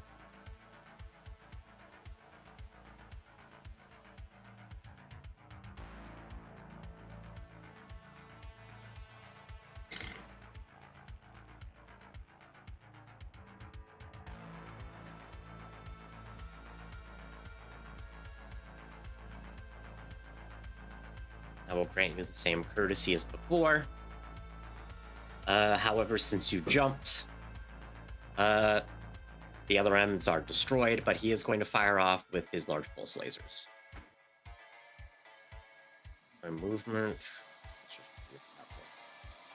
All right, I need a defense roll from you, Esme.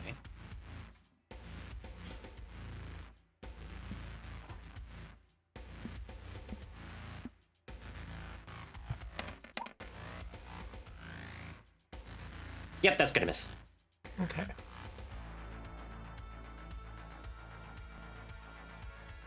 And it is now your turn. Okay. Mm. Okay. Gonna jump this way. Okay. PPC's and LRM 15 again.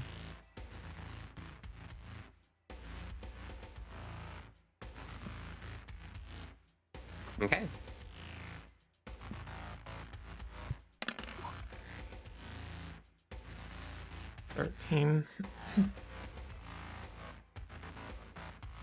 That is going to hit. Oh, okay. Surprised. Roll location.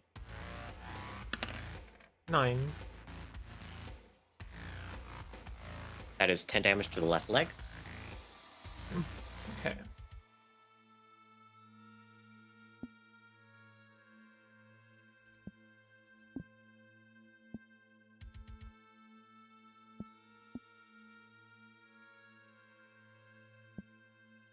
Okay. And then the missiles. Okay.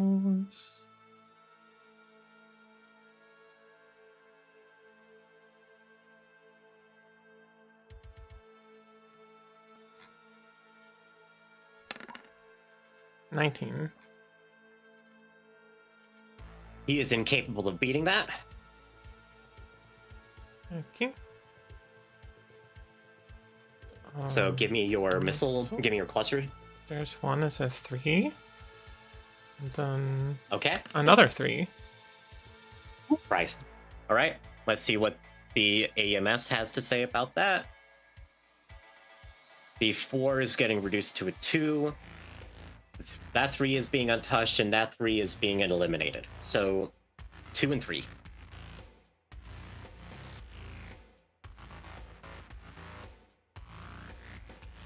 And then locations. Is that what I'm doing?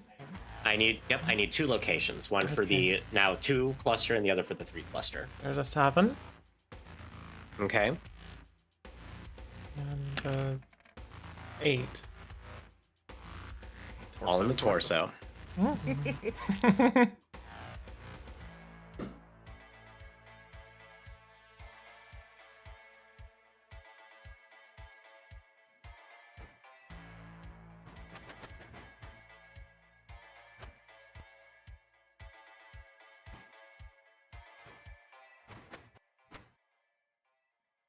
Going to move up.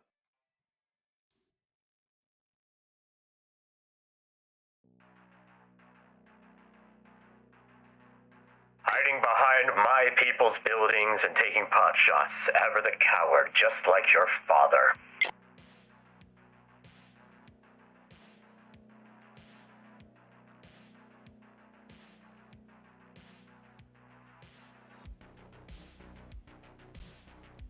You're the only other one fighting right now, Esme, so he has moved. He cannot shoot. It is your turn. Actually, no, he could. You jump. I'll just take a pot shot. Why the fuck not? Defense roll?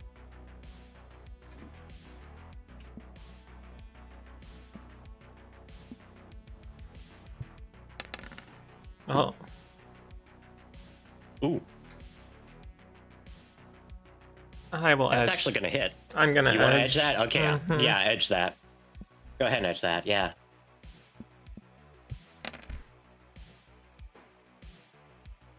Yep, that's going to miss. Okay. Okay, so now it's back to you.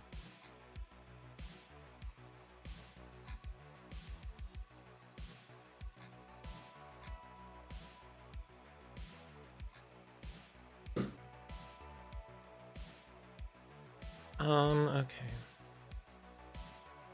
Let's,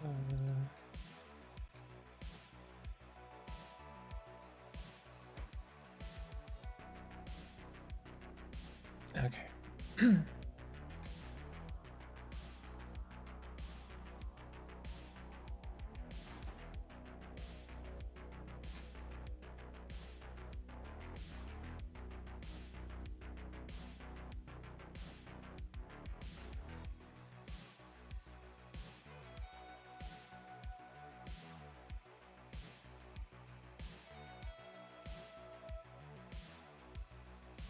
I'm just checking a thing. Anything I can help with?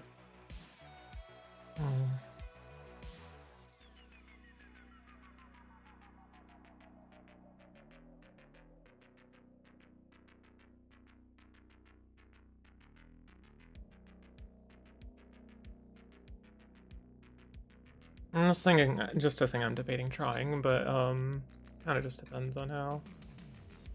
Let's go. I think it'll be okay. What are you trying? What do you want to try? It's nothing now. Okay.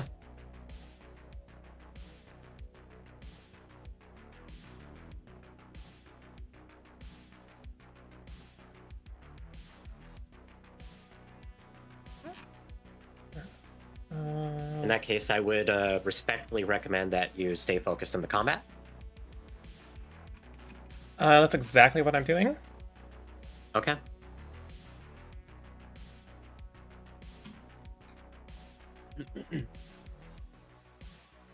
Okay. Jumping this way. Again with the PPCs and the missiles. Okie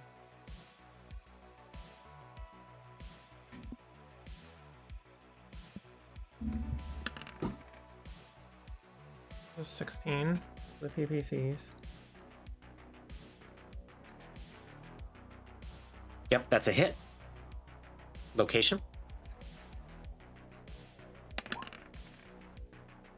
10. That is going to rip off the left arm.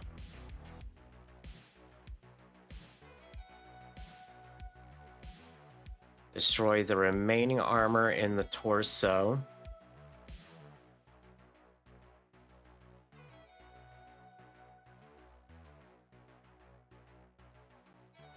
Yep. That is going to rip off the left arm and destroy the remaining armor in the torso.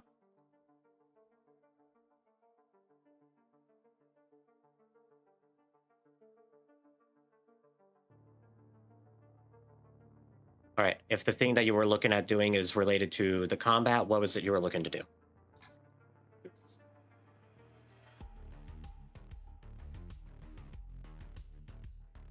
It's just movement for like another turn or two. Oh, like planning? Mm-hmm. Okay. Yep. Okay. Yep. Okay. I was asking in case it was something that had to do with like rules. No. Okay. No, I have a plan. Okay. Mm-hmm. Renegade and Slurper just redeemed head pats for 250 points. Thank you for the head pads. Okay, we got...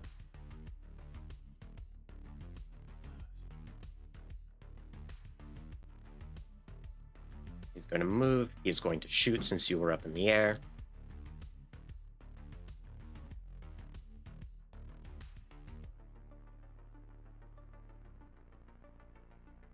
That is still in long range. I need a defense roll. Okay.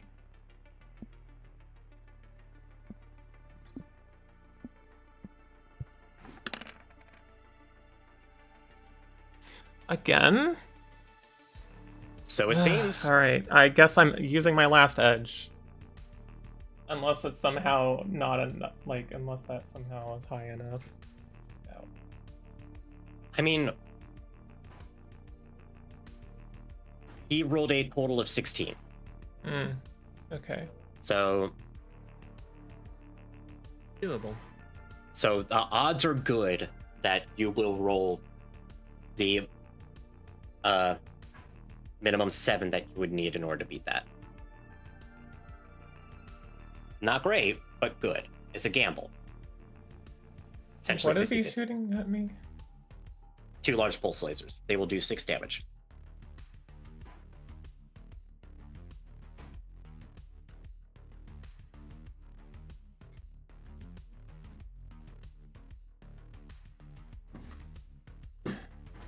I'm gonna not use it because it's my last edge. I don't want to use it.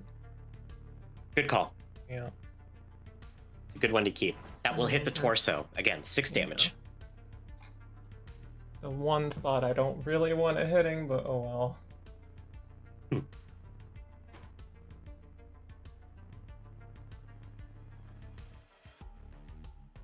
Okay.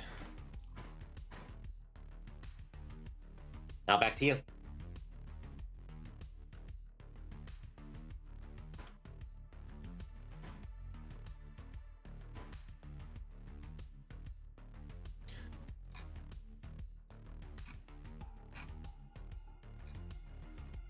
Okay.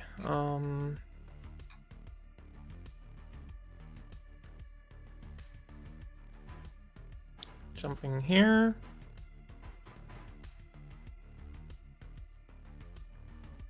I think And you are now in medium range. Am I? Okay, that's what I was wondering. All right.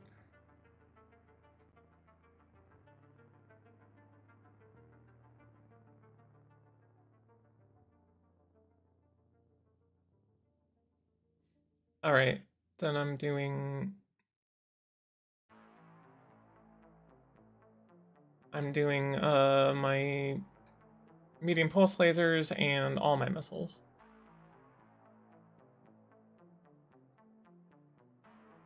Okay. So I don't overheat. Mm-hmm. Yeah. Yeah. Good move. Okay, let's start with the lasers. Yep.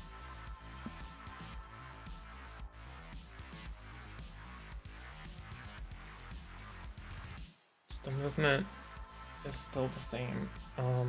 Movement is still the same since you're jumping. Okay. And I'm actually not in negative numbers. I don't have the negatives. Now I'm actually getting positive ones. Okay. Yeah, it should be a +1. Yeah. That's a 22. Because of the target computer.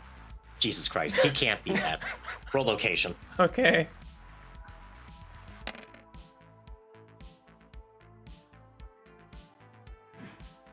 That's 10 damage, correct? Yes.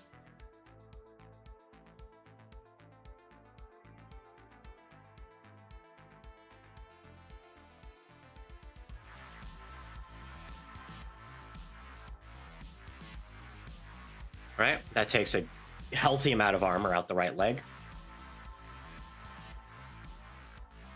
Okay. Now for your missiles. Yes. So this is the 15s. Okay. And it's 15. That is also going to hit. Okay.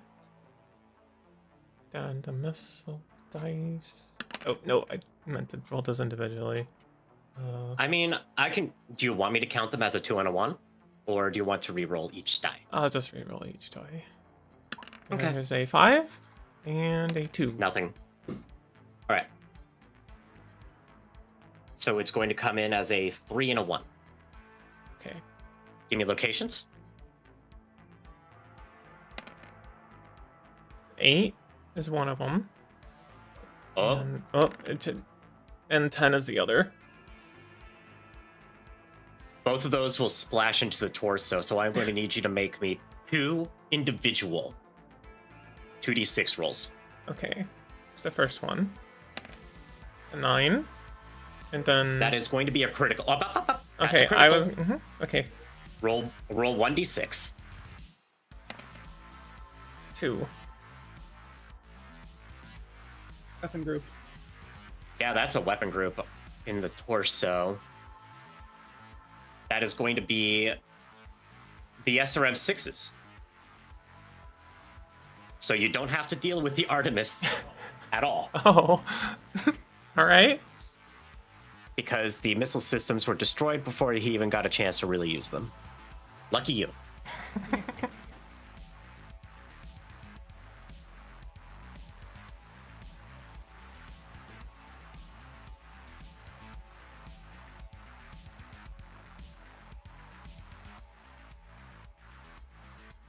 Okay. And now the other 2d6 for the other crit chance. That's a 7. No joy. Okay.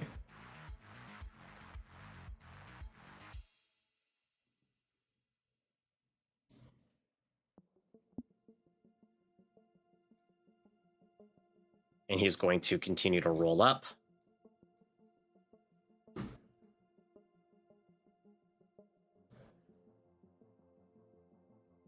And you did jump again, yeah? Mm-hmm. All right, so now he's going to fire his 2 large pulse lasers and his sole remaining small pulse laser. Okay. Okay. Defense roll? 20. Nope. Another one? 17. That one will actually hit. And that will be 2 damage on the torso. Yeah, again, the torso. Okay. Mhm. All right.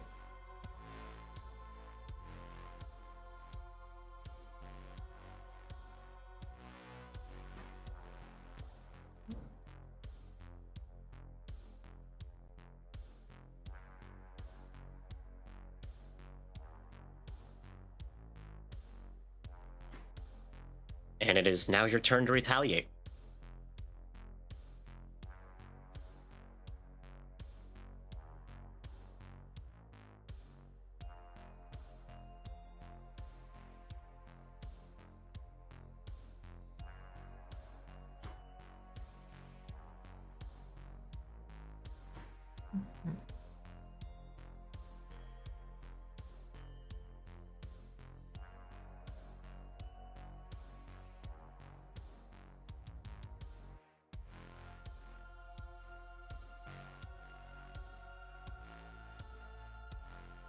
Okay, jumping here. Okay. And lasers and the LRM 15s and the LRM 10s. Okie dokie.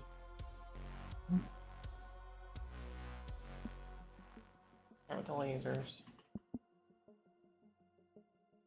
Which we are, yeah, we're still in medium. Okay. We are still in medium. It's 18. He cannot beat that. Okay. So roll location. That's an 8.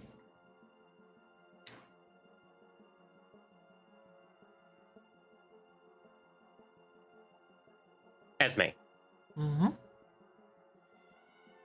You have been telling me offline that you had a scene that you had envisioned Esme playing out in this moment. Mm-hmm.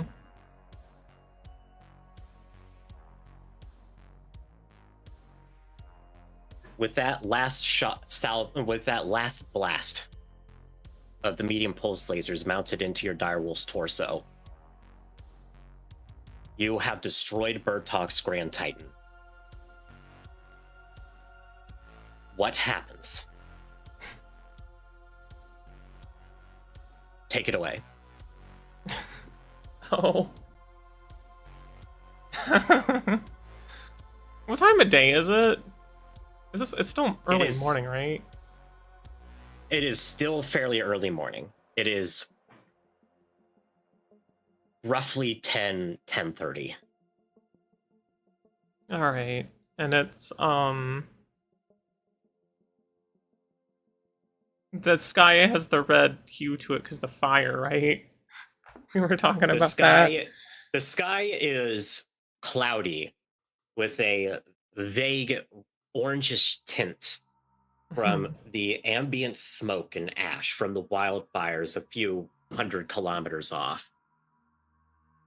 If you were to climb out of your cockpit, there would be a slightly Sheba smoky Eats Jet smell Fuel to the just air redeemed head pats for that is intensified by 250 the points. burning of various mech and tank chassis throughout the 10 square kilometer area that you have just waged a war through. Sirens are still blaring. Civilians are in a panic as your direwolf makes its way towards the crippled, fallen, purple and silver mech that you had just shot out from under your uncle. Mm-hmm.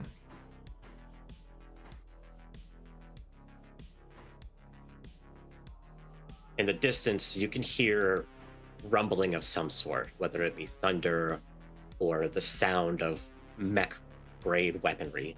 It's impossible to tell. Okay. I guess the last thing is, did he eject? Or is that just... He did not. Okay. Alright, in that case, then yeah, I make my way to his mech. Which I'm sure he could just hear as it's each step getting closer. Just rumbling towards him.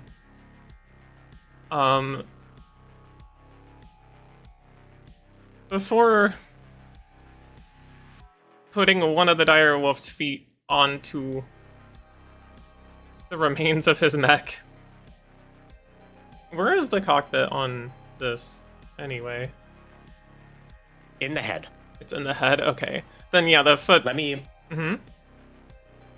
pull up the token specifically, create a handout for it so you all can see what exactly this mech looks like.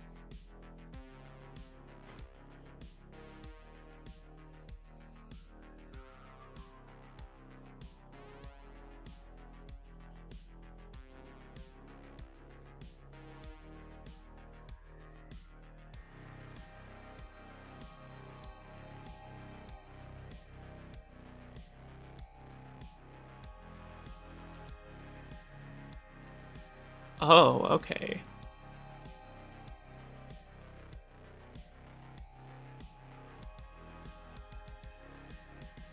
Okay. Looks like a mix between a Black Knight and Soundwave. Oh, but yeah. I was just gonna say it really looks like a goddamn transformer. It does look like a transformer. Like a Decepticon. Yeah. Look, this wasn't the original color scheme. I had to make it much more like blatantly I'm a Isabella-ish. Yeah. Purple is the color of nobility. Well, purple is also just House Merrick's colors anyway. I know. I know. Yeah. Just being little shits. I know, you're being shits. Looking for excuses I should talk. Anyway. Yeah. All right. And yeah, during Esme's climax as a character. Let her have this. Okay, yeah.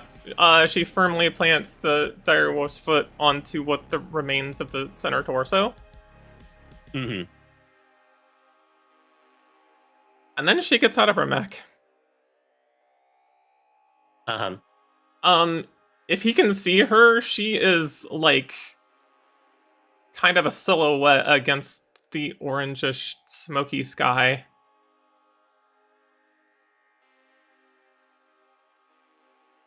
And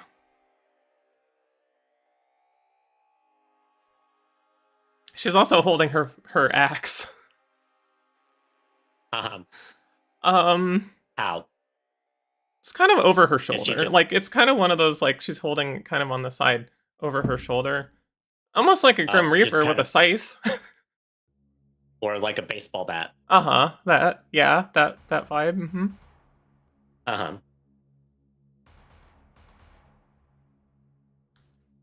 And then, yeah, she makes her way over to his mech, to the cockpit, to rip it open.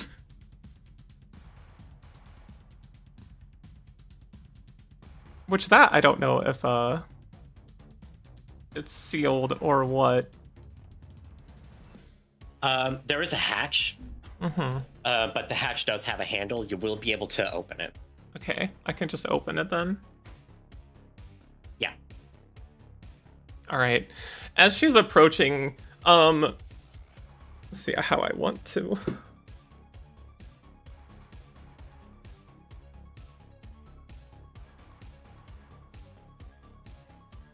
So you open the hatch.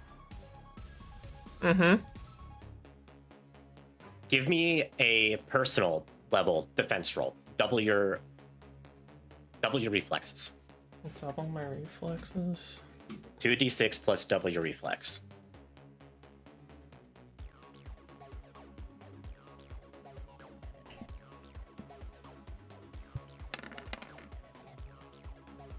A 20. Almost as you open the hatch leading into the cockpit, and you probably saw this coming. You just suddenly hear a very brief as he tries to fire an energy pistol at you. Not even close to hitting. You barely even need to dodge.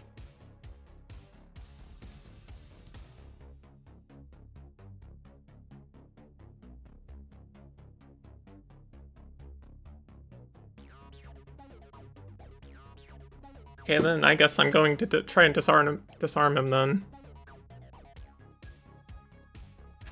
And how are you doing that?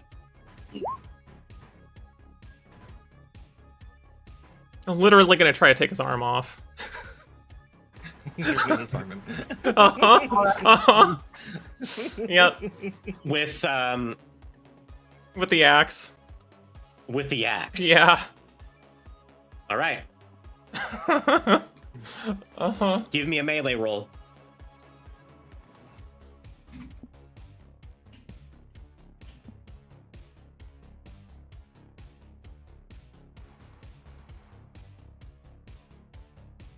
Double checking that that's. Oh no, it's not. Okay, I almost rolled that wrong.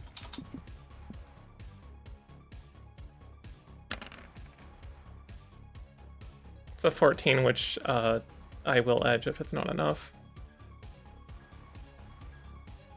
Well, considering that Oh, he was shit. still There goes strapped the down channel. in his The mech's underscore Vivalicious cockpit just rated with 5 odd and ones. had no real way to dodge, he tried to shimmy, but you foresaw this.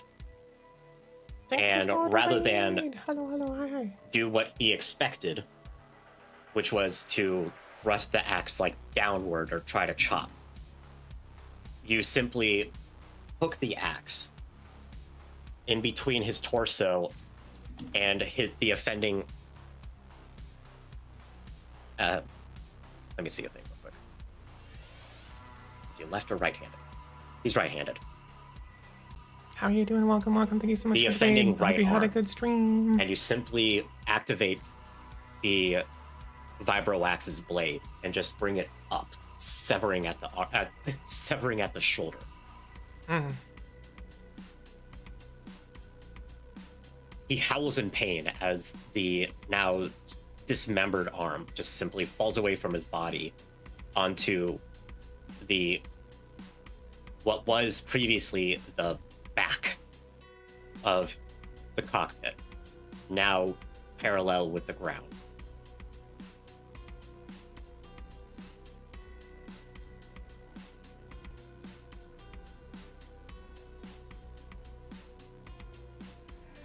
All right, she's just gonna pull him out of the mech, out into the streets.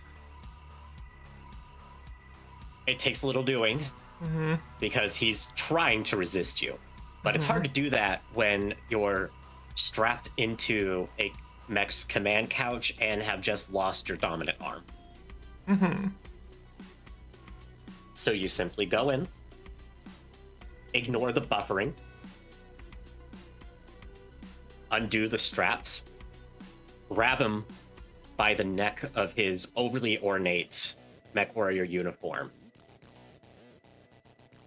and just drag him out of the mech. Not particularly caring if he hits his head or his legs kick against something or get stuck. At one point, his foot is wrapped around the belt. You just give it an extra tug and his ankle dislocates. And then you throw him onto the concrete in front of you.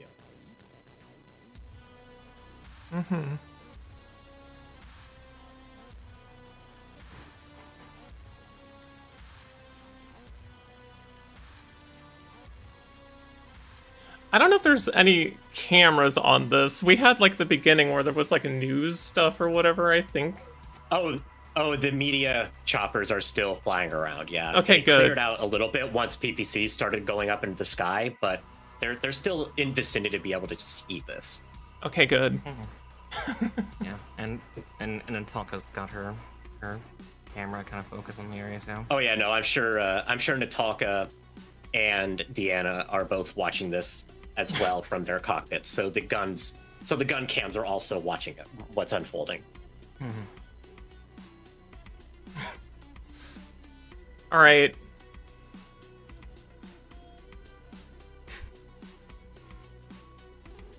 I'm assuming I can get my open my comms still my personal ones are still linked. Did you remove your helmet? No. Then yeah. All right. Yeah, I'll give that to you. Okay. Because I want the media to be able to hear. So you're gonna broadcast on an open freak? Yeah. Okay. I'm getting him. Gonna get him on his knees. He's resisting, but he's starting to go into shock from the blood loss. So he can't resist much.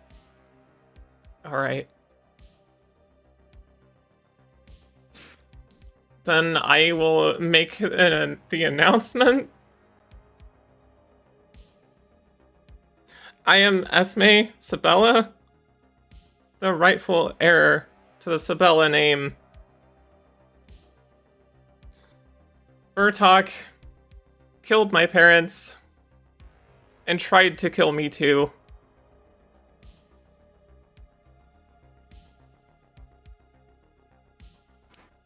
He's betrayed all of you. He's tried to execute me. And for that, we came here to take his life.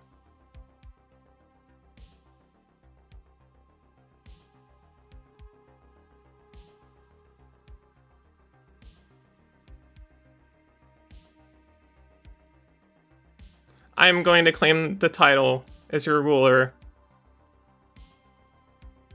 from this day forward.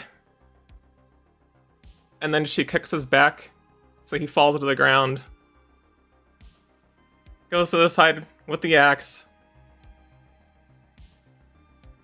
And executes him. Brings it down on his neck.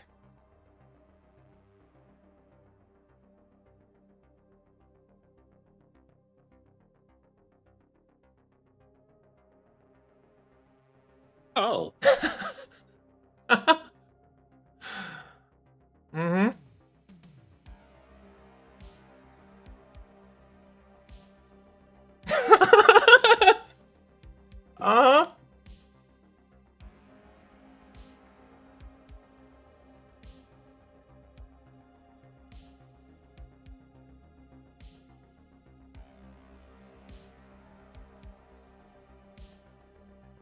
Okay.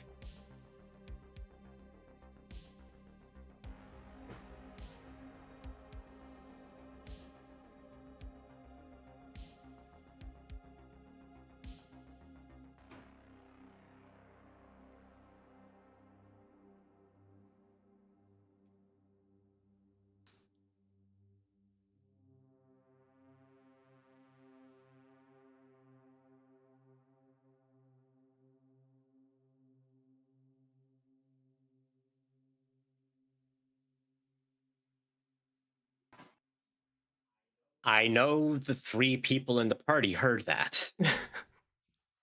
What are their reactions? She also does take her helmet off after saying that stuff so that, you know, people could actually see her face as well.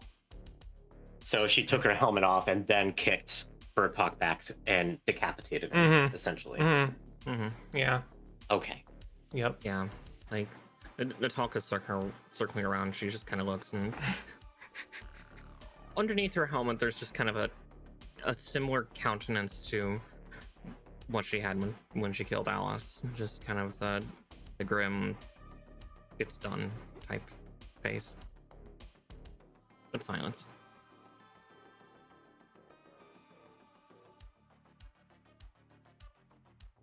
Their initial reaction is one of shock. Because she realizes that this likely means that Esme is going to be staying on the planet, and she is about to lose what was her right hand for a while? Before deciding that that's something that can be discussed later. For the moment, she has an after battle recovery to begin.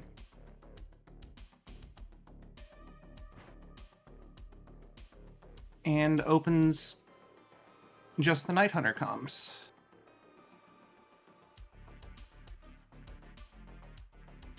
Barsuk, this is Dagger Actual. Mission accomplished. Send a recovery team for the Scorpion. And then, after watching the duel from a standstill, Raksha lurches back to motion towards where the Scorpion is lying.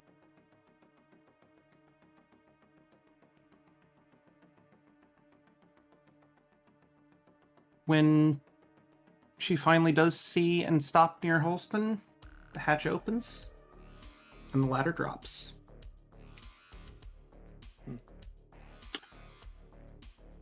I imagine after, like, Deertick is taken out of combat and, like, out of commission, and combat kind of moves on from that intersection. Like Holston's able to just like walk around, or at least is able to like look at the. Is there like a would there be like a billboard or like something like a large monitor somewhere in the city that would be showing this this live feed? I can only imagine so. This is the capital. It's fairly urbanized. It's not like super ultra high tech slick, but this is a a big deal of a city, and this event in particular is pretty big. I would imagine if there are any like LED billboards or something like that. Not that there's any actual like Times Square-esque TV monitors or anything like that, but what feeds there are would be diverted to capturing the attack. Right. Yeah. I just imagine Holston after the heat died down, just sitting on top of his the wreckage of his mech with Squawk Box like on his lap, is just petting him, watching the feed, and he's just sitting there kind of like quiet, kind of listless, looking at the monitor, like almost like watching a car accident. And he just kind of quietly just whispers under his breath, "Guess she gave some thought after all to what I said."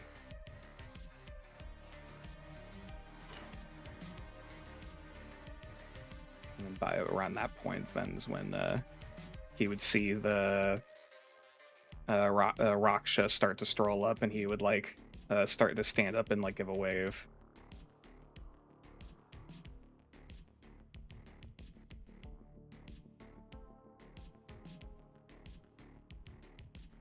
It's about at this point, Deanna, that you would get the response from Barsuk. They would also add that the other missions had been a complete success, and that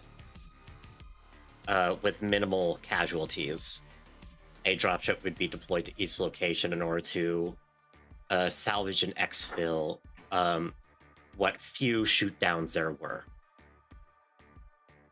before picking up everyone else.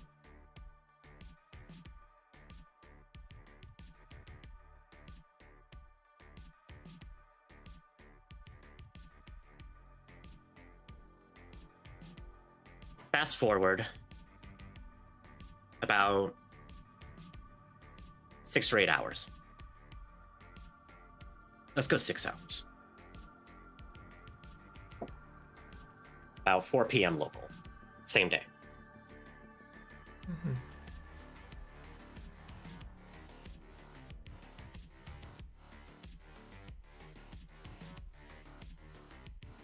By this point, everyone is back aboard Barsuk. Not Kinjal. Yep, for the record, lowered the ladder with the intent of giving him a ride. Yeah. Yeah, I figured. Yeah. You can sit in your lap, it's fine. He will probably have to straddle the hatch because it's gonna be cramped in there. Yeah. Mm-hmm. It's fine. Regardless, we got back. Mm-hmm. Yeah. Y'all got back. I'm just using the conference room, but it's actually like I don't have one for the actual briefing room on Barsuk, which is a little less cramped than the one on Kinjal.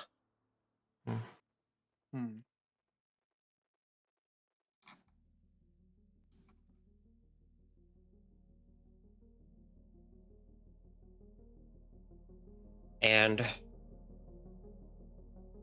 at the front, kind of wearily leaning against the podium, is your commanding officer. Definitely bruised and battered still. Being a little ginger with her posture. as if trying to avoid bumping her ribs against anything. She has a ocular healing device over her eye, and her face is a little swollen and banged up on that side.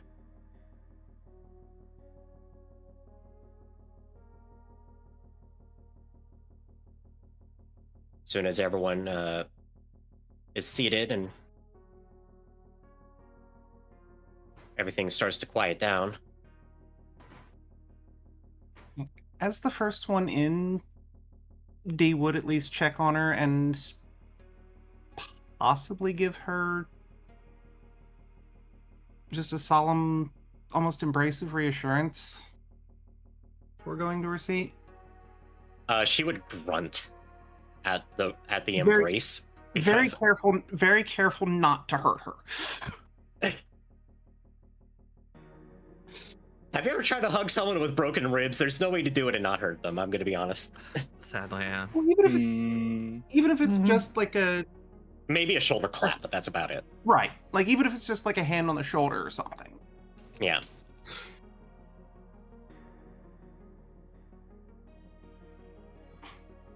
For the moment, she accepts it and reciprocates it fully, I think is the word I'm going to use. Mm-hmm. Yeah. She's sore, she's tired, she's cranky. She's not in the mood for warmth. She's also in full CO mode. Uh-huh.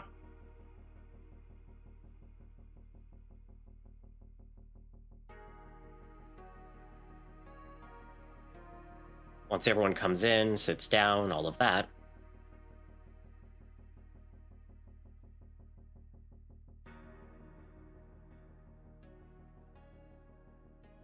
Night Hunters.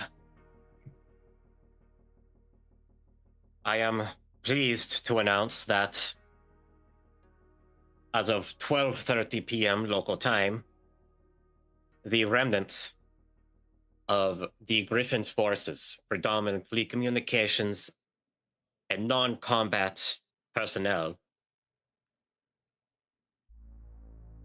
located in and around Sakutalem, formally offered their surrender.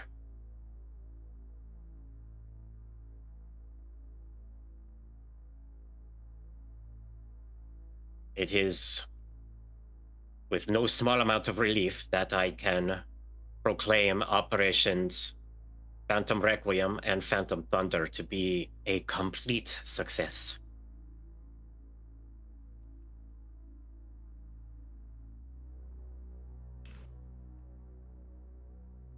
As part of the debrief,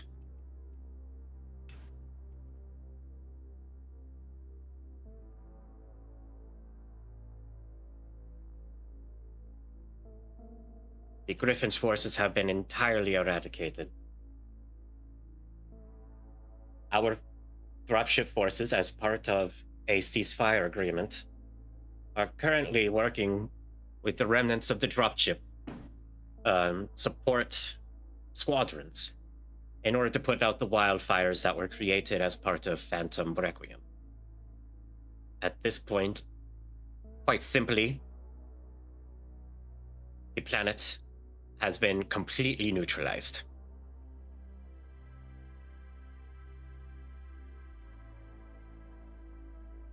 The projector behind her switches to the theater level view as well.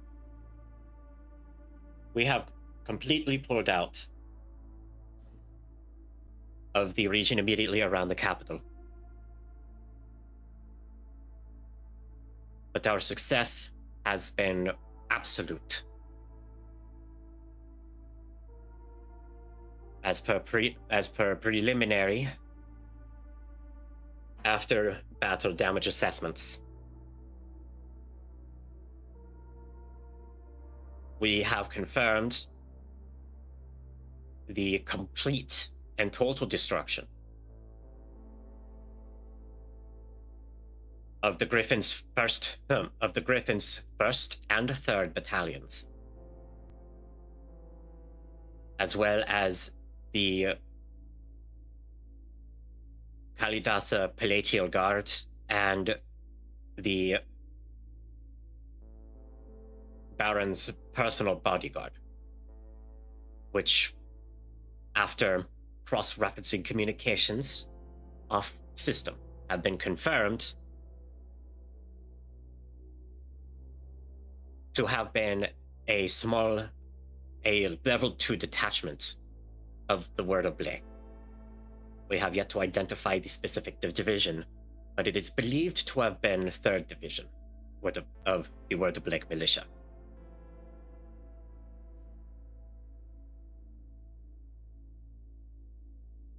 For those that were with us on Ark Royal, that was the 2nd Division. This is a different formation, a different level 4, I believe it is. D would raise 2 fingers. Yes, Star Commander. And she would wince at the slip of the tongue. Sorry, Lieutenant. Go ahead. If it would help with identification, during his taunting, Bertok did mention a name. And while the player doesn't remember it, she would then share it. I don't remember Bertok mentioning a name. So you're familiar with Blake something or other? I think Blake's Blade. Yeah. Yeah, I don't think it was a specific name. No, it wasn't a person name. It was a unit name or formation name, the nickname something. Mm-hmm. But I think you're right. I think it was Blake's Blade. Mm-hmm. I took that as more allegorical. Yeah, like you faced the Blakes before. Yeah, like the Blake's blade is in this is the blade of Blake. Mm-hmm. Mm-hmm. Yeah. I don't think it was a designation. As of right now, we do not know any units that follow that specific designation per the Word of Blake militia. The 3rd Division refers to themselves as the Pure Thoughts. But if this happens to be a misread, we will chase that down. I have forwarded what intelligence we have to Allied forces in order to further process and analyze these signals. In particular, the signals that were collected by King Zhao as part of Phantom Requiem in the beginning of Phantom Thunder.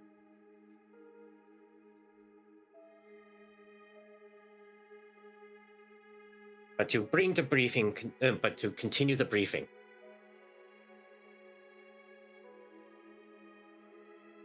we faced incredibly low attrition as part of this campaign.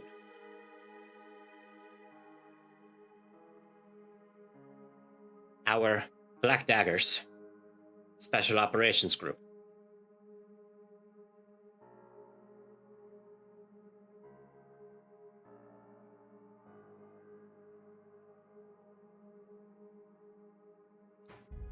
have only lost a grand total of 2 personnel, and as of this most recent battle, 1 mech. The pilot himself seems to have gotten away with only minor injuries. Holston's squat over in his chair with an ice pack or a frozen bag of peas on the side of his head. Yeah, probably an ice pack. They wouldn't just give him peas. They're better equipped than that. Fair.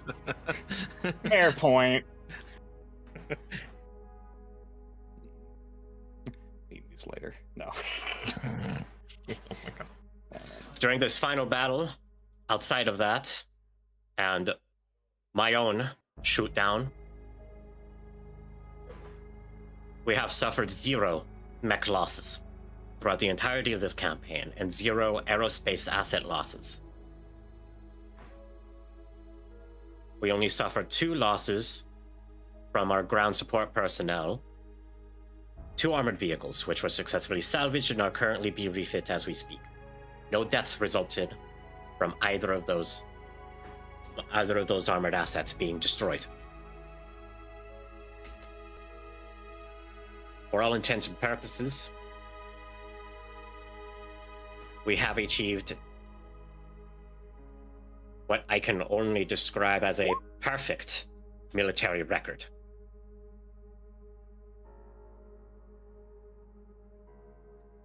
Very few operations of this scale against such overwhelming odds have ever been met with such an incredible degree of success.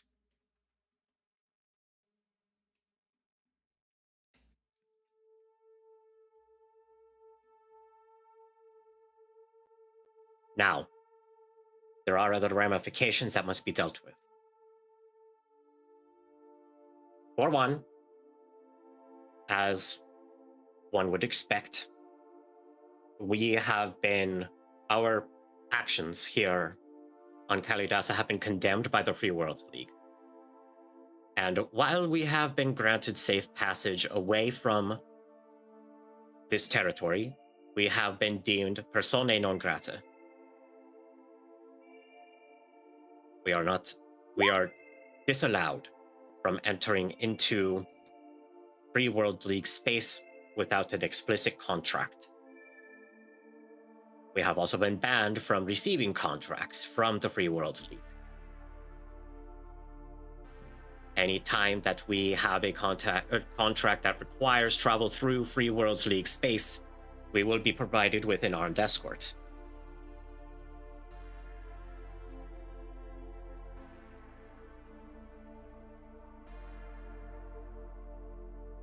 In other news, it seems that one of our own has taken up a position of new authority here on this planet. Mechwarrior Esme Isabella, please stand up. Mm-hmm. She stands up. It is to my understanding that you have claimed your birthright to the baronship of this part of space. Is that correct?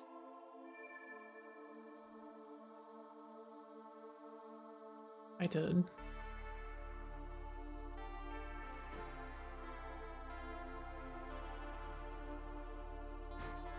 I see.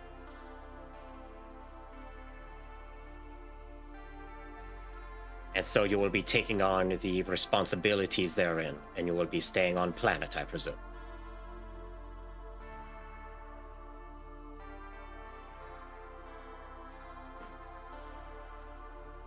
It's not something I think I want.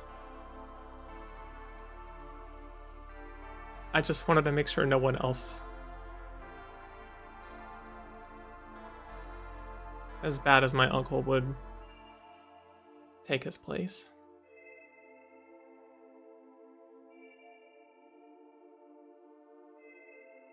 A very small, sardonic smirk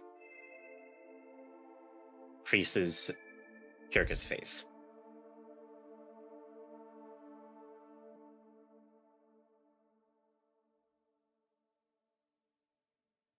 Regrettably, all nobles are fucking bastards, including myself.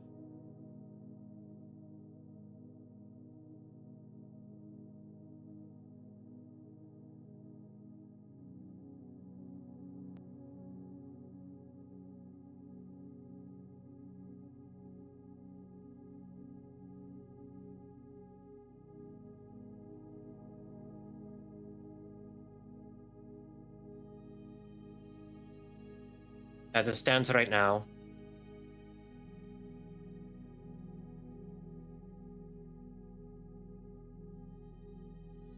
I do not know if you were aware of this, but this was something that had been tracked down a little bit by our intelligence apparatus.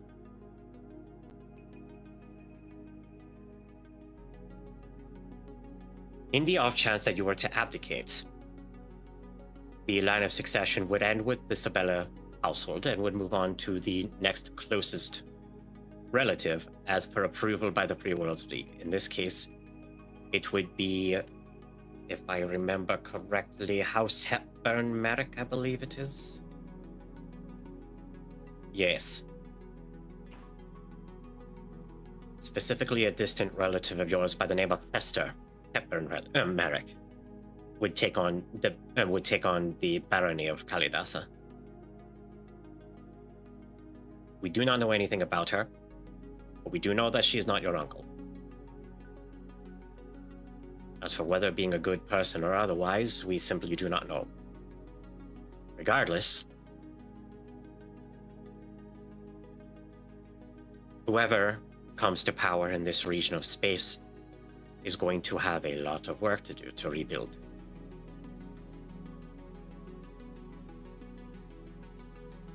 So I would advise, not just as a commanding officer, but as a friend, before jumping into a position you may not necessarily want, see if you can consider other paths. If you choose to move forward with this, then we wish you the best. And perhaps we will find a reason to work for you, Baroness.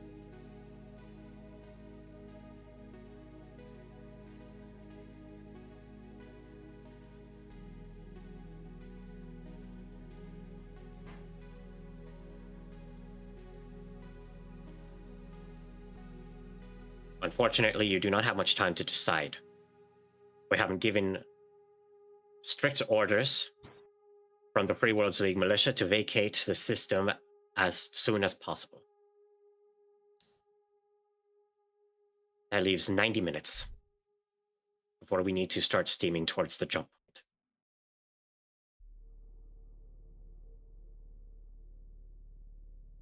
Regardless of which choice you make, by that time, whatever window of opportunity there might be will be closed. For the rest of you,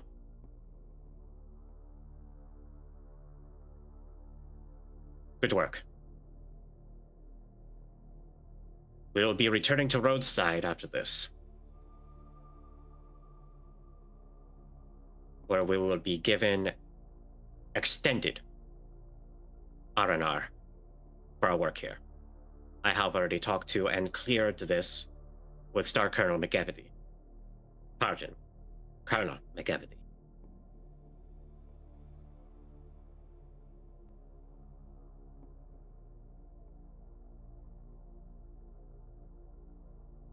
On the off chance that some other emergency happens to arise, obviously you will be called back, but until then, we will be off rotation.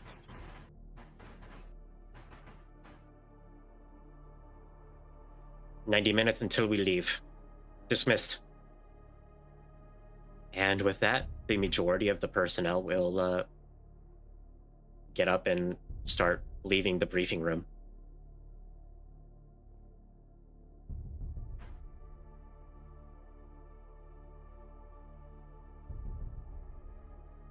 I don't know if... Will you four stay or leave? Holston isn't getting up. Yeah, I mean, I'll stay because I'm kind of in thought. Yeah. Deanna's got something on her mind too, so she's not going anywhere. In that case, as the remainder of the regular forces of the Night Hunters leave the briefing room, you all will see Kirka slowly deflate.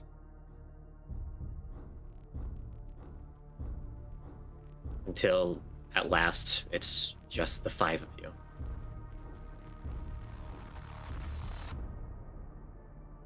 And her shoulders will droop with a heavy sigh as she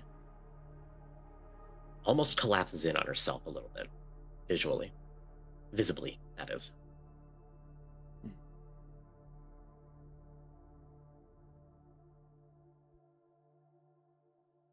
I have no idea how the four of you managed to pull all of this off.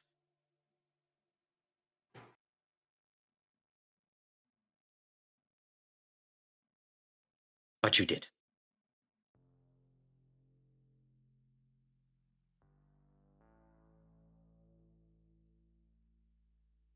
with repeated errors and good fortune.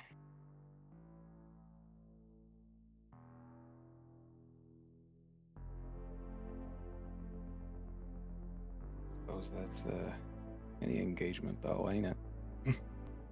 Mm. Mhm.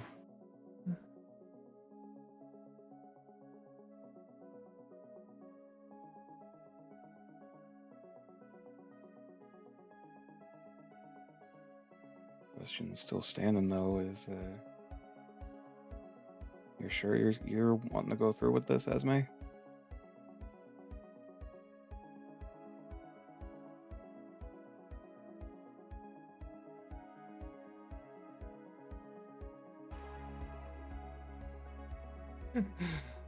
Like I said, no. Not really. I'm not built for this kind of thing. If any part of me was, it's long dead. Wouldn't say dead, but dormant. But notwithstanding, inclined to agree that I think if you stay here, you're gonna have a whole hell of a plate to clean up. Allow me to remind you of the political ramifications of what just happened. You essentially, whether it was justified or not, usurped your uncle. Based on what limited interaction I have had with nobility. And that last word is said with a expression that almost makes you think she would spit on the deck after she says that word. They do not take kindly to such things. Any allies that your uncle might have had, particularly among the Silverhawk coalition, would view you with suspicion at best and outright hostility at worst. And you would be seen as an outsider, a mercenary that came in and claimed what was your uncle's rightful place. I do not see you lasting long before someone feeds you a laser pistol round.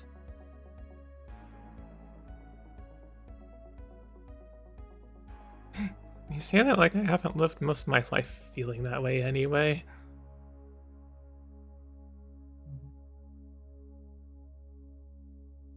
True, but it's gonna be exponentially harder to hide now. You were hiding in the shadows before.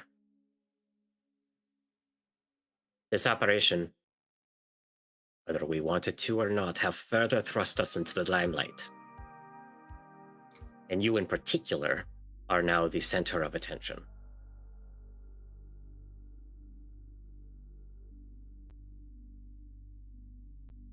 What you do with this is your business, of course. We already have your separation paperwork ready to go. All you need to do is sign it, and we will have a shuttle bring you back down to Sakunthalem within the hour. We already have one on standby.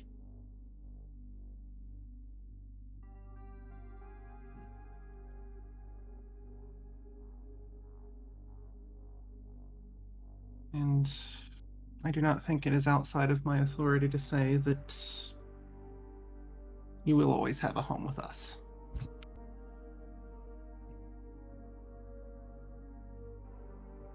Kirka would look over at Deanna with a subtle expression.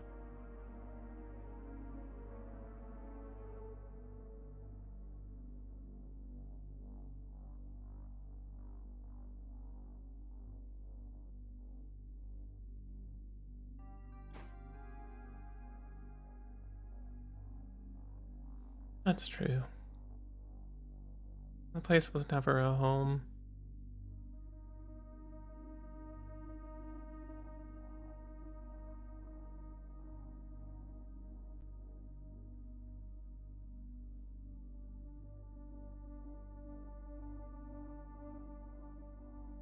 sure we'll be able to get a line to whoever the hell is the next up in clean up after this place, if you're that worried.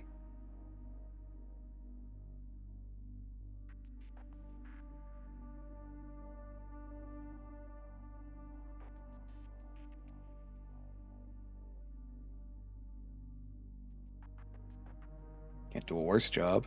At least that's much for sure.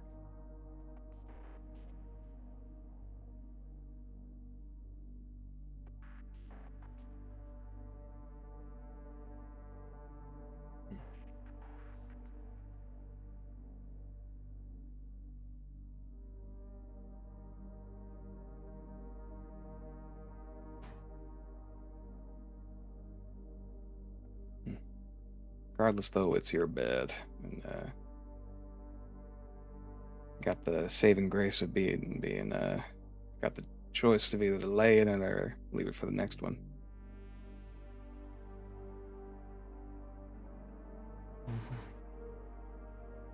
Up to you.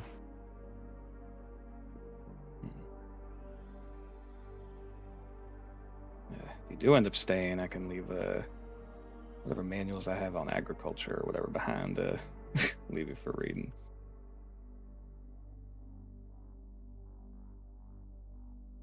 Seem better at burning fields than growing them anyway. Just kind of, it's a smile. Another small smile will twitch in Kirka's expression, and her one visible eye will roll a little bit.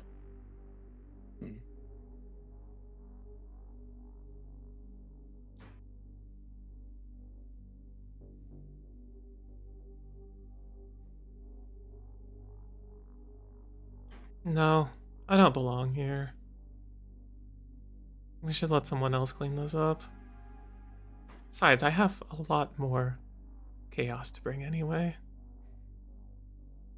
I wouldn't be able to do that if I was tied down here. Absolutely. Now that sounds a lot more like the Esme I know.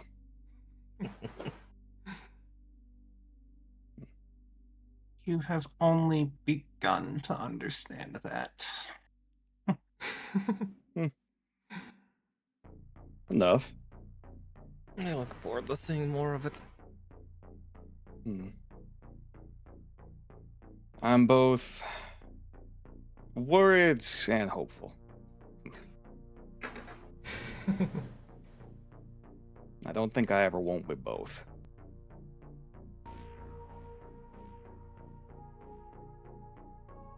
You should see what she can do in something as fast as Deer Tick. Oh gods, I'm worried. I guess I should take some couple lessons with how she was dancing in something slow as that earlier. Well, except for the one part. Perhaps the two of you could arrange for some training sessions in the simulation base during our transit back to roadside. Yeah, you'll have to teach me how to drift sometime. Yeah.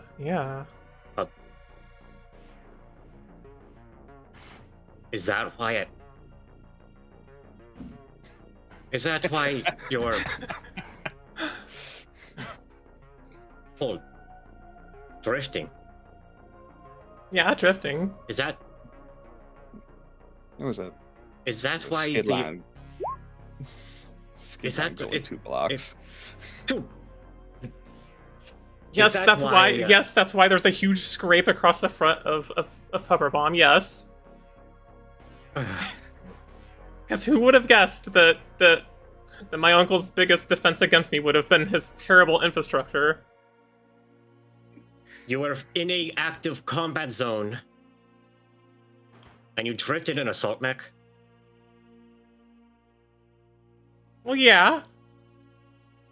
Alright, see, it's this ignorance of logistics. I know you wouldn't be a good noble.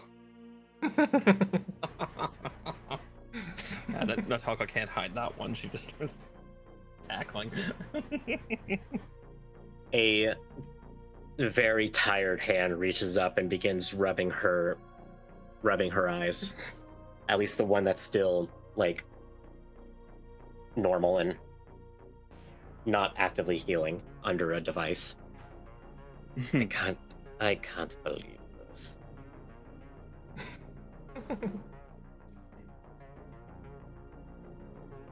You mean to tell me that you went from tripping over a pothole in your direwolf to claiming the barony of the this tri-system area within 5 minutes of each other? You sound surprised. I'm not. No. Surprise isn't the right word. Actually, probably better. That was you will not stick around because that definitely got recorded. I certainly have a copy. Yeah.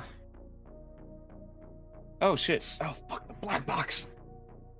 It was salvaged. Our teams are recording everything now. Oh, thank the gods.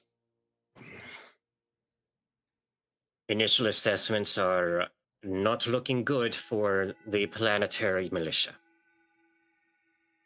Good. When this gets That's out, good. and I assure you it is going to get out, it is going to be quite the scandal for the incoming Baroness of Kalidasa. Not, apparently, Baroness Sabella. I suppose we could send him a care package.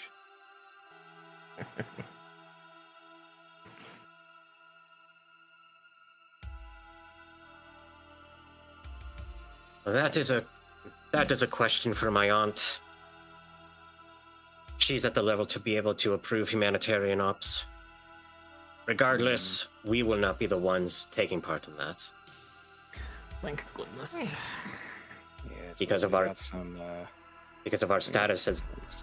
our status as being semi-independent, we technically are the only ones across our organization, shall we say, that is expressly forbidden from re-entering free worldly territory, particularly the Silverhawks Coalition, which we are not allowed to travel through at all.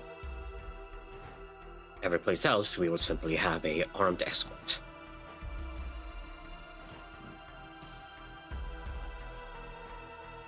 If they allow us through, which they do not have to. Right.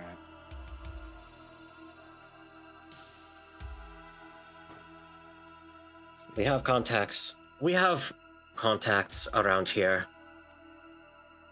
that we have been trying to get a hold of for a while. No great success yet, but if we happen to figure out a way around this no travel zone, I'm sure we will figure it out then. Until that point, I am fucking tired.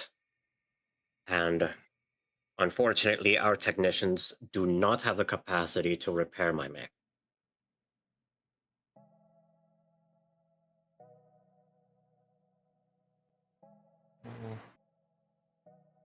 It was a prototype. I knew what I was getting myself into. I'm surprised it came out as well as it did, to be honest. Well, I'm glad you came out as well as you did regardless. Despite my best efforts. You head pretty good. If I'm not careful, I still see double. Oh, that's why I wear these. Those glasses. All the more reason to rest. Gods know I could sleep for a week. Oh god, yeah. Sleep like the dead. Your R&R, it is effective immediately. You will be entirely off combat rotation until absolutely necessary. You've been working constantly for the past Month. I don't do month and a half at this point. Mm-hmm. And to think this started as a simple recruiting cycle on Solaris, yeah.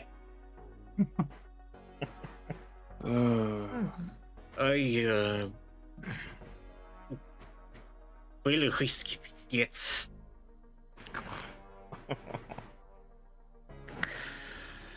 Oh, I forgot you speak Russian as well. Mm-hmm.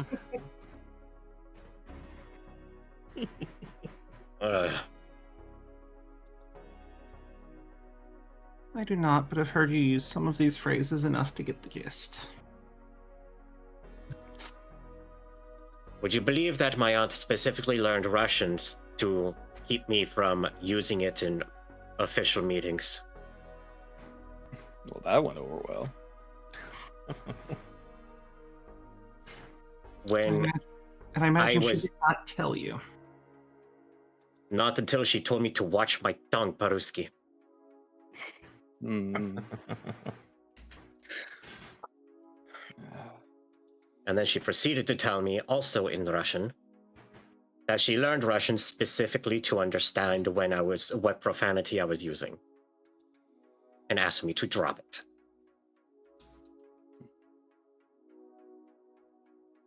I don't think any of you have met Alexis McEvedy yet. She is a character. Haven't had I the can only pleasure. guess. I can only guess.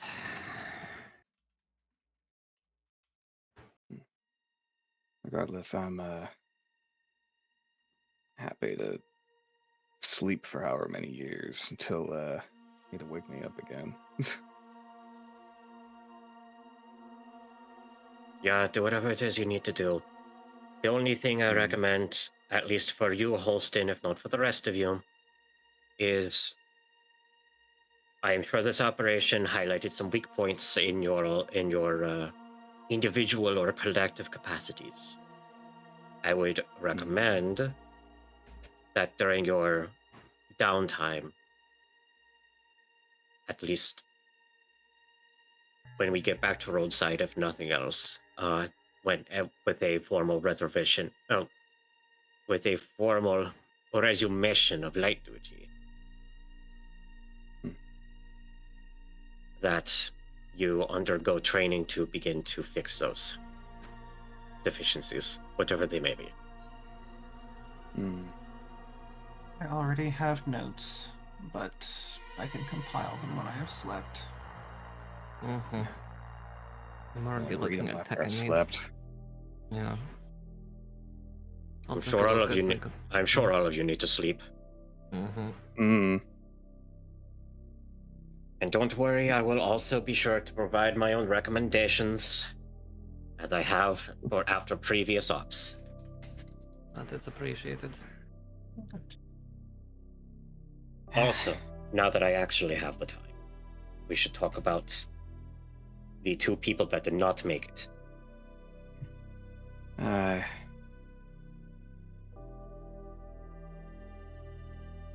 At that, that's when Deanna deflates.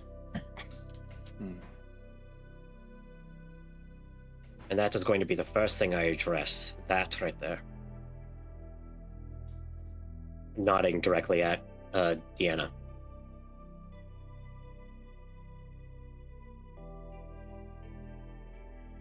Since I have had nothing but time in the med bay, recovering from all of this for the past however many hours, 24, 36, I lose track. What time I had been spending has been going through and analyzing your performances, since at this point, I am the only one with the clearance to actually do so.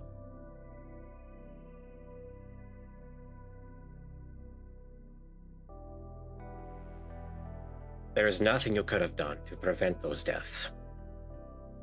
I can assure you of that right now.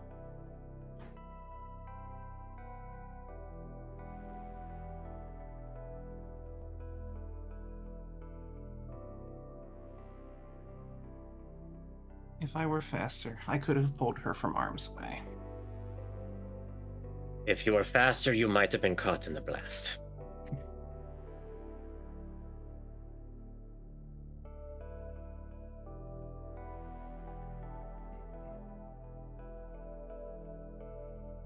You cannot, and this is a lesson that I have learned the hard way, especially after Ark Royal, and one that you need to learn as well, Star Commander,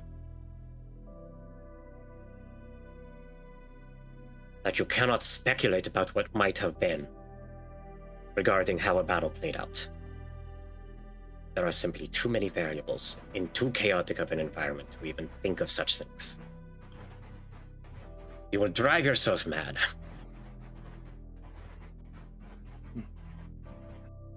Get me on the run for 8 years.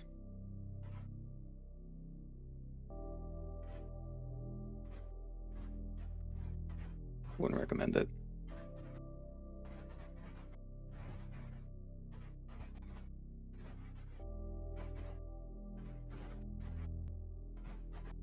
I also did get an opportunity to have a brief chat with Roger, was it? Oh yeah, Blackbeard. As part of Indoc. I believe that happened before this operation kicked off, as part of his processing. Right. He said something very similar, that there was not much that you could have done to avoid or prevent the mission that compelled you to desert. But he understands why you did. Hmm.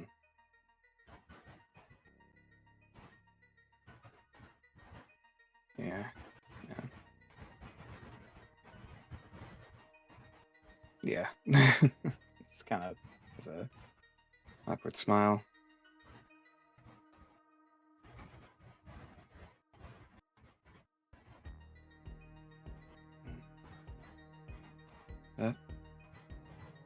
Brought my hair now, so not much I can do about it. Exactly. Save looking backwards for the analysts. It's your job to stay in the moment and look forward. Not only that, it is better for your mental health. Believe me on that.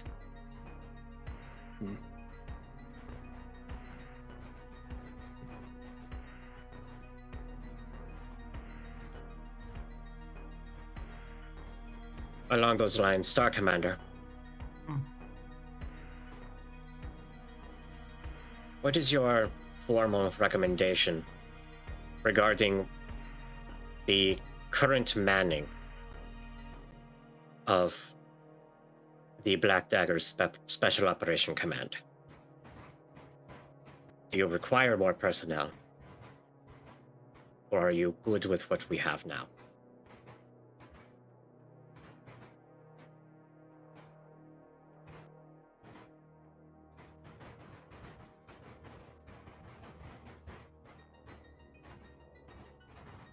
He stops, makes a few faces. Allow me to think on that more.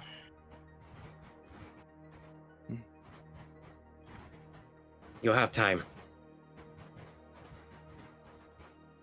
I am not foreseeing needing you for a while. Neg, but if we are bringing more on, it would not hurt to have time to bond with them.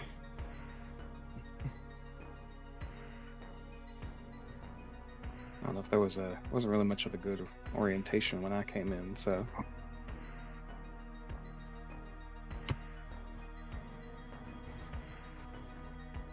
There was nothing to orient, to be entirely honest. The group was brand new. The concept was new. At least for me.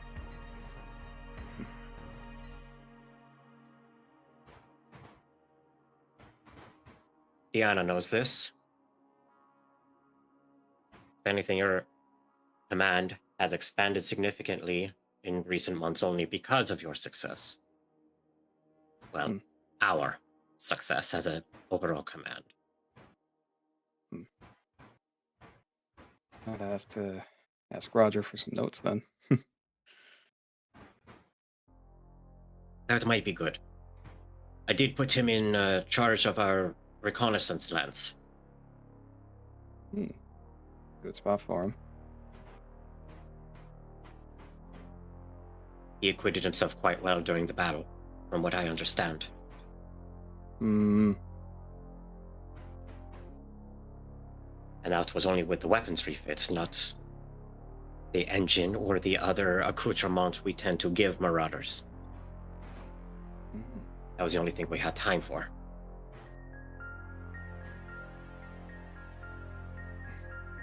Apparently our unit's used to working with old rust buckets, so has to work with something brand spanking new for once. You should have seen Raksha when we first brought it aboard. Hmm. Actually, you can. I have the video on my codex. Was a fossil just as old as Rogers? Older. Older? That actually wakes him up. Oh, shit. By about 100 years, I believe, right? When was Raksha manufactured? 2821. The old girl ain't 6 feet under. Whereas Jezebel, I believe, was 2873.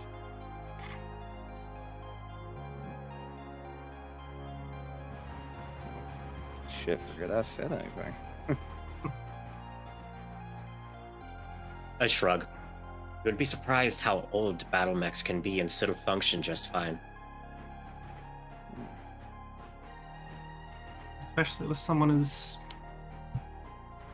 brilliant as Samantha or Callie tending them, as I'm sure Natalka has gotten familiar with recently.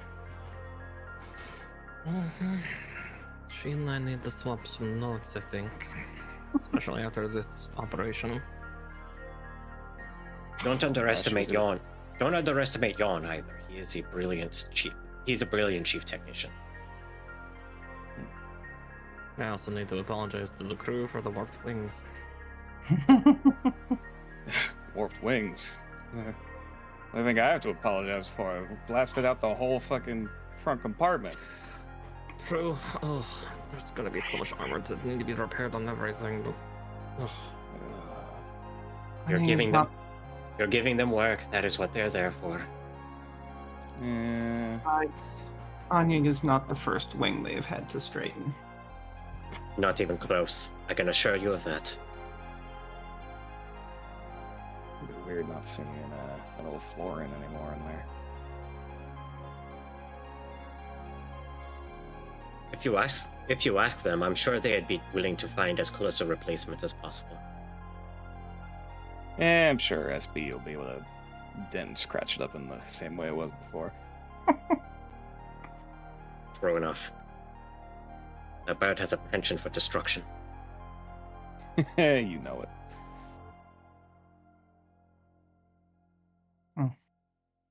Lies on our side. A wide smirk at that.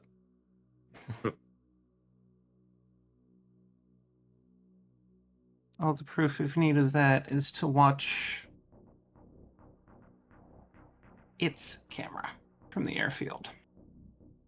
Oh god. Mm-hmm. Especially during Don't worry, I did. Stealth mission. As did I.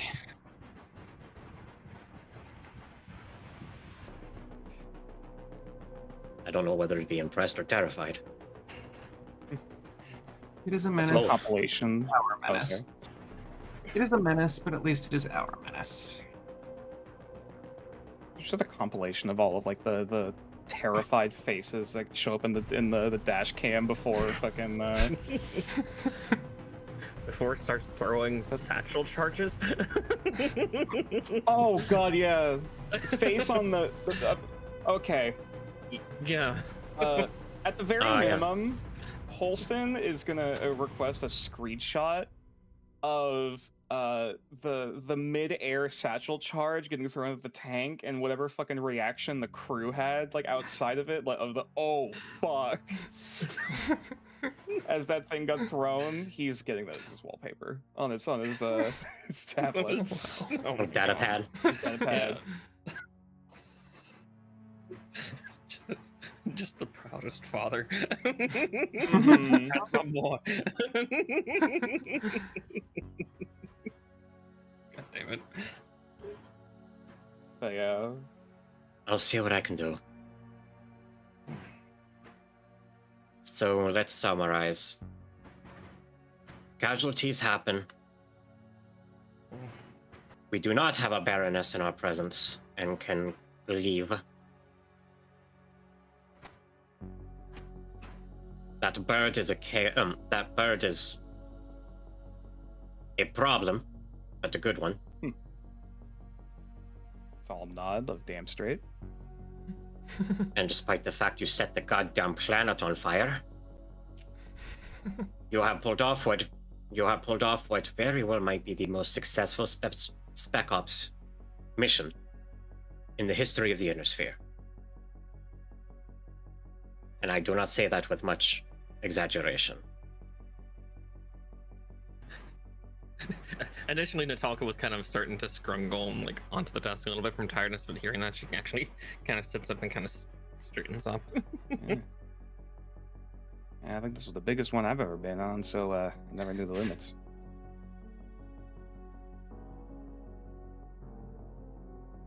This was something different, yeah.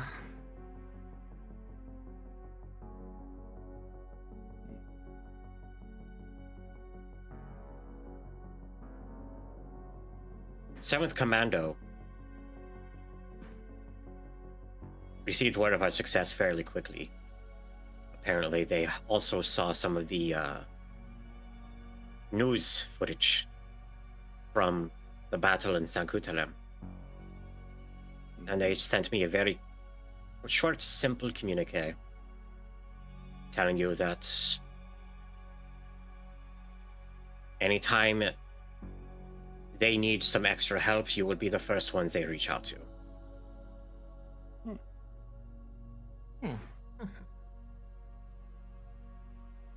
Suppose we'd be honored. Absolutely.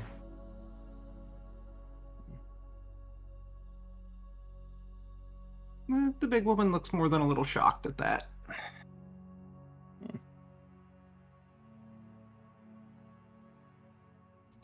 Holston's too tired for it to properly internalize. When you told me stories of how low the Inner Sphere had gotten, and 4 were enough to take a planet, I thought you were exaggerating. I was not, but this is not the low-intensity nonsense that was the Third Succession War.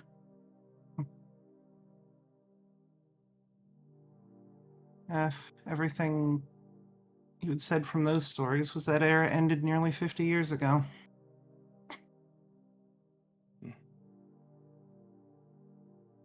35 closer to, probably. Whenever the Helm Memory Core was first uncovered by the Grey Death Legion. That was really when that era of combat, in a lot of ways, came to an end.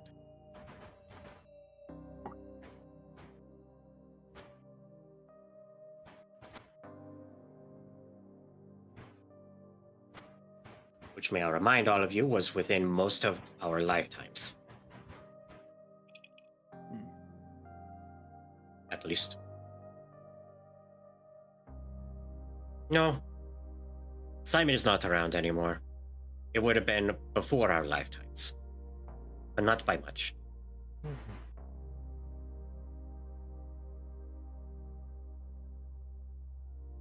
For us freeborns, our parents were teenagers.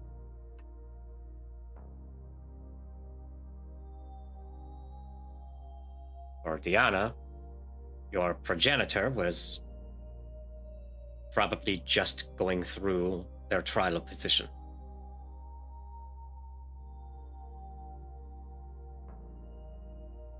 You had not even been decanted yet. My math is correct. Not for another 5 years.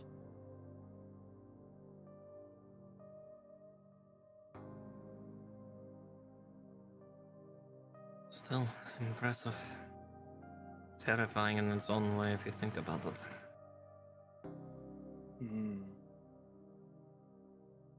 Absolutely. We did what is supposed to no longer be possible. I think I'm too tired to think about it, honestly.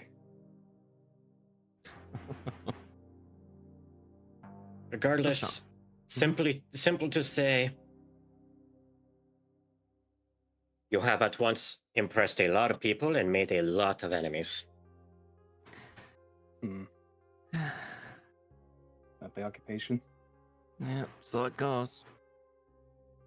A thin smile is the first reply to that. Tak je to voice, nada?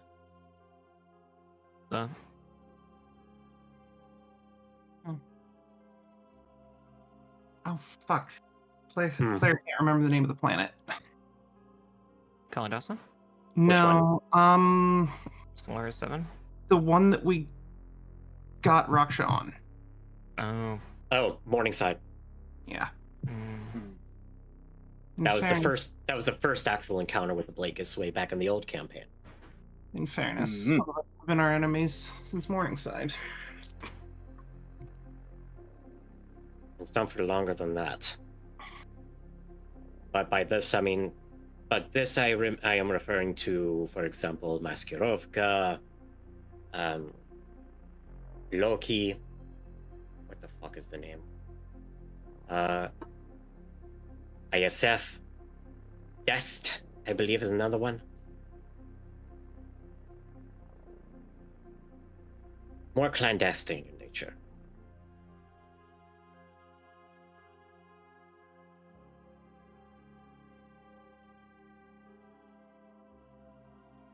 Not just the goddamn Blakists or the clans.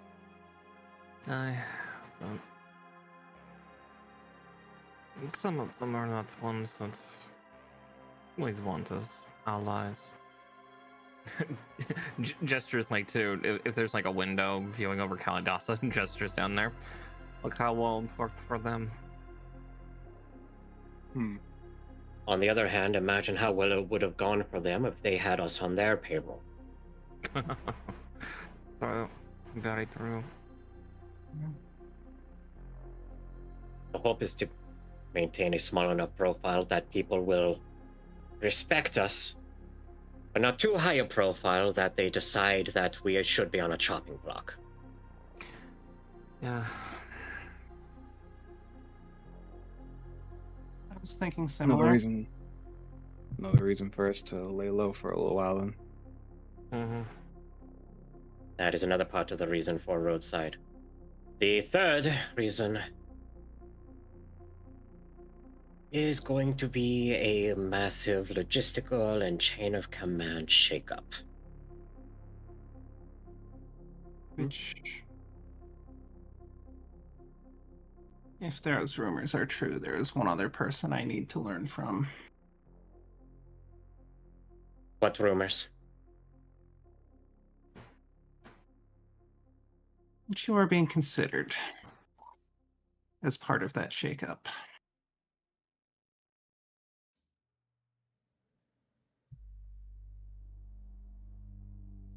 She looks to the door and nods towards it, indicating that she wants it closed. She will do so.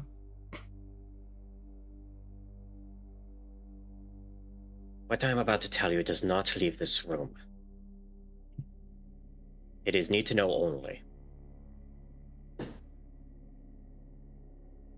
I am not being considered.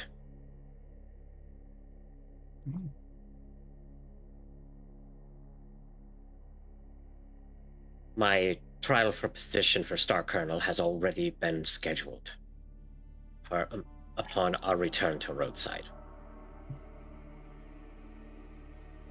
My aunt has been the current Star Colonel. Alexis McEvity has been promoted to the council. And so the position of Star Colonel will be open. I'm not only being considered, I have been begrudgingly, per some of the other members of the Iron Badger Council, I am the only candidate for that position.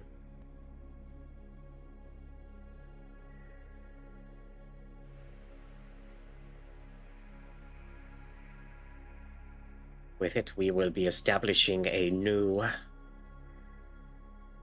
formally establishing a new semi-independent command that the Night Hunters will be the sole member of, the Iron Badger's Expeditionary Force, as they call it. Meaning that if someone hires someone on to go out and do things, we will be the ones designated to do that job. If the clan needs someone to be dispatched to a different part of the inner sphere, a different nation, state, to do some dirty business or other, that will be our job. Any deep strikes that may or may not be planned against the clans, of which right now I'm only hearing rumors and whispers, we will be part of that.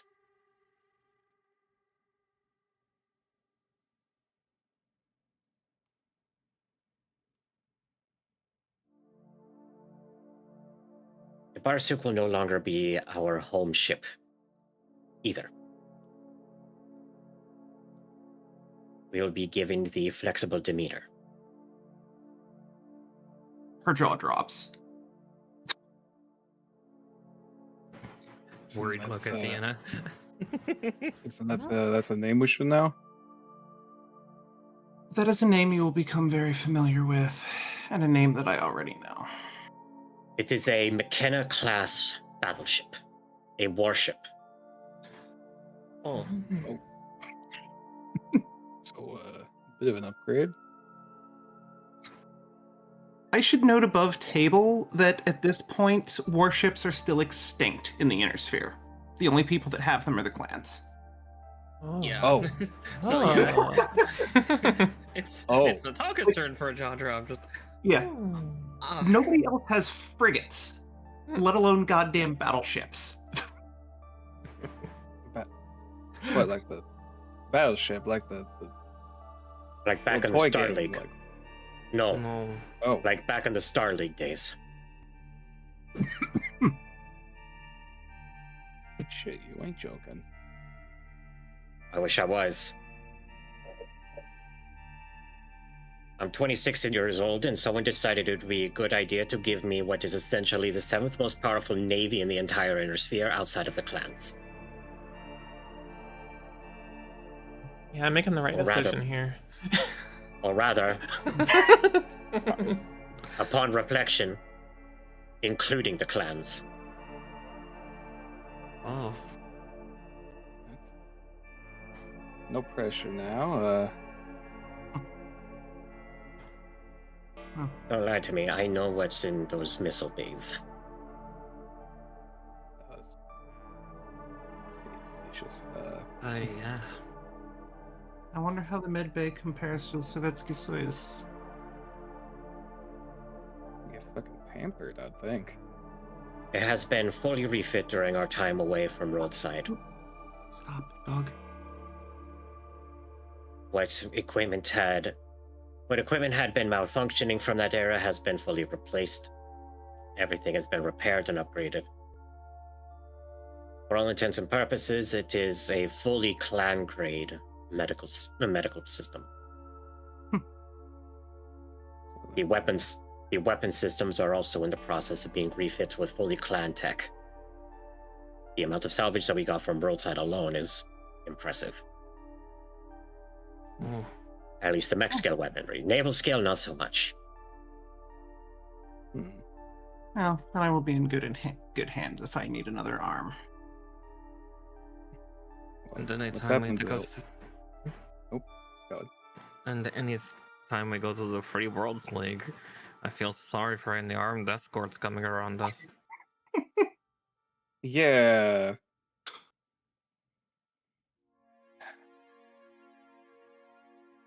They would be even more nervous than we are. Mm-hmm. At that point, it seems almost a formality. Basically. That's part of the reason why I say if they allow us through. Because the moment that they find out that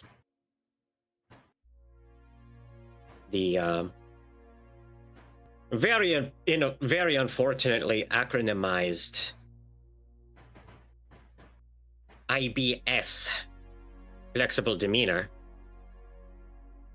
smile widens, moves through there, is attempting to go through their borders, there's no way in hell that they're going to allow that.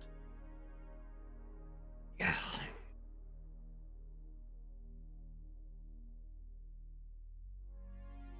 Guess there's a reason to keep some of the smaller vessels around, regardless.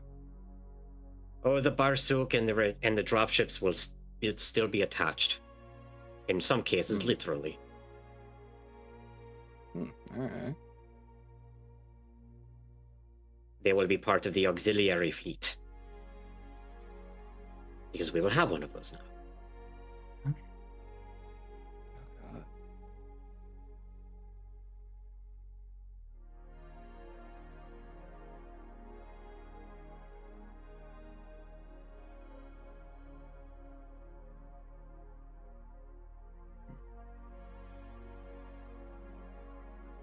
I just moved everything into my new room.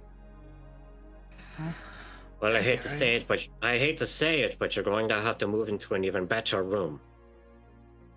Yeah, I guess I can tolerate this. Enjoy some comforts for once, good grief. Better room, yeah. This also means, though, before you all get too starry-eyed, Diana, for one, you will also be up for a trial of position to Star Captain. As part of this,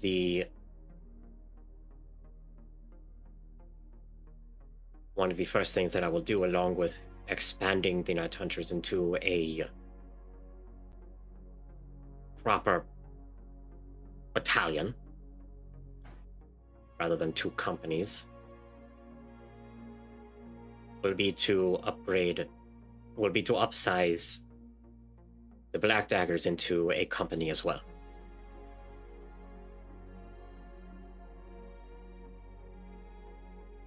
In fact, just for the sake of it, I may even bring back clan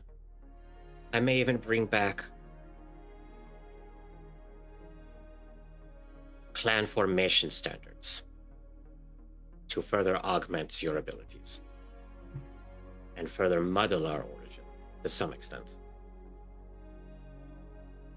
As much as one uppity wolf second might not be too pleased about it.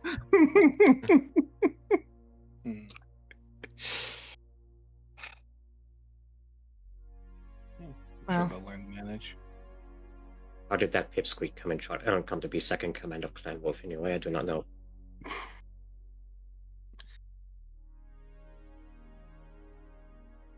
Ilkhan Ulrich took a liking to him as a bondsman. And she says it as matter-of-factly as you would expect from somebody who was in some of those rooms. Also doesn't know enough to question it. Yep. As far as he knows, yeah, maybe it probably was there. No, that's the thing. She actually was. Oh, yeah. Well, yeah, but like, yeah, he doesn't know that's weird, at this point. And yeah, honestly, at this point, Natalka's still trying to come to grips with the fact of the actual origins of the Iron Badgers. Yeah. That kind of got dropped on us, and then we immediately shipped out here. Yeah. As far as Holston knows, y'all of us are cryptids. Like, We already are. Have you seen what we've done? yeah.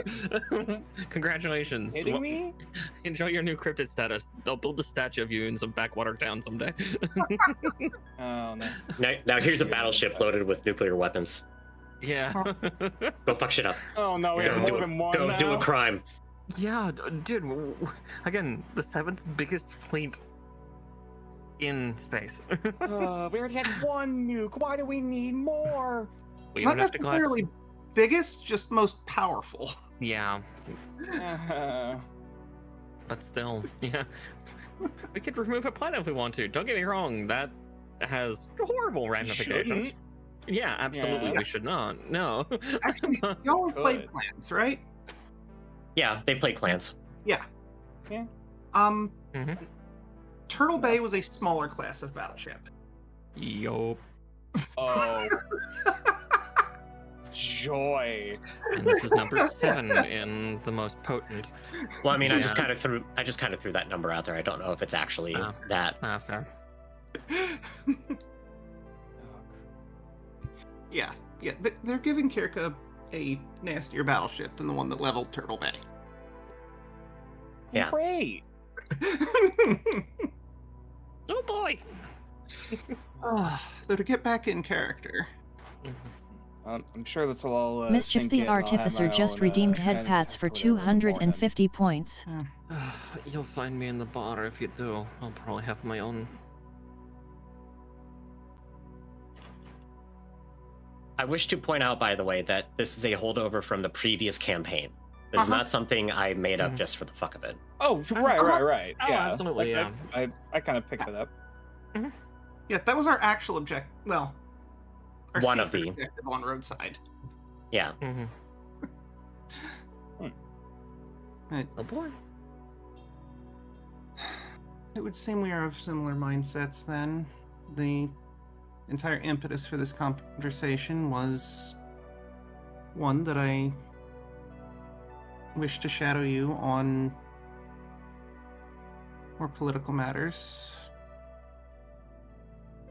as I registered my intent to, Oh, there was or headphones. Oh, thank you. I suppose my desire to compete for that position. Oh, really? If you are leaving it vacant, you'll still need a right hand, Quaff.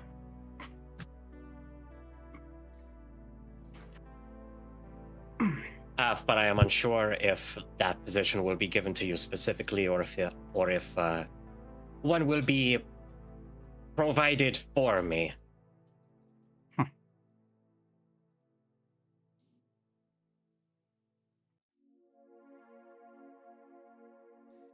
Also, don't remember if I don't think I got you a shout out earlier, Mischief. So there you go. And if I did, then I guess you got a second one. Anyway, I'm just gonna use that. Oh. Oh. Oh dear. Oh, Do you see the, joy. Do you see that big one dominating the front?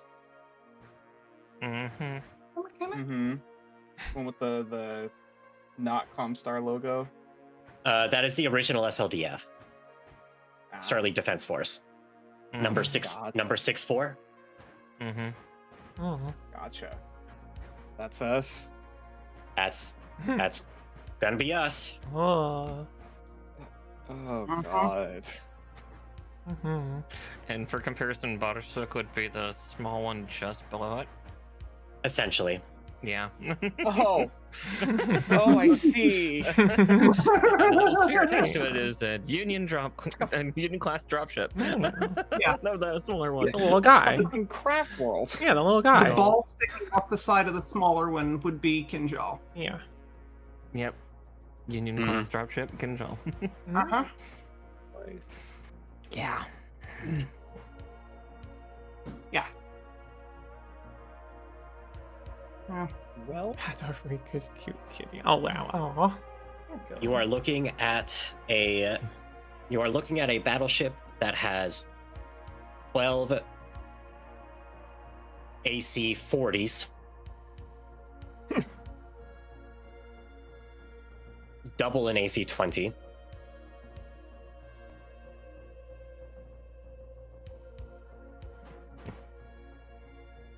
12 naval laser 55s. Oh, Nice. this is how you Which go are- off the planet, kids. 48 heavy naval PPCs. Oh. Which do... Let me see the actual amount of... They do 150 standard damage, mech scale damage. Oh, Yeah. well. One of them So you vaporizes the neck. die. Yeah. Yeah. well, One of them, they're naval clash weapons, so yeah. Right. Heavy- If you get hit, heavy naval class. die. Yeah, don't get hit. Yeah. Yeah. If a mech gets hit by one, it will simply cease to exist. Mhm. Yeah. Yeah. Reduced to atoms. You are atomized. Yes. If I remember right, the naval class is a 10-to-1 step up. Yes, it is. It is 15 capital damage, 150 standard, Ooh. Whoa. and 6. A half dozen capital missile launcher.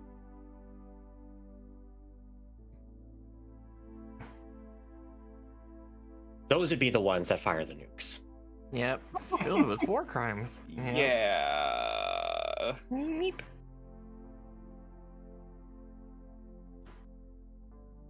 Somehow I doubt we'll be able to ask Phelan very nicely to give us, non-nuclear tipped missiles for them. Oh, no. Phelan is not the one that would be supplying us with those weapons. Oh no, not the nukes, the standard ones. Well, yeah, Oh, no, I they, don't- well, yeah, no, we're not getting, we wouldn't be, there would be 6 nuclear warheads, but it's there just to be there. Yep. Like, out of Deterrence. absolute, deterrence and absolute necessity. Mm-hmm. It's the ultimate big stick to say, Uh-huh. yeah, we might be one warship, but we have 6 nukes. We Do have not. enough. Yeah, Well, we wait. Do not. Maybe 7 if the catapult's in there too. True, the catapult. Oh my However- god. However, Damn the it. Arrow, to be fair though, the Arrow 4 is nowhere near the same capacity as what the fuck is it called? Killer Whale? Mm. Mm. Okay. Yeah, basically. Here's some of the initial testing, like initial bomb testing for blast radius versus this makes our bomba look like a joke. Uh-huh. Hi, Yeah. Naz. How are you? Hello.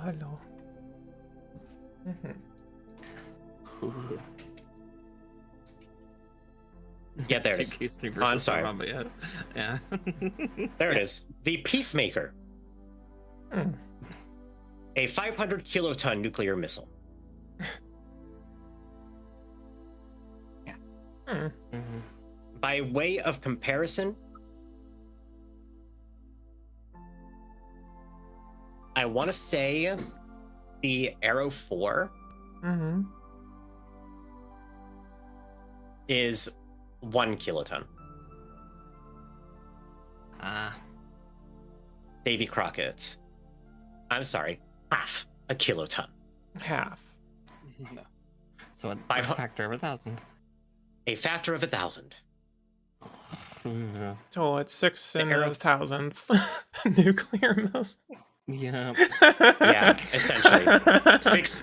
Six nuclear missiles and six nuclear missiles and an atomic firecracker.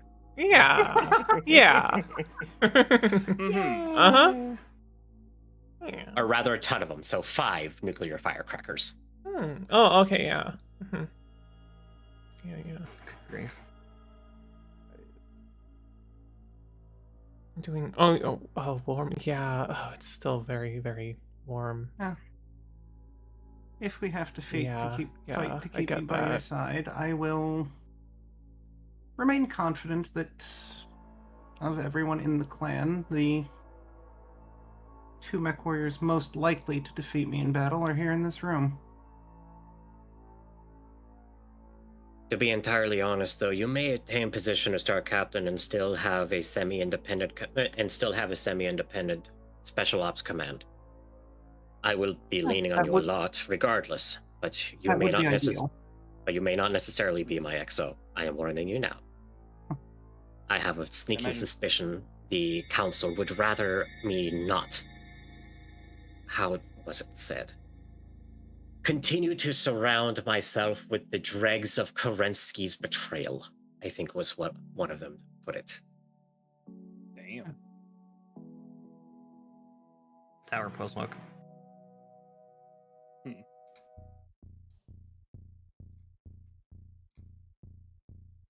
Even an organization like us is not free or immune from more traditionalist perspectives. Even if we have proven beyond a shadow of doubt that such things are folly. I see that everything I've accomplished at your side has warmed them up to me.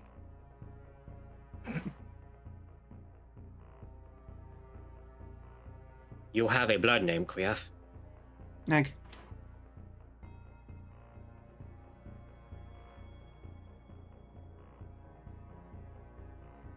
I was not able to compete for one. They would not clear me the last time I was on Stronomechney.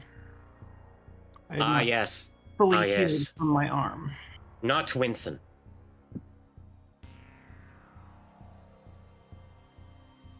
Or did you forget, Star Commander Fox, that you have your own name within the clan?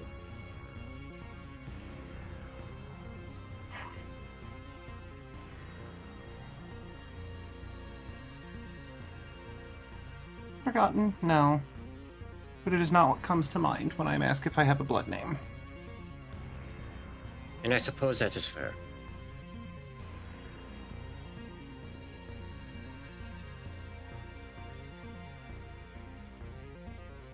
Perhaps the Wolf Sarkhan will be as young and impulsive as I am, and maybe go along with convincing one of your bloodhouse to endorse you next time it comes up. It seems like something he would do to piss off the Crusaders within your clan. But somehow I get the feeling the next time I'm on Stronomechney, it will be as a gift take.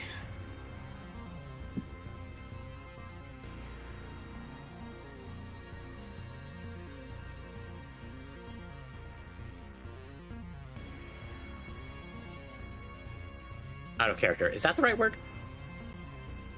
Yeah, that's the after-death genetic sample. Ah, okay.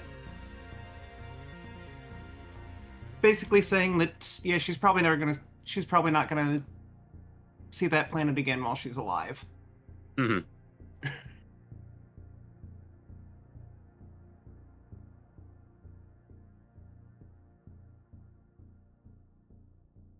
Oh yes, also, the reason he is on my mind so much, I remember something passing through at some point of a communique directly for you from Clan Wolf. Do you know anything about that?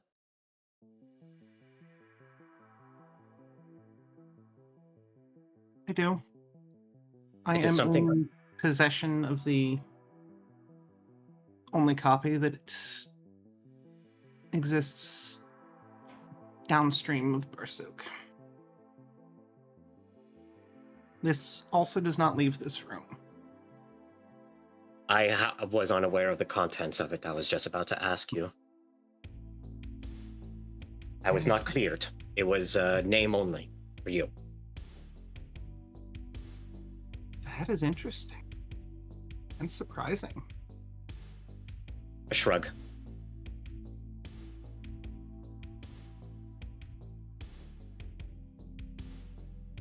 Clan business, I presume they do not want outsiders seeing something. What's the current date? It is July 8th, 3057.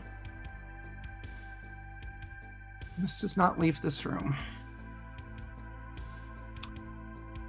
4 days ago, a trial for charges of treason began for Ilkhan Kerensky. Yeah. Collusion with agents of the Inner Sphere. They are blaming him as if he had engineered the loss on Tukayed.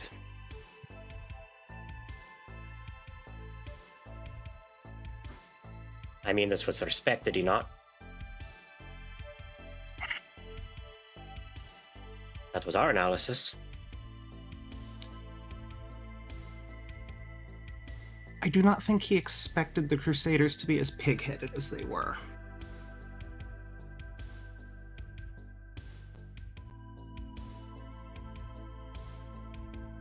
The wolves underestimating an enemy for once. Interesting.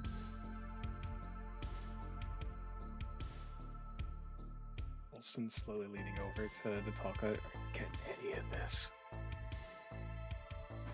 Not the thing. What little I learned of the battle during our time on Ark Royal. Even after the high-profile losses, the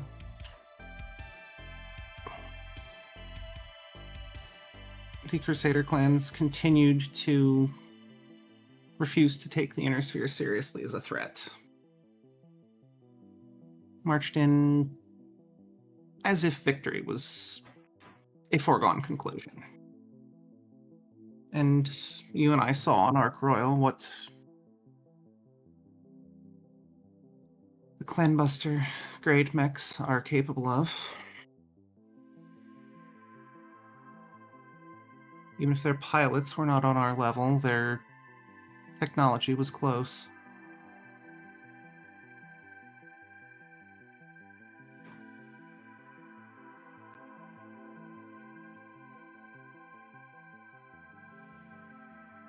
To think they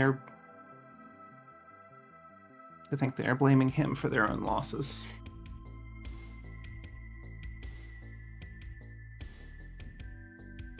I do not know what will come of it, but it could be a tumultuous time for the clan.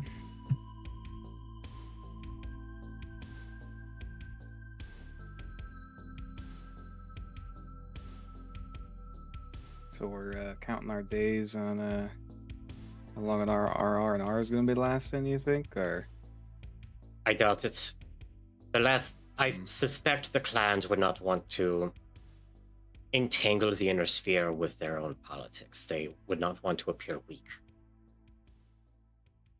For our parts, right. And I imagine very few would be willing to come crawling to what they would call a traitor if they knew for help.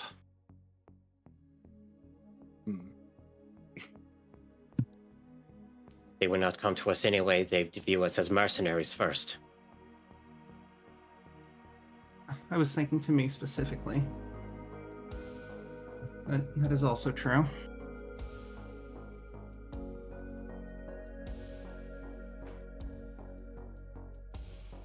Are you not considered a bondswoman by their standards? Even if you have been made attack.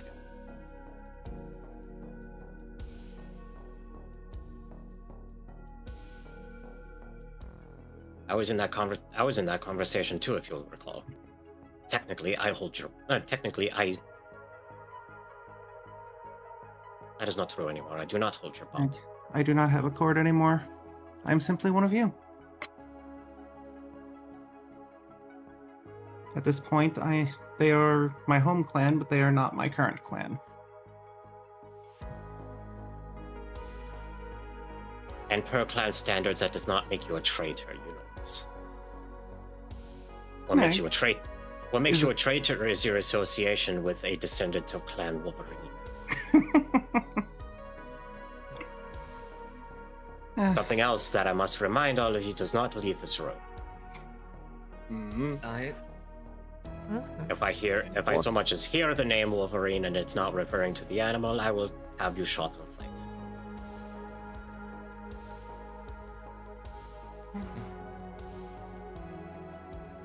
things go well, I'll probably forget about it, regardless. Hopefully that would be best. There is no humor in her voice as she says that.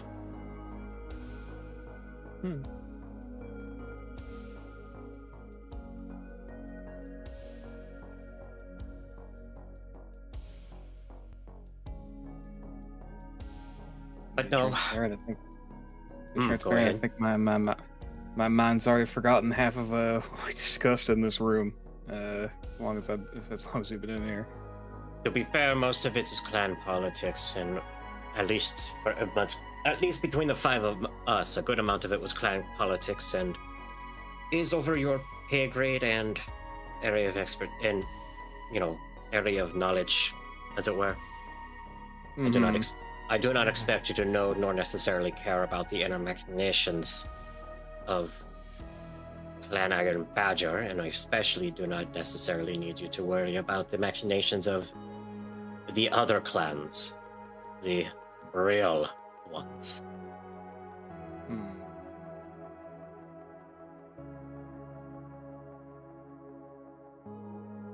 Any idea how this is all this internal politics is gonna impact us in any way? As far as the ones directly affecting us, when we go back to Roadside, we will be essentially, given is not the right word, I still have to earn it. But we are in line to receive a drastically grown force. Right. Our responsibilities will probably grow alongside them. We have proven now that, well, I, and her one visible eye rolls so heavily at that, you might be a little afraid of it somehow detaching. I've proven that I am capable of not only seizing but defending planet-sized objectives. And now I have proven that I am capable of doing so with as few as 4 active combat personnel. I guess we did really open up your plate. You have, unfortunately for me, launched me into the stratosphere of Iron Badger politics thanks to your overwhelming success here. My apologies. I'll be sure to dial it back in future excursions. You will do nothing.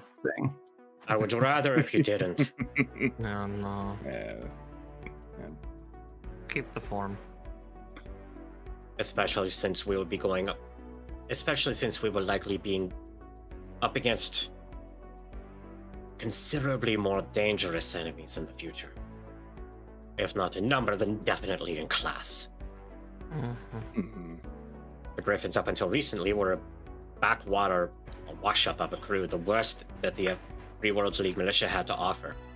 The fact that they were even competent is something of a small miracle by Inner Sphere standards. It's the fact that it was done with essentially 4 people is what has caused the Inner Sphere to sit up and take notice. It's the sheer numbers. Fair. Wait until they learn that no fewer than 2 of our pilots have brought down gazelles. Oh, don't worry. I already have at least a couple of interviews that are attempting to be scheduled.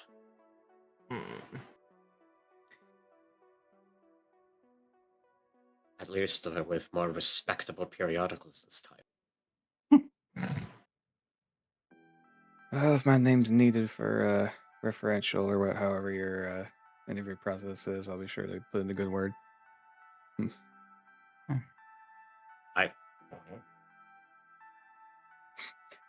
Your vote of confidence is your vote of confidence is appreciated. Mechwarrior Holston. Nods. Gives like the most tired salute.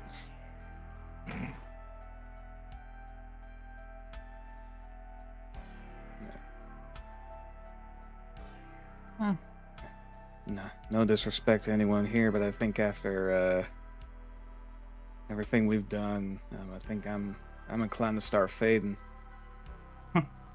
No, we will be departing momentarily. Make your way to your quarters, get some sleep. I need to report back to Medway before some mon tracks me down. The last thing I needed to be handcuffed to a gurney again. Don't ask. They sent to us. I insisted that he be part of our crew from the beginning. Oh, then that is me as a player making a mistake, because I thought he stayed behind. Oh, did he? Oh, yeah, no, that's right, he did. That was my bad. That's me in player making a whoopsie doodle mistake. That's right. It was Alban. It was Alban. Yeah, which... Yeah. I mean, let's be real. They could have shipped Suman back on the ship with the rest of the misfits. They got dumped on her.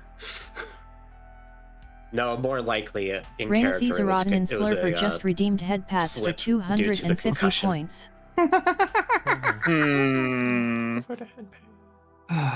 Wait, that is not his name. He took on his mannerisms, though. Alban, that was his name. Time for a hydration stream. Oh, hydrate.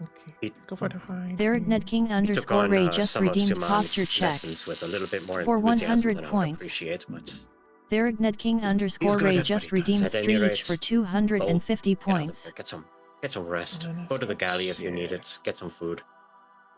It would be a good week and a half before we get back to the jump point, and then it will be a slow, steady journey back to roadside.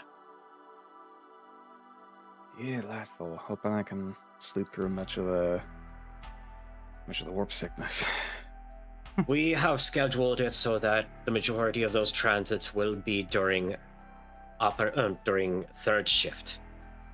So you all should be very soundly asleep during those times.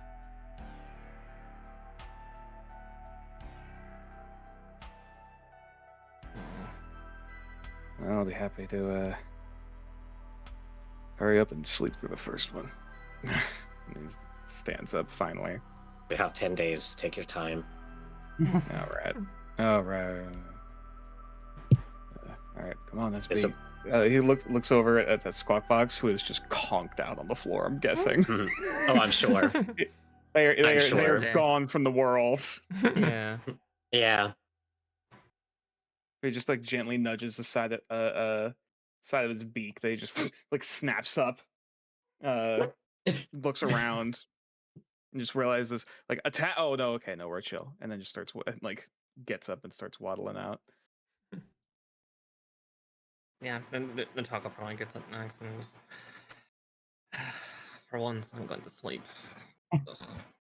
See you all later. Night, everyone. Spokojnie noci. All night. Gesundheit leaves the room. It means good night in Russian. Yeah, Gesundheit. That's health in German, completely different language. Walks out. Just an argument starts up as we're going down the hall. Just like, you need to learn how to speak Mandarin. Ganbei, not gumbo. He is just looking forward. He has just got the biggest smile on his face and that doesn't say a goddamn thing. I got 2 Slavic women mad at me. All is right in the world. Man, I know pissing off Slavic women. Man, this is starting to sound like home. Just a different accent. Oh my god. Oh my lord. Oh, I hate my wife tails. Boomerang man be like. But yeah. And unless there was any last minute things from Esme or Deanna. Just that Dee would note on her way out that if she's going to start learning more of the political side of things, then do not be afraid to throw her underneath the dropship, so to speak, with one of those interviews to get them off of her own back. But in the meantime, she has sleep to get, reports to file. And from the sounds of it, a trial to prepare for. Because she will be the first to admit that she has never regained the form she had before her injury on Ark Royal. Oh god, if this isn't peak Deanna? This is not peak Deanna. Oh god. No, it is merely very competent, Deanna. Mm-hmm. Yeesh. Peak Deanna would have thrown Nataka through a wall on accident. Well, stat-wise, she's okay. But skill-wise, okay. she's Skill. rotted in medbay, Mm-hmm. which was just an in-character justification for selling back a bunch of skill points so that she wasn't outshadowing all of you as starting characters. Right. She's forgotten more than Holston's ever learned. Yeah. Absolutely. Yeah. I remember hearing that in culinary school. Mm-hmm. Like, there was a time where she was almost on Esme's current level. Damn. Sheesh. Mm-hmm. But yeah. So if I remember right, Esme's like 10-9 or something like that now. Yeah. Mm-hmm. Yeah.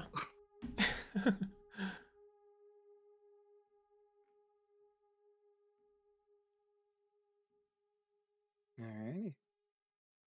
And level up now? so, Sorry. Oh my god. so yeah. Let me double check. check. Let me double check with Esme. Make sure she's good. Yeah.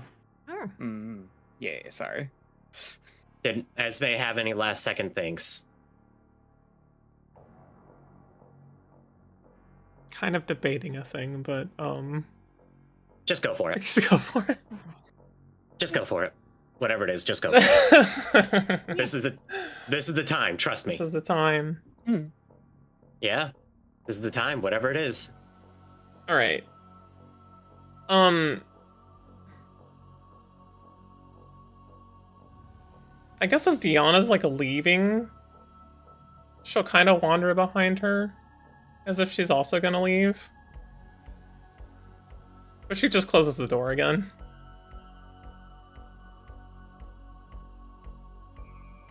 And goes back over towards Kirka.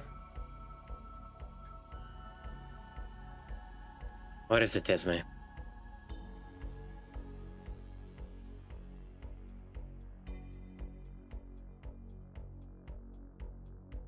There is a curious look in Kirka's eye.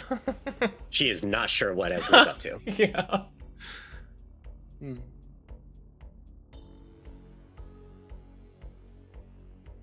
Just want to set the record straight so there's no confusion. Sure.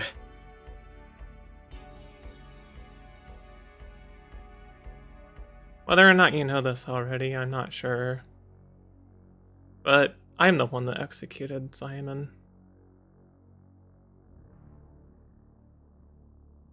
I figured. He was a liability.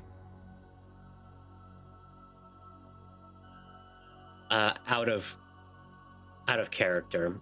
Remind me as the GM. Actually, I think I took notes of this. Mm-hmm. Let me check my notes. Scroll back here to like session 20 some. What happened to Simon? Yeah, what exactly happened to Simon? Needler shot to the gut. Yeah, Needler shot to the gut. Shot twice. Deanna shot him with the intention of putting him in medbay for the duration of the operation. And then Esme cut his fucking head off. Yeah, she shot him twice. Or as I remarked to Mara earlier, practice for tonight. Yeah. Yeah, I was about to say, yeah. There were 2 needle shots in the gut, but then how did Esme execute him? Was it with the axe? Yeah. Yep.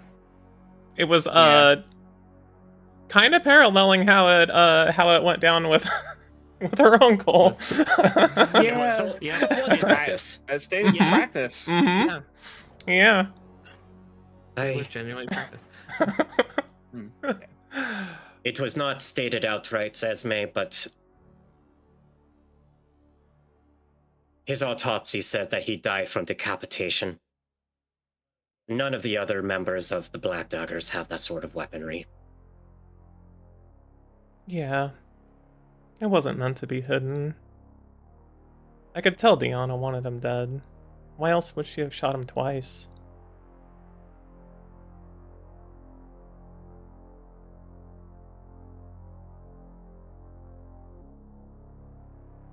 The better question is why she didn't shoot him in the head. But regardless.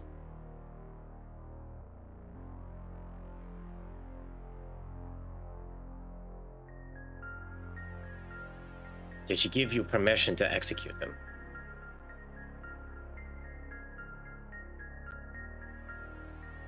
She didn't. She left.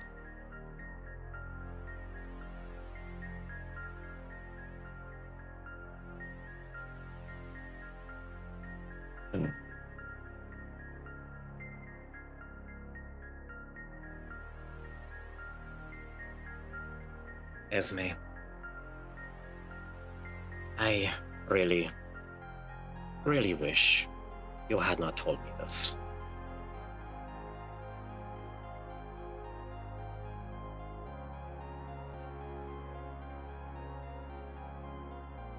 My orders were for Deanna, and Deanna alone, to execute Simon if he proved to be a liability. And since by your own admission she did not specifically delegate you to that task,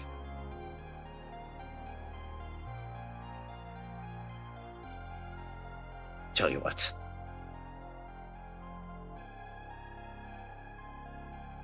Does anyone else know this? Not that I know of.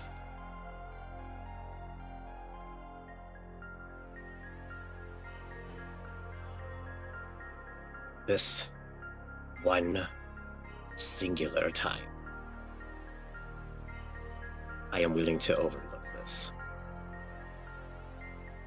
But understand me clearly, Mechwarrior Sabella,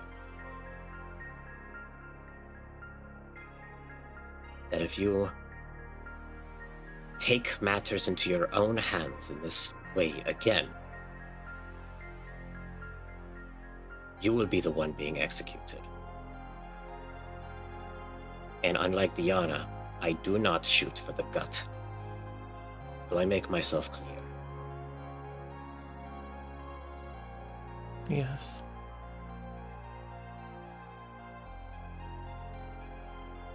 Dismissed.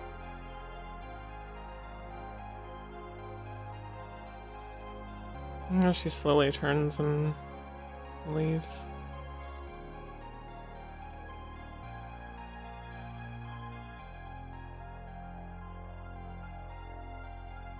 Another growling sigh will leave Kirka as she reflexively pats at the pocket of her leather jacket, reaching for a carton of cigarettes that is no longer there and has not been for weeks. Another sigh and a shake of her head as she also proceeds to leave the briefing room and go back to the med bay.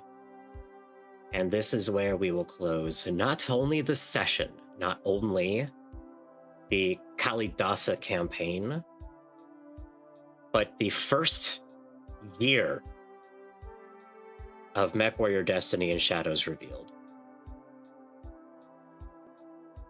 Oh God, it's been a year? It will be exactly 1 year next week. Oh fuck. Oh shit. Yeah. Oh my God. I've been this little Right. shit for a year. Good grief. Oh my God. Congratulations to each and every one of you on that milestone. First Austin told you shit session- for a year? I'm sorry. Session 1 was July 19th, 2025.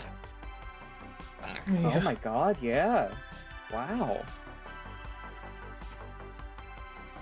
Congratulations to all of you for having gone this far. And I will also extend congratulations to the other players who have been part of this campaign Yes. and are not here now for one reason or another. Yeah. I did intend that with my that was I didn't mean to include them when I said that, yes. Well, I will specifically include them because they also deserve that congratulations for being part of this campaign, even if they're not there with us right now. Yeah. Their characters and their presence is still with us. And I'm not just referring to Charlotte as, and I'm not just referring to Charlotte and Simon as portrayed by Princess Emmy Bear and Cheer, respectively. Also referring to Igor, a J Falcon Elemental, as portrayed by Carbonale. They also had a hand in us getting this far. Yeah. So even if they're not necessarily here right now, I want to shout them out and thank them for their part in this campaign, however large or small it might have been.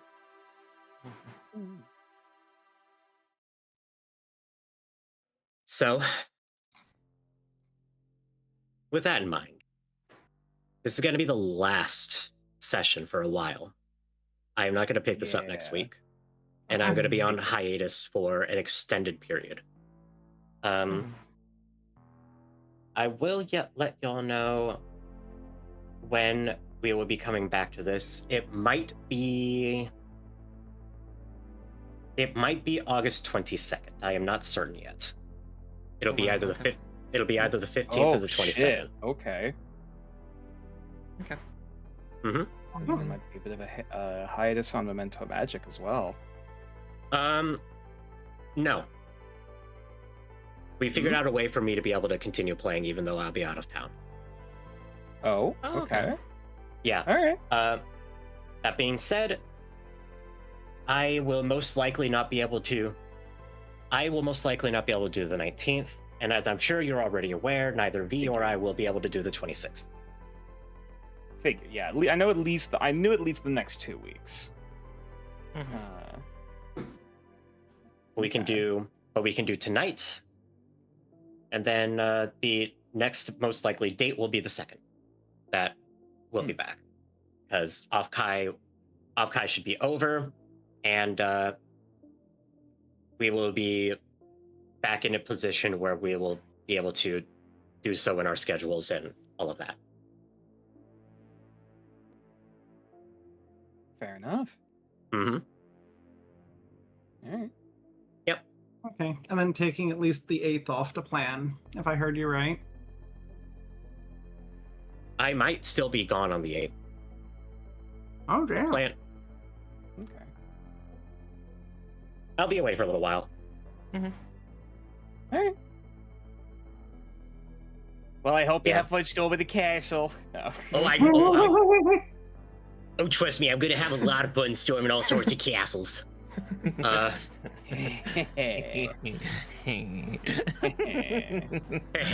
gonna need to call my doctor for a test. Oh God, I was kidding. I was not. Fair enough. Respect. But anyway, just wanted to let y'all know that. And then while you were half joking about leveling up,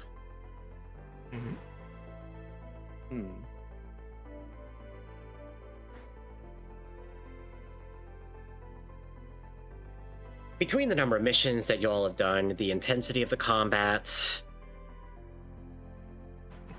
and the sheer audacity, the sheer fucking audacity, and the fact that there's even a mission that, and the fact that you did multiple optional missions that you didn't have to do, that were, let me look at my notes. I want to say 10 XP each. Yeah. And we're arguably more successful than the non-option. Yeah.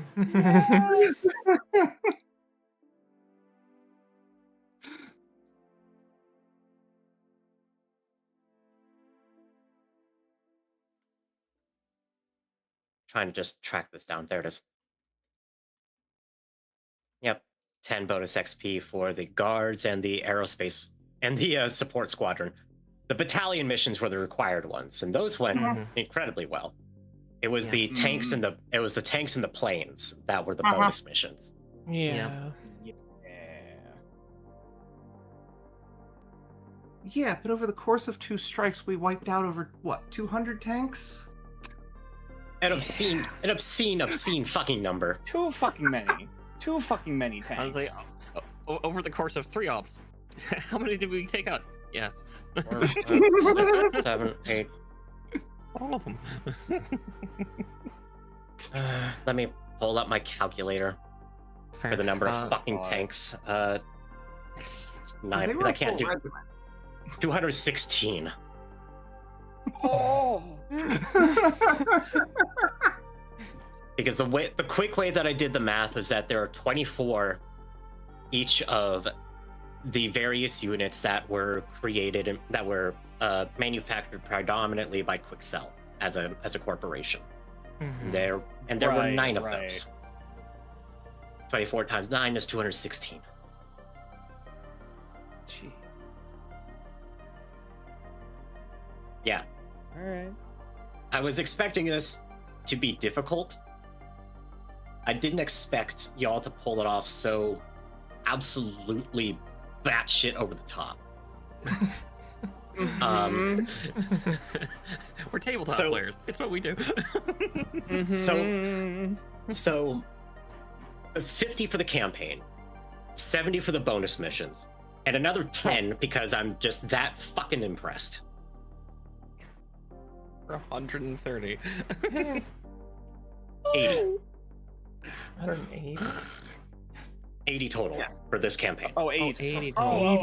Okay. Yeah, we're not multiplying. That Yeah, makes 50, more 50 Okay. 60, 70, 80. Where'd you get 130? Okay. Because I thought it was 50 for the missions plus 70 plus. No. Yeah. That's what I thought the too. At first. Counting made it sound like that was additive.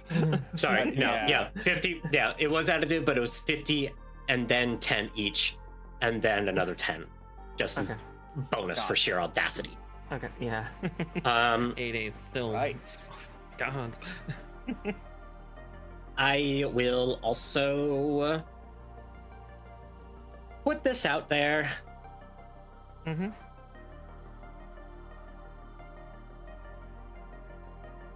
Not necessarily in a retainer fashion like you have nature for memento magic, but if you have a secondary character that you want to make to have essentially a bespoke subordinate, since odds are good that while Deanna would end up being a captain, the rest of you will also be promoted to lieutenants and will in turn have your own respective lances. Oh, God. Writing that into my rank right now, Lieutenant. Oh, okay. Congratulations. Each of you are being promoted. That will be playing out. That will be playing out off screen. You are all now either star commanders or lieutenants, depending on whether you are using clan or inner sphere command structure. Right. That 80 XP will also be used as a pool to create your immediate subordinates. Okay. Alrighty. Which, if you want the rules for that, they are available in the Mechwarrior Destiny book.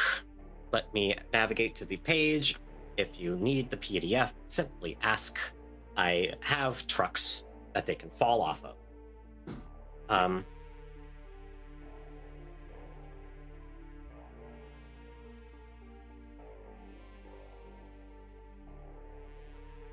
So since we will be using inner sphere structure, you will have 3 subordinates.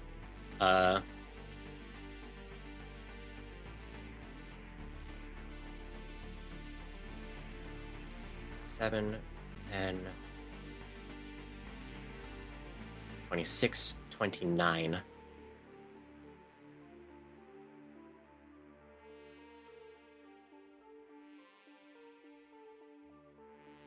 So that's 30. You know what?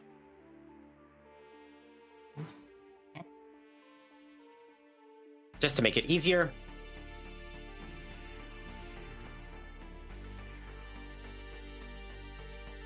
you know what? Fuck it. Let's do it this way.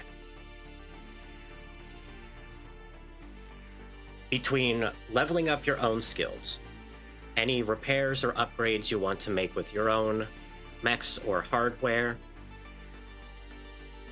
and the creation of 3 NPCs, at the veteran level, you all will have 100 XP to play with. Total. Okay.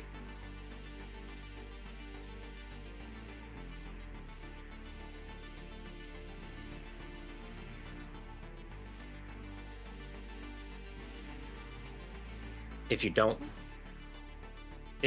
want to, if you don't want to have subordinates, if you're happy simply remaining a mech warrior, or you want to move into something else that is a more non-combat oriented role, let me know and we will figure out an equivalent.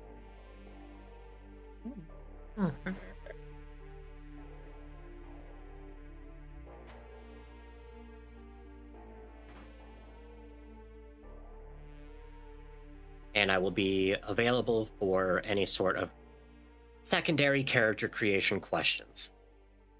You may not.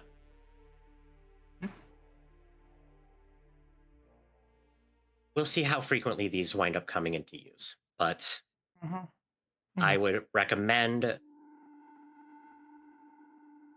that if you don't want to be in a combat role and you don't necessarily want leadership, that this would be a good opportunity to make sheets for NPCs who would be helpful in non-combat or non-mechanized combat situations. Basically have your own immediate subordinates now. At this stage, moving forward. Do with that however you want.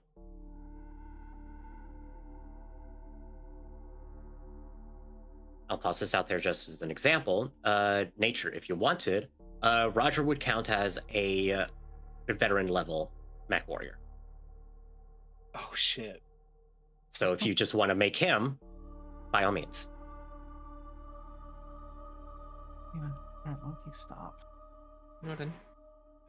Oh god, I'm worried the implications of that. If Holston dies, then I end up playing Roger, and I don't know if I'm prepared for that. Not necessarily, but no, I know not necessarily, but no. You would be making a new veteran or maybe elite class character. Okay. Now, if you wanted to do that, you could, but you don't have to. Right. Yeah. This is just still the epiphany of like, oh God, I have to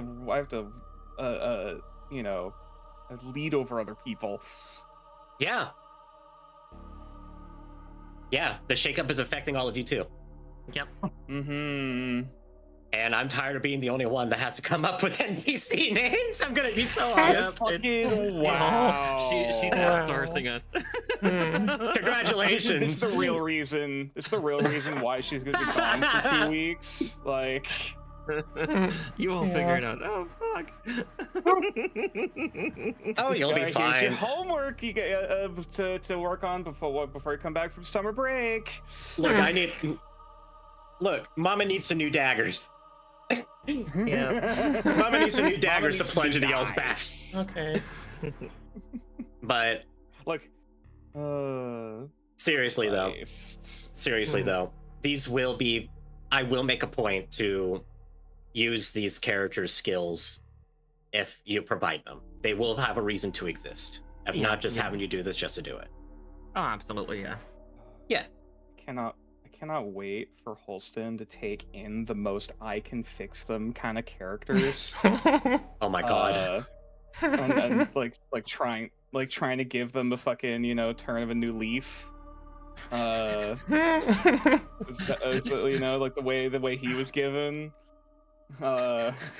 Just at one point, the dog takes him aside. Why aren't they all like me? Oh shit, they are. Daddy Holston is coming. Oh no! Like it's not even like a conscious decision. Yeah, no, it's just purely subconscious. Oh my lord! Why did you find a bunch of tech rats? Yeah, I'm sitting. Why are you surrounded with brats and tsunderes? One of the other spheroids apparently called it a polycule. Oh no! Oh no! That concept has reached us. I'm not going in your room ever again. That'd be hilarious. I don't think Holston is immediately doing that. I don't. No, it's funny to think about. There is in fact a world where a single pebble was kicked, and all of a sudden this is Holston's harem anime arc. Oh god. Oh no. God. Many people know of Holster Delcock. Oh my lord. Oh my god. But yeah. It's a harem. It's a harem anime, but the way it's flipped on its head is Holston is the triple bottom. Yeah. Oh, that's definitely already a thing. There's definitely an anime that's the premise. That the man is the bottom? Yeah, and they're all fighting out over him, yeah. Oh, they're all fighting over topping him at different times? Yes. Isn't that just Tenchi Muyo? Yeah, get out of my room! Oh my god. I haven't watched that one. Do I need to add to the bucket list? Some reading material to... Yeah, and some anime to launch. They're coming out with a new season, too. I heard that they were. Last I heard, they were crowdfunding a pilot. Yes. Yeah, they're crowdfunding a pilot for Tenchi Galaxy. Oh. To follow after Tenchi Universe. Yeah. Oh god. It was what? Muyo Tokyo Universe? Yes. There it is. A wonderful series of anime from the 90s. Incredibly 90s. Well, I do love... One of my first crushes were there. I do love incredibly 90s anime. Yeah. Ryoko was one of my first anime crushes. Tenchi, I know how it's spelled. Muyo is M-U-Y-O? Yes. Perfect. Tenchi Muyo. Well, and then that follow-up just series, there were Tenchi in Tokyo Oh, and Tenchi Universe. let's start with Tenchi Muyo. Yes. Let's start with Tenchi Muyo. This list is going to get absurdly long if I don't even know I what the start fuck we're talking extrapolating. about. I was gonna say, like, this is the first time I've ever heard about this anime. This is a part of everyone of our childhood. Yeah. Yeah. I also don't watch a lot of. The last anime I watched was Solo Leveling with my partner, and even then, that's not really an anime. That's a manhwa. I was in high school when it was on Cartoon Network. He didn't exist yet. I know. He was a twinkle in his father's eye. but a twinkle in my father's balls. Oh shit! This character. Okay, I recognize this character now. God damn it. Which character? Sarah likes Ryoko Hakubi. Oh yeah. Same. I was to say that was one of my first anime crushes. Yeah. Yeah, because I just looked in the chat, and Zol is just like, Ryoko is one of the things that cracked their egg early, and then I also know that Ryoko is one of Sarah's favorite characters, because that's the one that she likes to use the gif of who bows and then just kind of slips through declips through the planet. Yep, that like is no literally clips the of the first planet. episode of Tenchi Muyo. Oh, wonderful. Yeah. Wonderful. All right. And also, you'll love the English one because the voice actress for that has a very husky voice. Oh, fun. So, predilections. I think I have seen the blue silver-haired girl before, and that's Ryoko. Yeah. Okay. Yeah, the greenish, kind of Yeah, teal teal. colored hair. Yeah, I'd say that's teal. But... Yeah. I guess it's more of a tealish. Yeah. Yeah, it kind of changes a little bit. Some slides it's series. teal, some slides it's more silver. Exactly. Yeah. That depends on whether it's Tenchi Muyo in Tokyo or Universe, because again, whole different series and everything changed a little bit. Yeah. Also, the cutest thing from that series is also the Cabots. They're little like cat rabbit. I was gonna say, yeah, they're on the weird cat mascot. Yeah. Well, that thing also transforms into a starship. Oh, fun. Yeah. Sure. Fuck it, you know? Yeah. Well, why not? It'll be a great trip when we get there. Wonderful. That'll be something to consider over the break. Exactly. Just having a fucking anime night, I guess, watching Tenchi Muyo. Yeah. Do you have any idea? Do you have any idea how long this list is already from recompiling it? Yeah, I just keep looking over at Skullcast watch list. We start with season 1, and then if I'm not dead, we'll figure out from there. Exactly. It's already taken up a full page. Yeah, we're on page. If you have any interest in them, make sure Slayers and Outlaw Star are on the list. Fuck me sideways. This is not supposed to be happening right now. I already have my Allie already has a list. Yeah. Now you get another one. God damn it. Welcome to the polycule. I'll talk with the polycule to see if they know anything about Tenchi Muyo. Oh, Allison will Right. definitely have stuff for you. Othello probably will. God. If Allie doesn't, Othello probably will. But yeah. Well, yeah. Othello and I are from the same group and generation. Yeah. All right. Before the list gets longer, yeah, who are we reading out to so I can also. What's happening? Who are we reading out to? It's like almost 2 a.m. Yeah, fucking. I did not. Well, yeah. So there you go. 100 XP, 3 characters. Whatever upgrades you want to do for your own characters. Plenty of time to talk about it. We got there'll be over a month. Yep, exactly. We'll get the logistics done later. I'll also reach out. I'll also reach out to see if there's any interest in filling in the empty slots and see if we can bring ourselves back up to a party of 6. I know there's a few people that have expressed interest, and some are higher on the list than others. So I know at least 2. Maybe a 3rd if she had the time. I got a few people to poke and see. I'm just gonna go down the list one at a time. That's fine. Speaking of going down the list one at a time, though, let's circle around.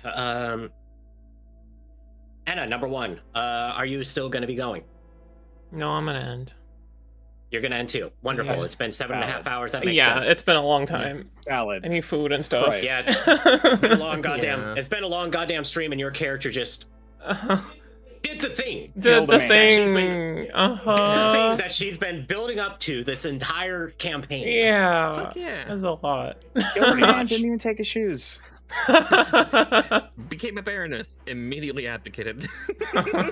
Shepard's Jet Fuel just redeemed Claimed head herself pats for baroness. 250 Abdicated an points. hour later. Yeah. So, Well, I like guess here's a 7 hours question later. Here's a question Yeah. above board. Yeah. If she didn't immediately decide to take the throne and it was just an assassination, would the Merc company have gotten as like shit talked nearly as bad? No. Yeah, I figured. Okay, cool. Great. But then Delightful. again, Burtok was coming from the angle of this being a usurpation this entire time. That's what he figured it was supposed to be. Right, and that He she didn't think it was immediately just for- validated it at the end. Yeah, he didn't realize it was. He didn't think that it was just revenge. He didn't process Right. that. Mhm. But no, everyone else is just like, oh shit, like what the hell is this? Mm-hmm. So yeah, there's gonna be some Yeah. backpedaling and some like, oh okay, she decided against it and da da da. Yeah, she suddenly realized the Yeah. responsibilities. I met you there. and... We're gonna need, Yeah. I imagine once we're done our R&R, there's gonna be some reputation cleaning up to do. There's been this company was never going to. This Merc company was never going to have a squeaky clean reputation. Fair. No mercenary Point- company really yeah. does. So Yeah. Fair. Fully getting cut off to the inner sphere without escort is a little rough, though. no, not the No, entire Inner Sphere, just Not the Free Inner Sphere, Worlds just the Free League. Worlds League. Just the Free Worlds League. Just the Free Mhm. Worlds League. Just a faction. Just Yeah. one faction. Yeah, Okay. it was just the Free Gotcha. Worlds League. You know, everybody else is kind of cool with us for right now until it's just somebody else off. Misunderstood. Oh, Yeah. Oh, right. yeah. Yeah, no. Yeah, no, it's the Fuck Free House Worlds Merrick. League. Yeah. Yeah. No, Oh, it's no, gonna be- but it's gonna House be- Merrick is like, fuck the Night Hunters. Yeah. Mm. Fair. And don't worry, it's mutual. We're just all in our ships, middle fingering them. Oh, I had some good friends in the Free Worlds League. Not Which should anymore. help us with- I'll which shoot you should on help- sight now. What should help us with enemies of the Free Worlds League. Yeah. You know, I'm sure the Capellans are a little happier. I'm sure the Larens are a little Capellans happier. I'm sure the above Merrics are a table- little happier. Mm. Yes. Above table, the Capellans are unsure what to do with us. Yeah, considering we took out their CIA, but then also like spat their just enemy a number branch. one in the face. So Merrick you is know. Merrick is not the Capellan Confederation's enemy number one. I know. Oh, fair. Not even close. Mm. They're actually They're actually in the beginnings of setting up an alliance during this time. Yeah, that's literally what Bartok was doing. Yeah. He was Oh, working right, directly right. with Alice Cho. You are correct. And, yes. and yeah. And then to take it a step farther back, the actual in-universe justification for this mission at all is the fact that it was conceived that, or it was revealed by y'all that this was part of a wider plot to potentially invade the Federated Commonwealth, which Yep. our mercenary Right. company is actually directly affiliated with, since your Yep. commanding Yeah, officer we kind of live there. since you're not only that, but your commanding officer has kind of been dubbed a knight by them. Yeah. She has a title with them. Gotcha. And that's She has a significant. title. She is technically Dame Kirka Eben as per Federated Commonwealth. Yep. Right. Yeah. We're getting So she's distracted under again. obligation. Yes. So she was yes, under yes. obligation to do that. But yes, further down the line, or if Anna has anything to share, Mhm. stuff like that. Yep, that's exactly what I was about to go to next before we got distracted. What are you doing for the rest of the weekend, Anna? Oh, okay.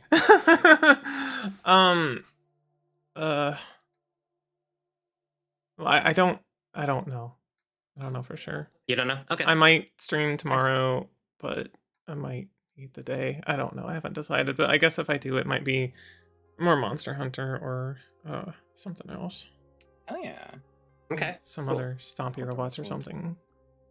Okay. And then I don't know if Shadowrun's happening for sure. It's kind of leaning that way, but yeah. I thought it was for sure. Okay. It seemed like that was a for sure. Okay, well, does the next things... Okay. Mhm. Okay. Yeah, as far as I know, everybody said they were in. Okay. Yeah, everyone said they were in, so that's basically a yes. That's a yes. Okay. Well, then Shadowrun Wednesday, yeah. Look. And, Alright, and so- maybe something tomorrow. Yeah. Mm-hmm. Yeah. Yeah, yeah. And then we're gonna continue going in reverse alphabetical order. Nader, you're next. Oh God, hi. Time to shield turtle. Well, well, normally we would be you would be able to see Sundays for Legends of North Memento Magic. I believe that I did get the message earlier today during the session that Tixel will not be available, which is a bit of a prominent moments that they needs to be there. So next week. Next Sunday, then we'll be getting back into Legends of Memento. No, we will not. No, we will not. I won't be there. Weeks. Oh, sorry, 3 weeks. Yeah. Yes. Yeah. So we'll be holding. Yes. Oh my In God. August. Yeah, August 2nd. Yes.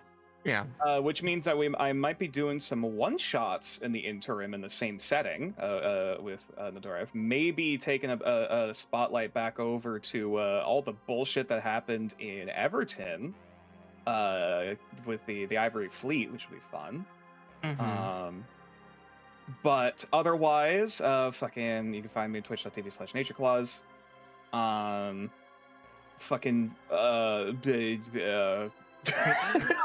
Brain is mush.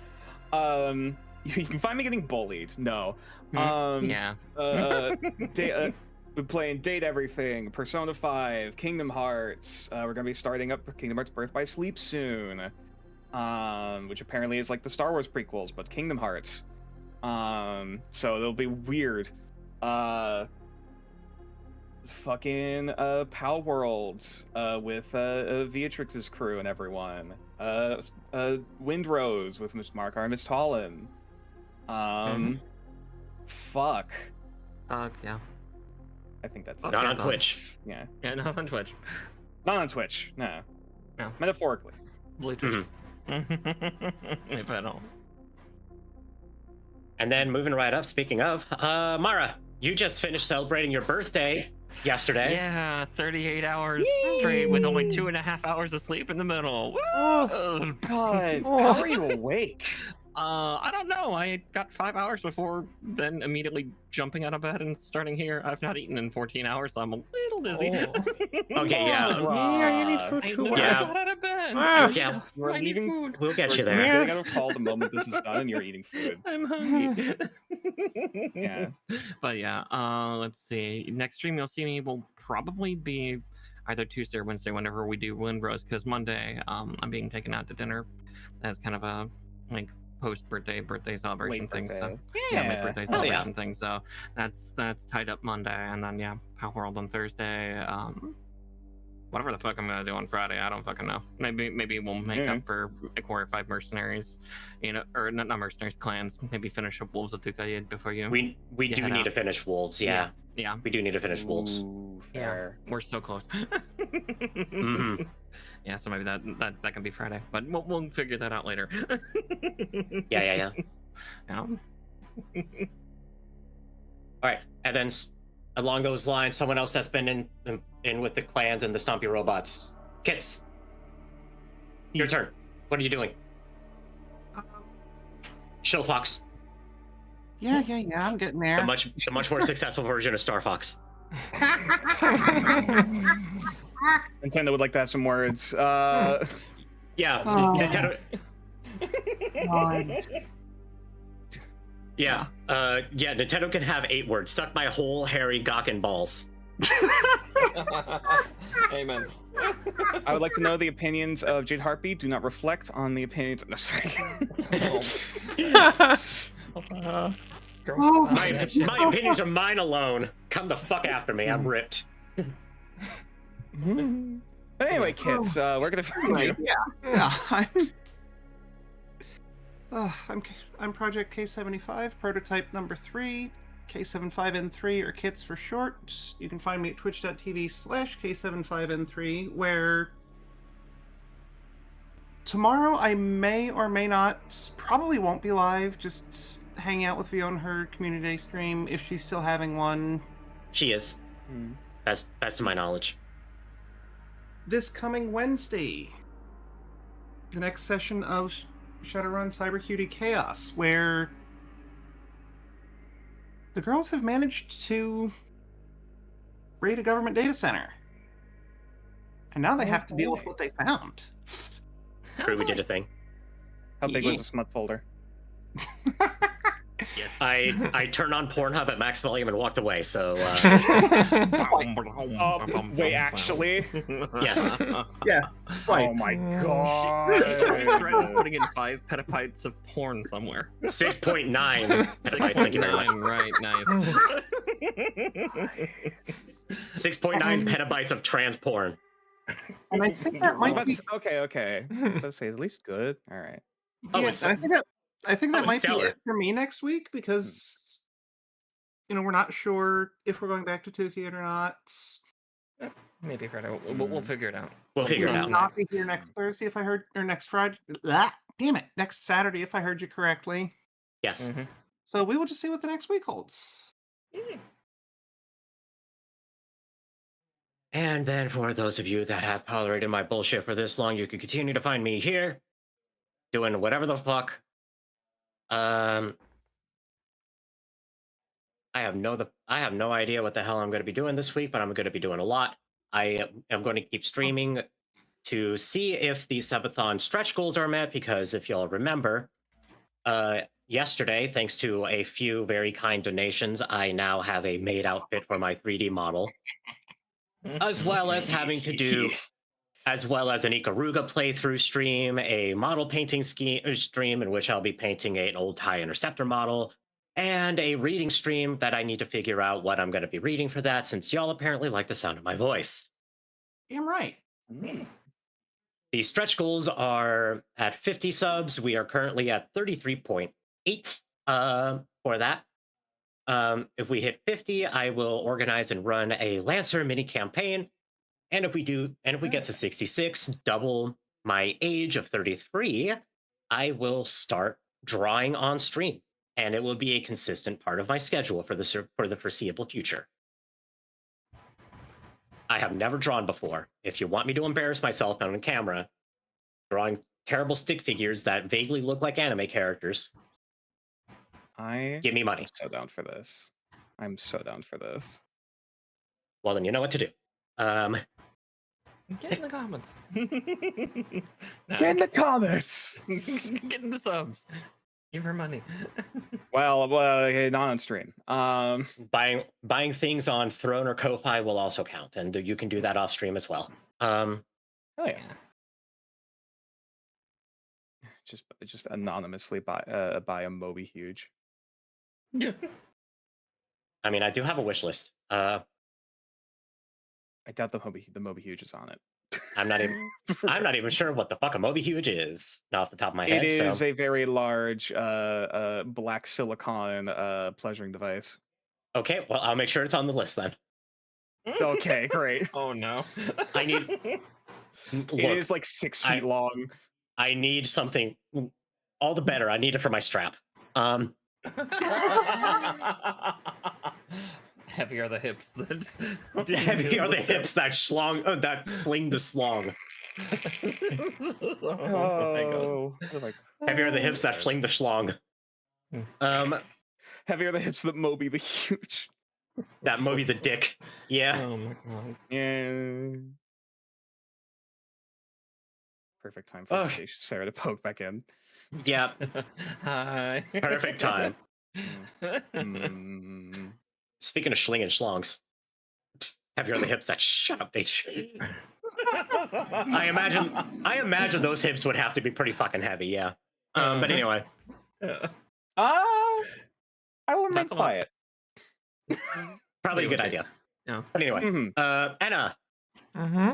Do you have any idea where you want to go? Where do we want to send everyone off to? Now that we're done with this shit. Pixie started stream not long ago. Whomstative? Pixie meet. Pixie? Yeah. Yeah. Ah, shit. Okay. Yeah, she started not long ago. Yeah, it's been a while since I rated We her. love Pixie. Yeah. Yeah, Pixie's great. Yeah. Pixie is an absolute sweetheart. I love them to bits. Oh yeah. Oh yeah, they're even more fun. They're playing oh, that's even more fun. She's playing Black Flag. Ooh, the resynced? Yep, that's the one. Yeah. Oh, hell yeah. Oh my god, her fit! Oh my god, her fit is so cute. She has a little pirate hat on. Yeah. With her like Y2K like scene fit. Oh, it's really lovely. good. It's really good. Yeah. Oh, I'm so excited. Oh hell yeah. Let's go, lesbians. I want to say she's bisexual, so she is also very happily engaged, and I believe mono. Congrats to her though. Yes, very much so. Very much so. She deserves it. She's a sweetheart, and her fiance is actually a really cool guy. Nice. Heck yeah. He's actually there in BC with her skin man. No. Oh hell yeah. Yeah. I shall perceive respectably with consent. As you should. As you should. Okay. And then here's my raid message. Anna, if you had some things to say to your people in particular, this might be a good time. Not in particular. I just mostly when I'm streaming next, which was already talked about. Which is which may or may not be tomorrow. Okay. Yeah. All right. So in that case, are you ready to hit the magic purple button? All right. Let's get this raid started. Bam. Yeah, it's going. So then, thank you all so much for hanging out and watching as part of the conclusion of year one of Mechwarrior Destiny and Shadows Revealed, the stream that kind of started it all. Thank you all for being here. For those of you that have been here from day one, I really, really appreciate you in particular. Thanks for watching. Yeah, thank you, everybody. Yeah. Thank you. I will be back soon. Hope you all have a good night or a good day, depending on where you are. Take care of yourselves and everything. All that stuff. Get good foods, hydrate. Get good rest. All that. I'll see you soon. And until next time, goodbye.